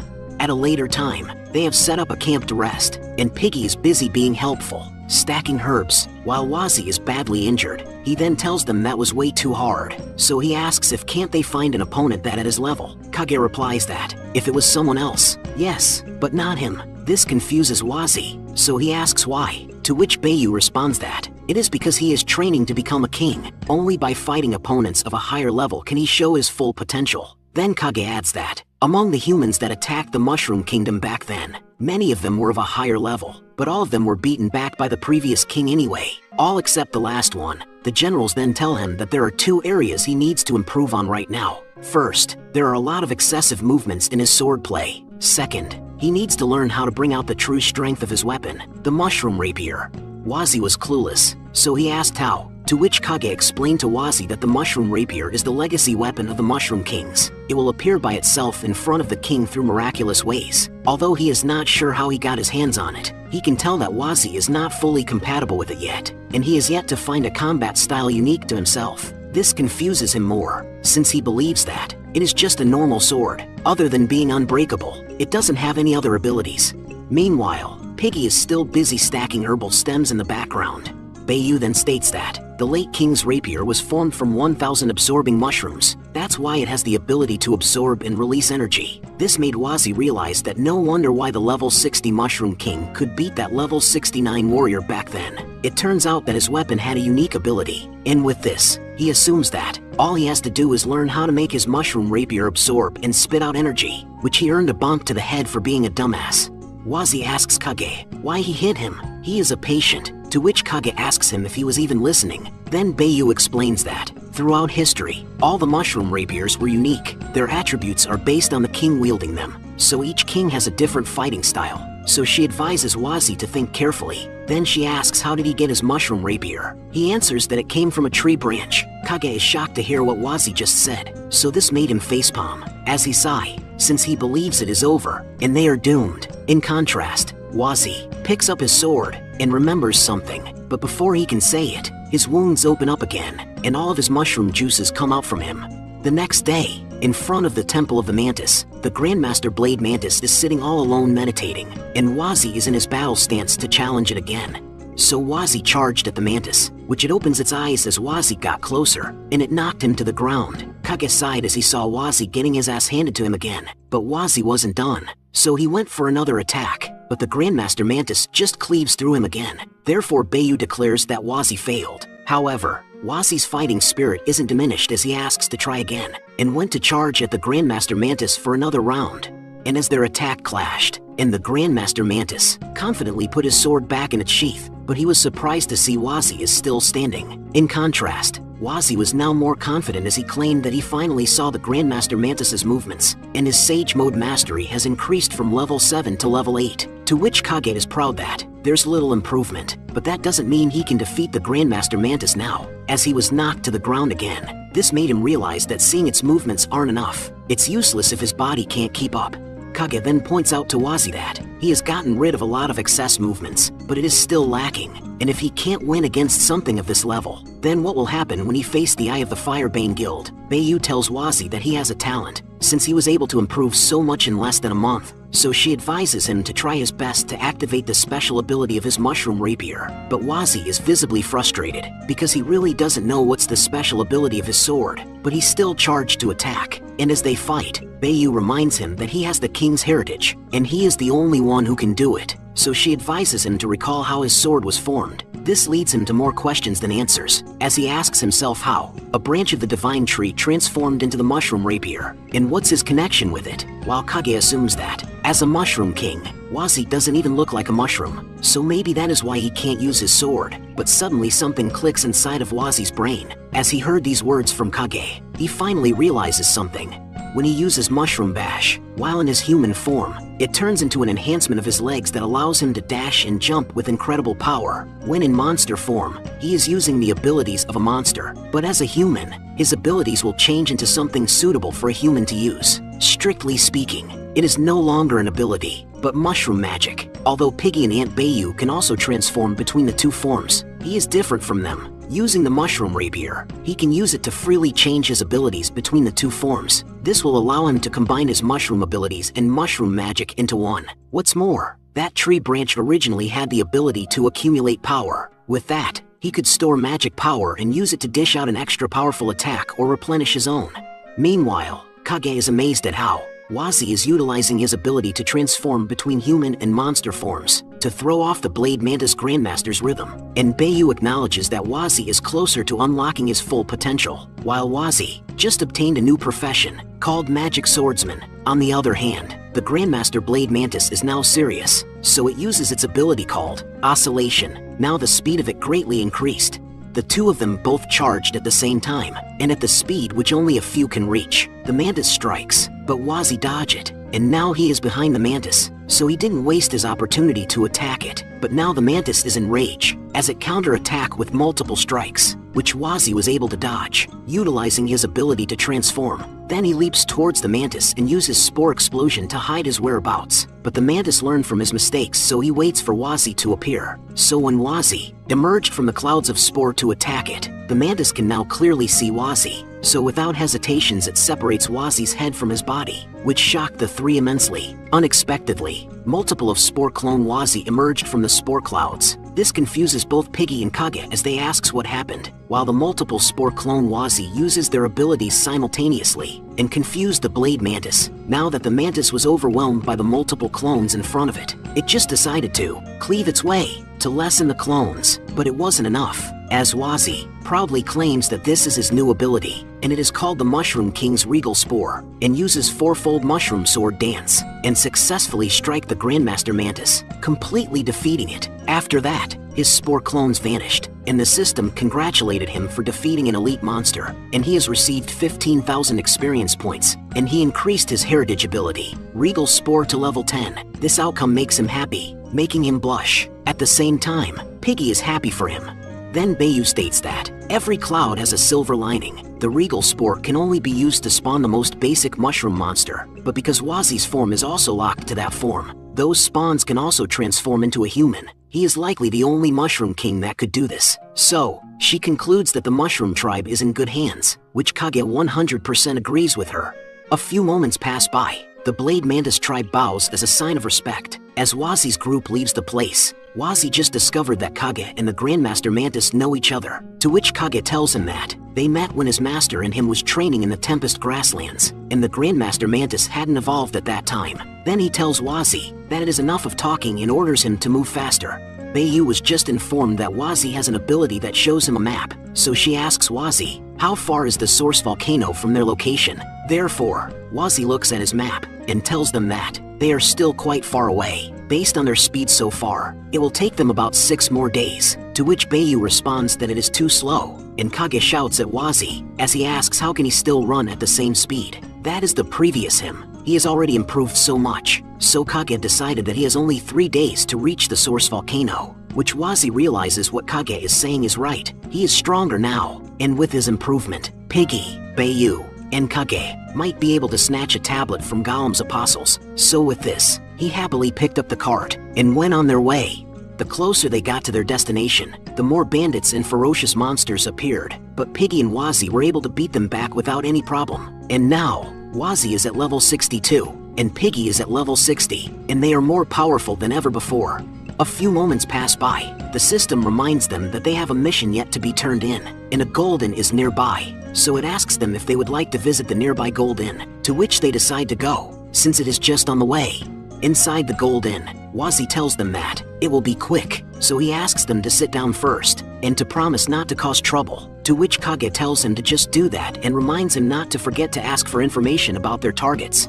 Without wasting time, Wazi went over to the owner and turned in a mission. Hence, the owner looks at the mission information and see that all the mission takers have completely disappeared. No one has yet come to collect the bounty, as he is the only one to collect the bounty after their designated collection time. He will be given the entire reward. After receiving it, he is reminded about Muscle Uncle, so he feels sad, but Piggy is with him, so she comforts him, which he appreciates.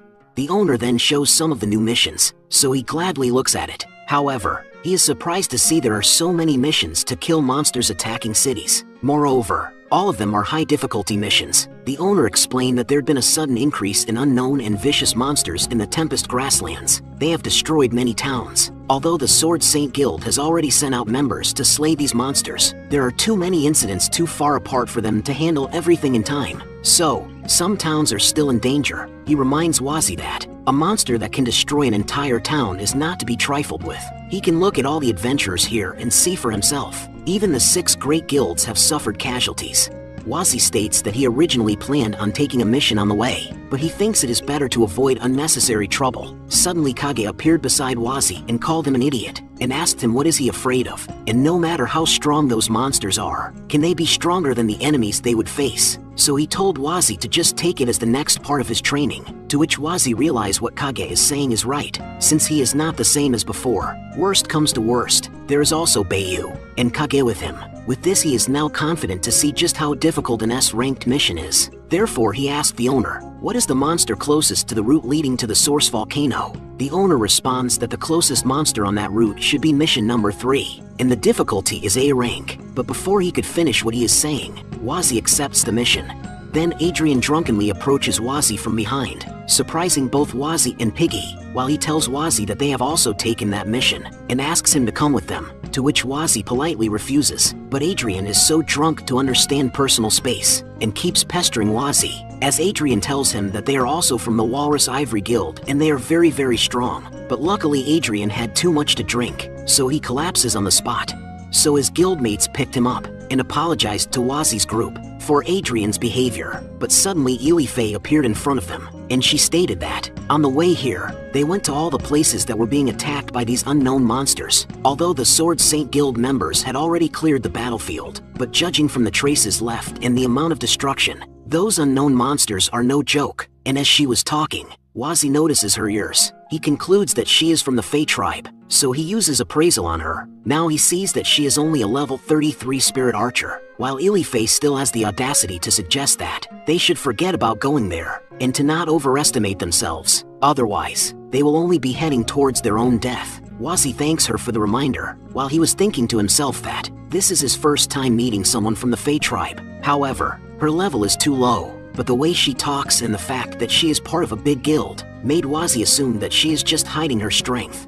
Meanwhile, Elifei's words trigger Kage, so he tells her that he will cut her down, and then they will see who is overestimating themselves, to which Wazi tries to defuse the situation, but Bayu steps up and tells them to let her handle this. So Bayu went over to Elifei and call her little girl, as she states that, since she is a member of that arrogant Fey tribe, then her profession must be some type of ranger. As it so happens, she is somewhat of a sharpshooter herself, and when Bayu is close enough to Elifei, she asks her if she dares to have a match with her, to which Elifei replies that she doesn't scare her.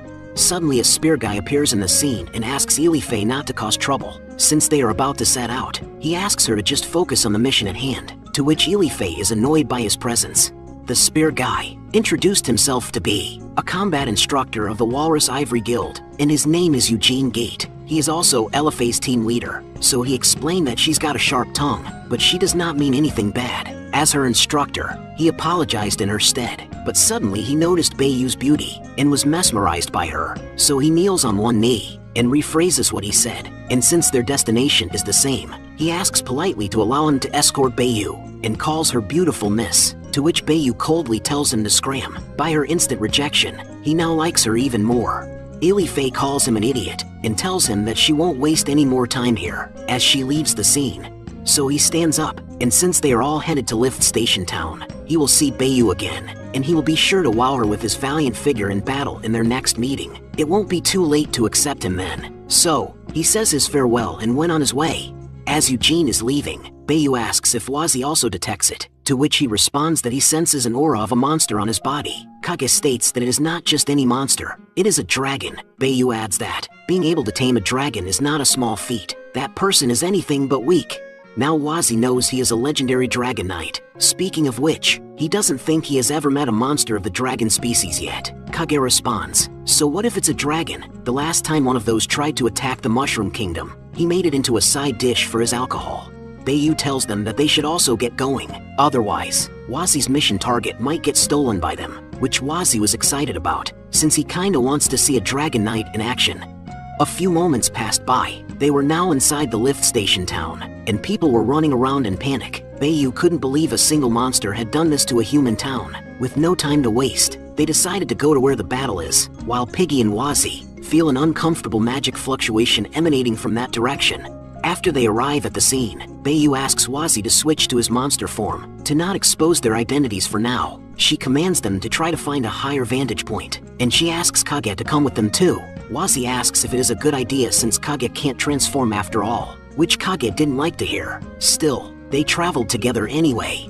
Meanwhile, the monster attacks the adventurers with an energy beam, but it was deflected by Adrian with his Holy Bastion skill, and redirected to itself, blowing its head off. So one of the faces on its waist withers away, and the monster regenerates. But before it could attack again, Elifei follows up with Arrow Dance of the Butterfly's skill, hitting several magic arrows into its chest, so another face withers away. The assassin follows up with double rotating slash, but his attacks weren't effective, and his enchanted purple viper daggers were dulled. Now the monster got its chance to retaliate, so it spits acidic vomit towards the assassin, but it was nullified by a fire magic flame wall by Edmund. Then he states that this monster seems to be some kind of fish species. It has a thick layer of mucus covering its scales, which allows it to mitigate physical damage. If they want to damage it, all they gotta do is burn off all the mucus. So he cast a firewall that burned the monster. Now it is vulnerable to physical attacks and is weakened. A dragon pulse ability pierced its heart. Now Eugene appears at the scene, riding a dragon, and without hesitation, he descends and uses Dragon Soul Spear Strike to end the monster. The townspeople were amazed and celebrated, since they believed the monster was now defeated. While from the rooftop, Wazi was amazed to see the fierce attack of the Dragon Knight, but Kage was disappointed, since he thought Eugene tamed a powerful dragon, but it turned out it is just a common one, while Bayu states that it was too flashy. Humans love to waste their magic power on this sort of flashy yet inefficient attack.